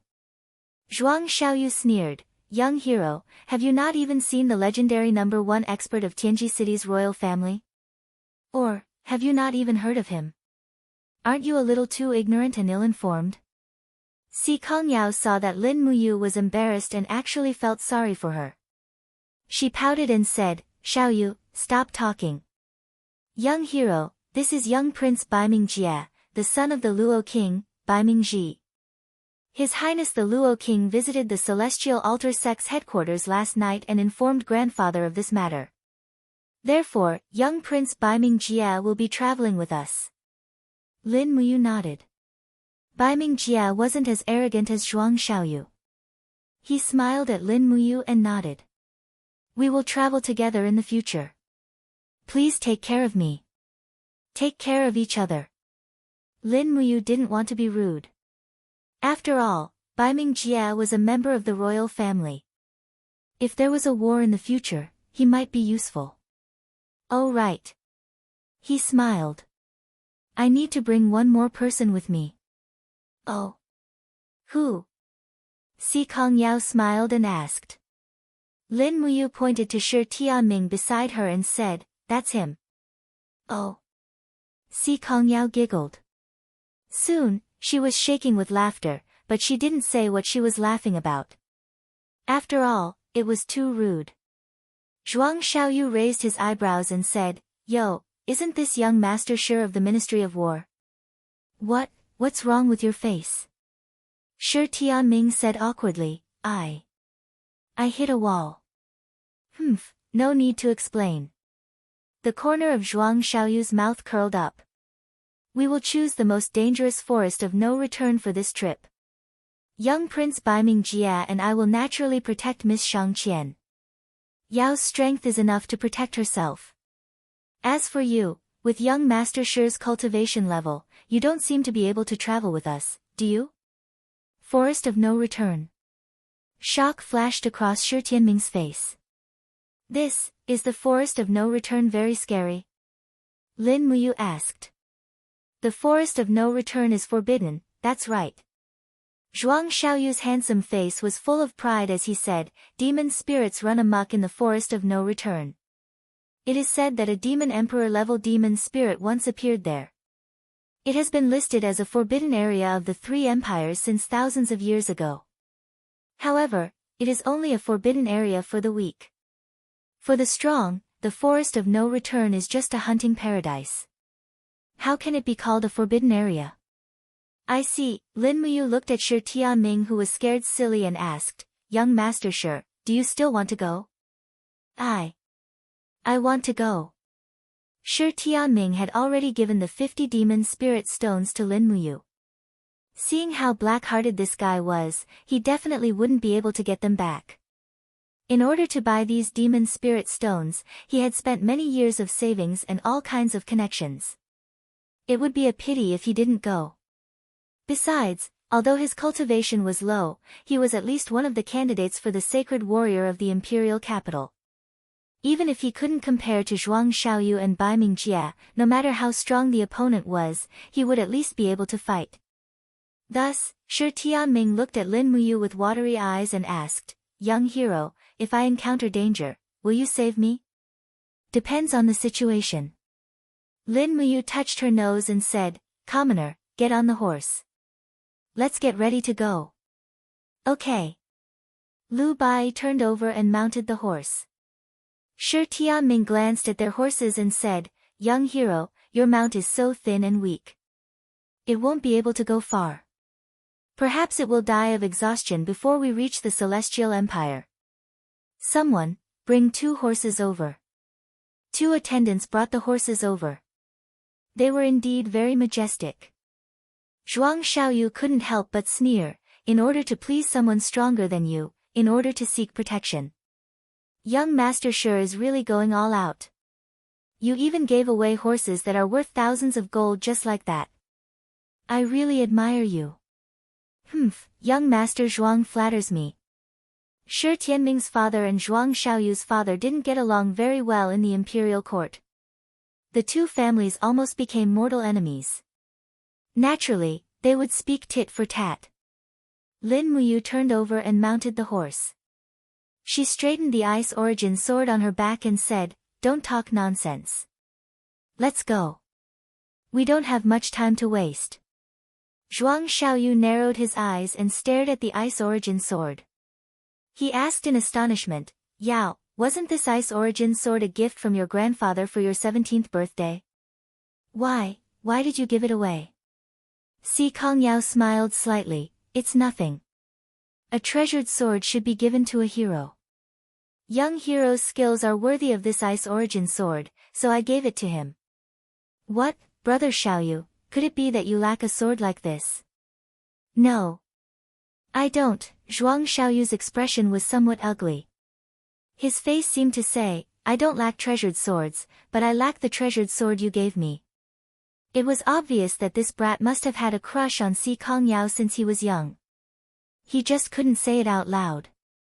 Lin Muyu carried the Ice Origin sword that Si Kongyao gave her. When she saw Zhuang Xiaoyu's face filled with jealousy and hatred, she actually felt very happy in her heart. Moreover, with Zhuang Xiaoyu's breadth of mind and strength, she was afraid that she would inevitably have a battle with him. Lin Muyu inexplicably looked forward to this battle. Zhuang Xiaoyu had stepped into the peak of the first level of the God state at such a young age. He could break through and step into the Divine King realm at any time. Moreover, he was proud and arrogant. To have a battle with such an opponent was simply a great joy in life. The horses' hooves stepped on the mud. The group embarked on a new journey. Along the way, Shang Qian was actually indescribably calm. Si Kongyao said 10,000 words, but Shang Qian only said about 10.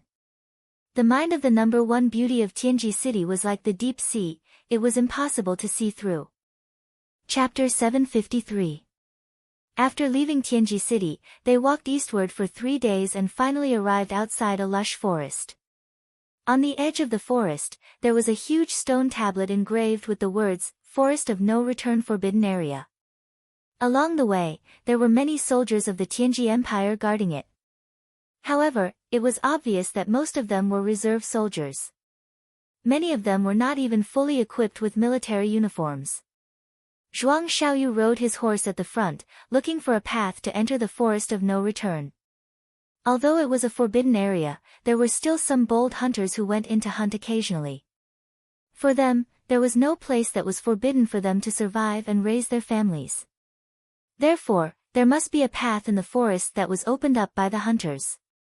The 8 of them were riding horses, so it was obvious that there must be a path to walk in the mountains. The spring rain had just ended, and the forest was green. Among the green, there were white flowers in full bloom, which was very pleasing to the eye. Si Kongyao and Shang Qian also smiled. After all, they were women. Seeing such a beautiful scenery would naturally open their hearts and make them feel happy. In the distance, more than a dozen soldiers holding spears were walking on the muddy and withered leaves. Their faces were green and yellow, and it was obvious that they lacked nutrition. The forest of no return was located in a remote area, so these soldiers must not have had any good food.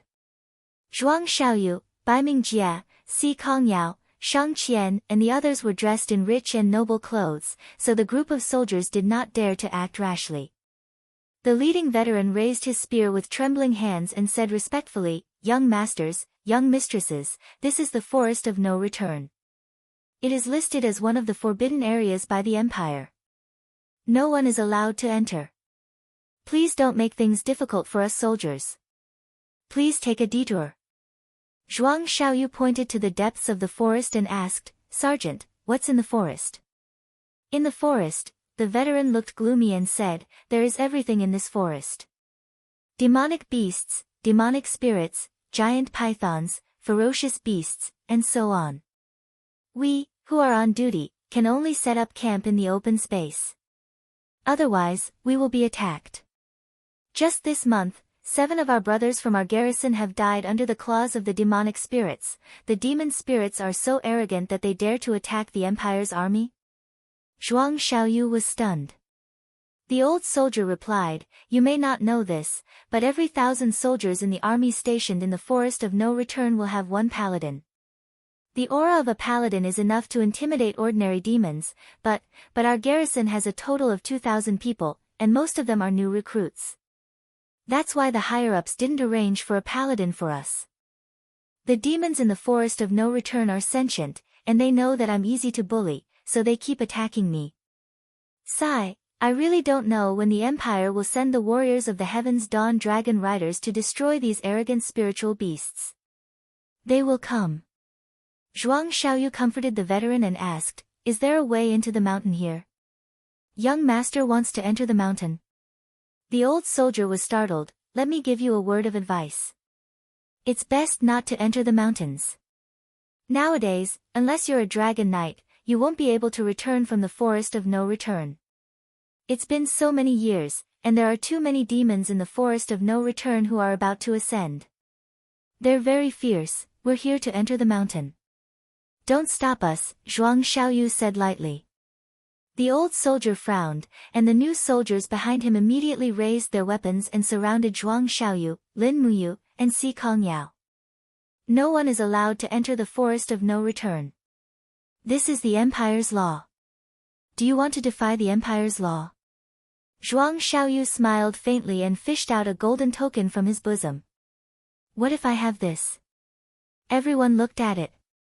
The new soldiers didn't recognize it at all, but the old soldier narrowed his eyes and looked at the words on the token. He couldn't help but tremble. He threw away his spear and knelt in the mud. "Your subordinate greets my lord." "Young master." "Young master must be the young master of the great minister, Zhuang Xiaoyu. It's good that you recognize Situ Jinling. Can we enter the mountain now?" Zhuang Xiaoyu asked proudly. The old soldier frowned and nodded. "Young master, if you want to enter the mountain, then let's go.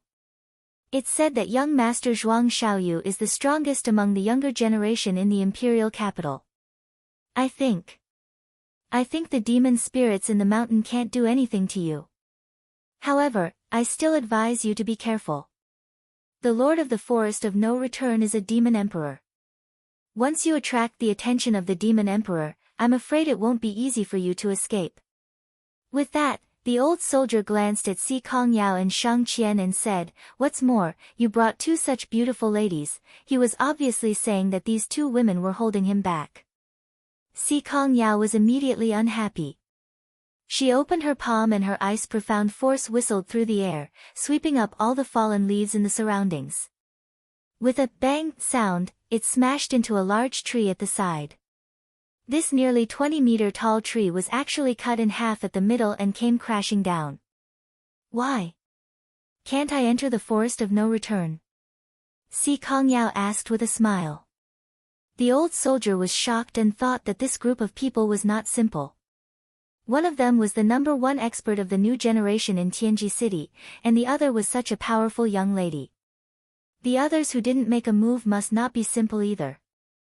Shang Qian smiled and said, "All right, Yao, don't make things difficult for them. Take out the pass of the battle temple. Si Kongyao giggled and took out a piece of paper from her pocket. She shook it and said, "Look carefully.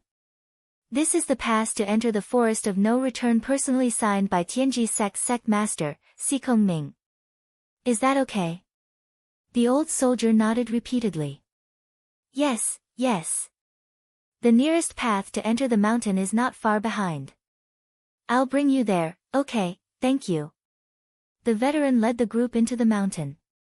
The road at the foot of the mountain was covered in mud. After being soaked in the spring rain for a few days, it had turned into a puddle of mud. Most of the garrison regiment soldiers were wearing tattered straw sandals. Many of their soles were even worn out and dripping with blood. Lin Muyu urged her horse to walk side by side with the old soldier. She asked softly, "Sergeant Commander, logically speaking, the Empire's military strength is so strong. The important task of guarding the Forest of No Return shouldn't be carried out by the new recruits.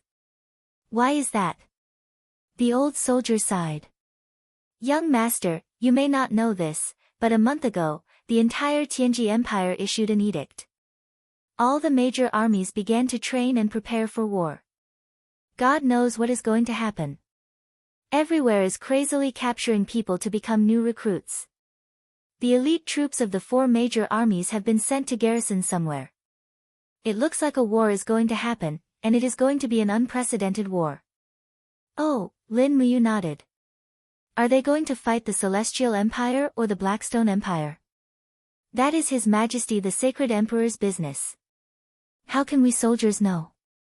We will fight whoever His Majesty wants us to fight." Zhuang Xiaoyu smiled slightly. "Young hero, why are you asking about these military matters? Logically speaking, as a ranger, shouldn't you be asking about the Tianji sect and the Dragon Riders?" Zhuang Xiaoyu was actually so vigilant. Lin Muyu smiled faintly. "I'm just curious. If these new recruits fight against the demon spirits, they are simply going to die. It is too unbelievable." "That's true." Zhuang Xiaoyu looked up at the sky and said, "But His Majesty and the Marshal must have a reason for their decision. People like us should not speculate about it." "Okay." Lin Muyu continued to remain silent. Not long after, they entered the Forest of No Return. Just like what the outside world said, the Forest of No Return was abnormally dangerous. Lin Muyu closed her eyes and let the warhorse follow Si Kongyao's horse. Her hand held the reins, but her spirit pulse technique was already fully activated. She quickly detected some of the stronger auras nearby. Less than 3 miles away, there was a stronger aura. It was at least a demon lord level demon spirit. It seems that this night will not be peaceful. Zhuang Xiaoyu glanced at Baiming Jia, smiled and said, "Young prince, half a year ago at the chrysanthemum viewing banquet, we did not have a clear winner. How about, we compete again this time?" Baiming Jia faintly smiled. "Xiaoyu, how do you want to compete?" Zhuang Xiaoyu took out an exquisite bag from his waist, shook it, and said, "This is the bag I used to store demon spirit stones. It's still empty. From now until we leave the Forest of No Return, we'll see whose bag has more demon spirit stones, and who is stronger. We'll compete based on the quality of the demon spirit stones. How about it?" "Ha, that's exactly what I was thinking." Baiming Jia readily agreed, and said, "But once a demon spirit appears, it belongs to the capable. Brother Xiaoyu should understand this logic, right?" "Of course." Zhuang Xiaoyu nodded. "If it's a demon spirit that young prince likes, I, Zhuang Xiaoyu, will not compete for it." "Good, it's a deal." At this moment, Shang Qian's pair of beautiful eyes swept over Lin Muyu and Lu Bai. She then smiled and said, "Since it's a competition, the more people, the better. I heard from Yao that this young hero's strength is above Yao's. If that's the case, why don't you participate in the competition together? The 3 of us can compete to be the strongest in our group. How about it?" Si Kongyao was a little excited. She looked at Lin Muyu, her eyes full of encouragement. Lin Muyu groaned inwardly. This Shang Qian was really not a simple woman. Shang Qian just wanted to see how capable she was. With just a few words, she was unable to reject her. Lin Muyu nodded. I'll participate then. Zhuang Xiaoyu said, Ha, that's good. A competition between 3 people is even more interesting. But, since it's a competition, shouldn't there be a prize? Yao, Miss Shang Qian, what kind of prize do you think would be the best for the winner of the competition? Si Kong Yao said, Gold. Isn't that too vulgar? Zhuang Xiaoyu smiled and denied. Then, a Demon King level Demon Spirit Stone. It's a little shabby, and it doesn't have any practical meaning. This time, it was Baiming Jia who denied it. His gaze kept wandering around Shang Qian's body. Obviously, Baiming Jia was also one of Shang Qian's pursuers. He came here because of Shang Qian. His goal was very simple. Si Kong Yao saw through his thoughts. She lightly smiled and flew up, landing behind Shang Qian. She hugged Shang Qian's waist and giggled. Little girl, what do you want to do? Shang Qian couldn't help but laugh. Si Kong Yao grabbed the elegant cloak behind Shang Qian and said, This cloak has the Empire's emblem pattern personally rusted by Big Sister Shang Qian. It's also Big Sister Shang Qian's beloved item. How about this, Big Sister Shang Qian will sacrifice herself. Whoever wins the competition, Big Sister Shang Qian's cloak will be given to that person. How about it? This idea isn't bad, right? Baiming Jia clapped his hands and smiled. That's great. Zhuang Xiaoyu was a little embarrassed. I just don't know what Miss Shang Qian thinks. Chapter 754. Shang Qian's face turned red. How can I give you my personal clothes? For the women of Tianji Empire, giving away personal clothes meant tacit acceptance of the other party's affection. This naturally had a deep meaning. Moreover, Si Kong Yao had her own little plan. She hoped that Lin Muyu could win this robe. In this way, she could matchmake Lin Muyu and Shang Qian. Then, she would be able to keep Lin Muyu in Tianji's sect. However, Lin Muyu was holding the reins with both hands and looking forward. She allowed the dew on the branches to drip on her shoulders. She was as tranquil as water, as if there was no one else around. Her handsome side profile was indescribably pleasing to the eye. Si Kong Yao almost couldn't bear to move her eyes away when she saw him. She couldn't help but question her original intention. It seemed that this man was really good. Why did she have to give him to Shang Qian? However, Lin Muyu didn't seem to be interested in her at all. Was it because she had a flat chest? Si Kong Yao lowered her head and looked at her chest. It was unfair. Why? Thinking of this, Si Kong Yao couldn't help but pout. Her heart almost collapsed at this moment. As a result, the competition agreement was made.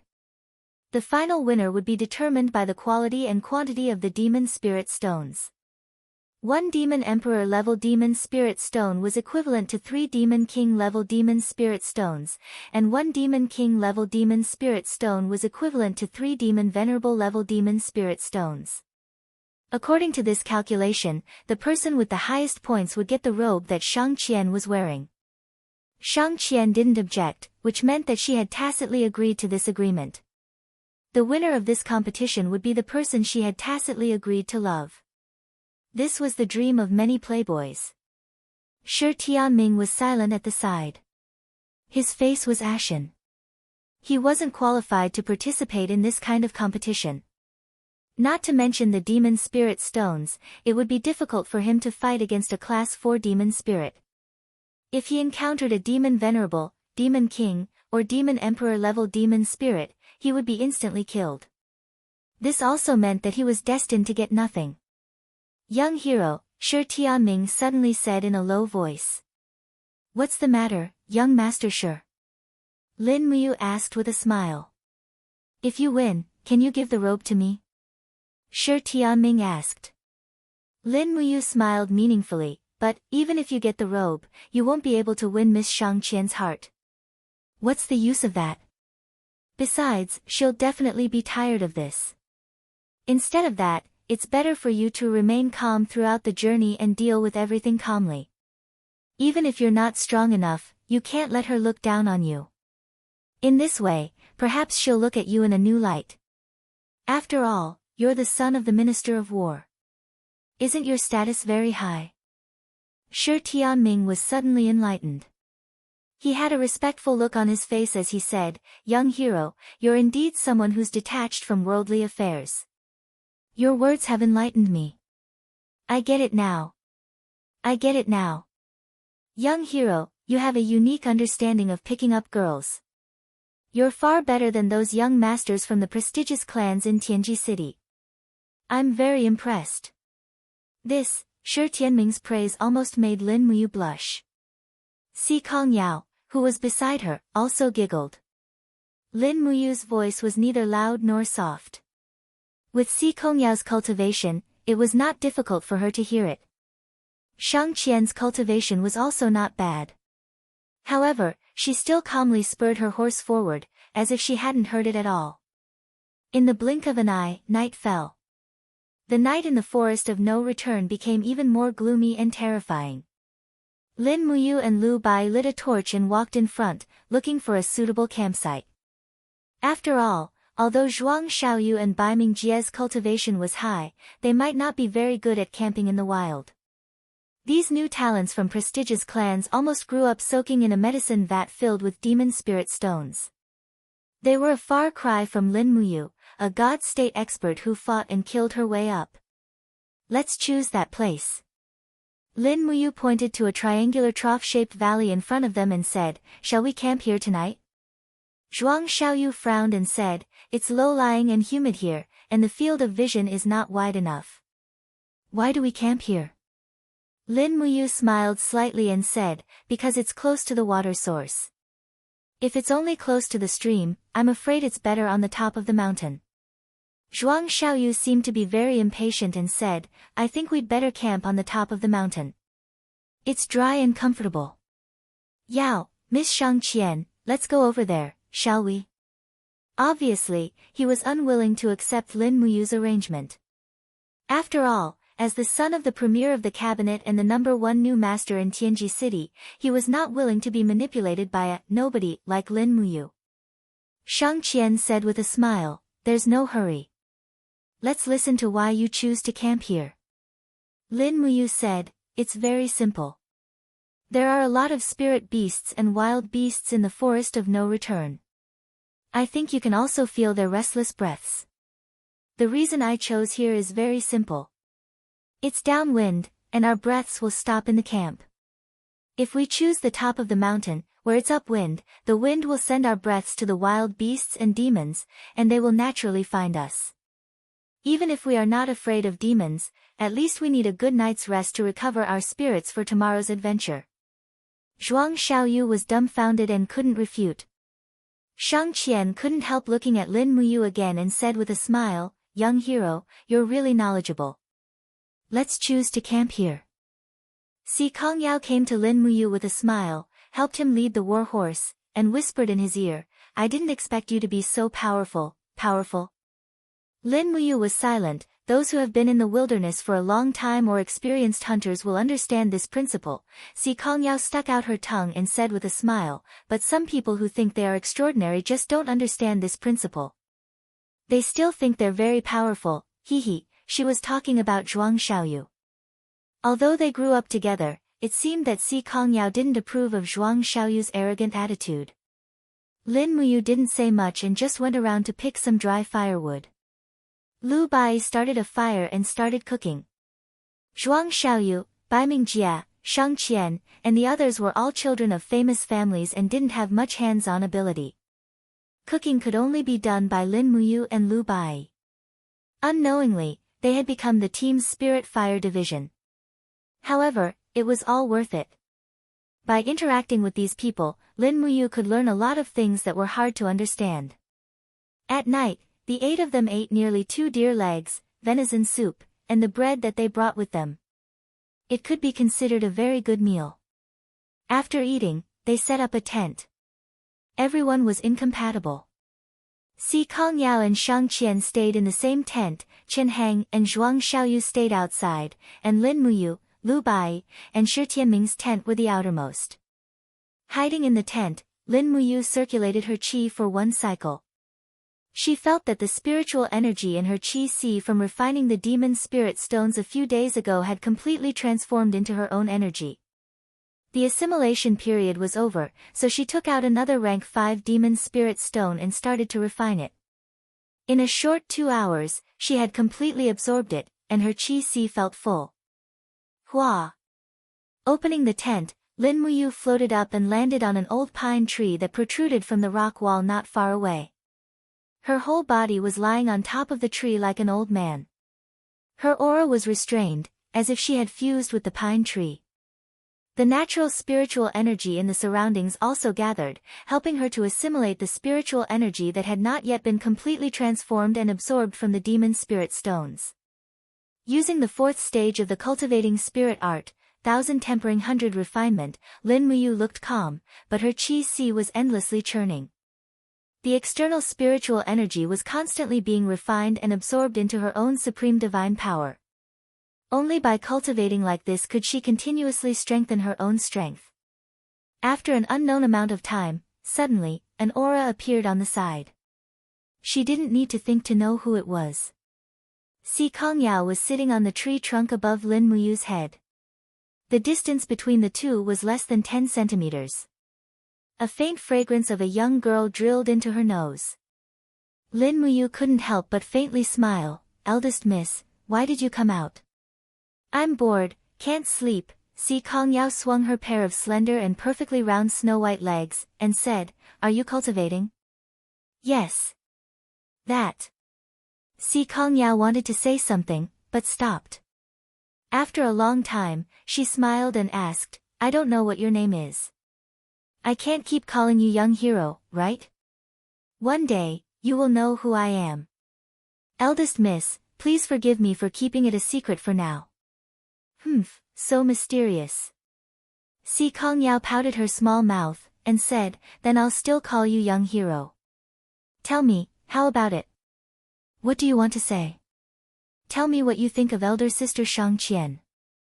"Elder sister Shang Qian is indeed as beautiful as a fairy, isn't she?" "Hee, the title of the #1 beauty in the Tianji Empire is not for nothing. What do you think? Do you like her? If you like her, I can put in a good word for you." "There's no need." Lin Muyu rested her head on her arms, and looked at the bright stars in the sky. After the rain, the sky was like a clear stream, and countless stars and gems hung upside down in the sky, making people yearn for it. He said faintly, "If we're not on the same path, why should we ask to go together?"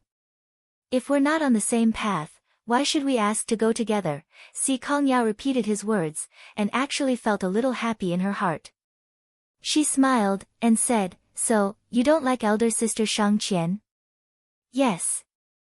This time, Lin Muyu directly admitted it. That's fine.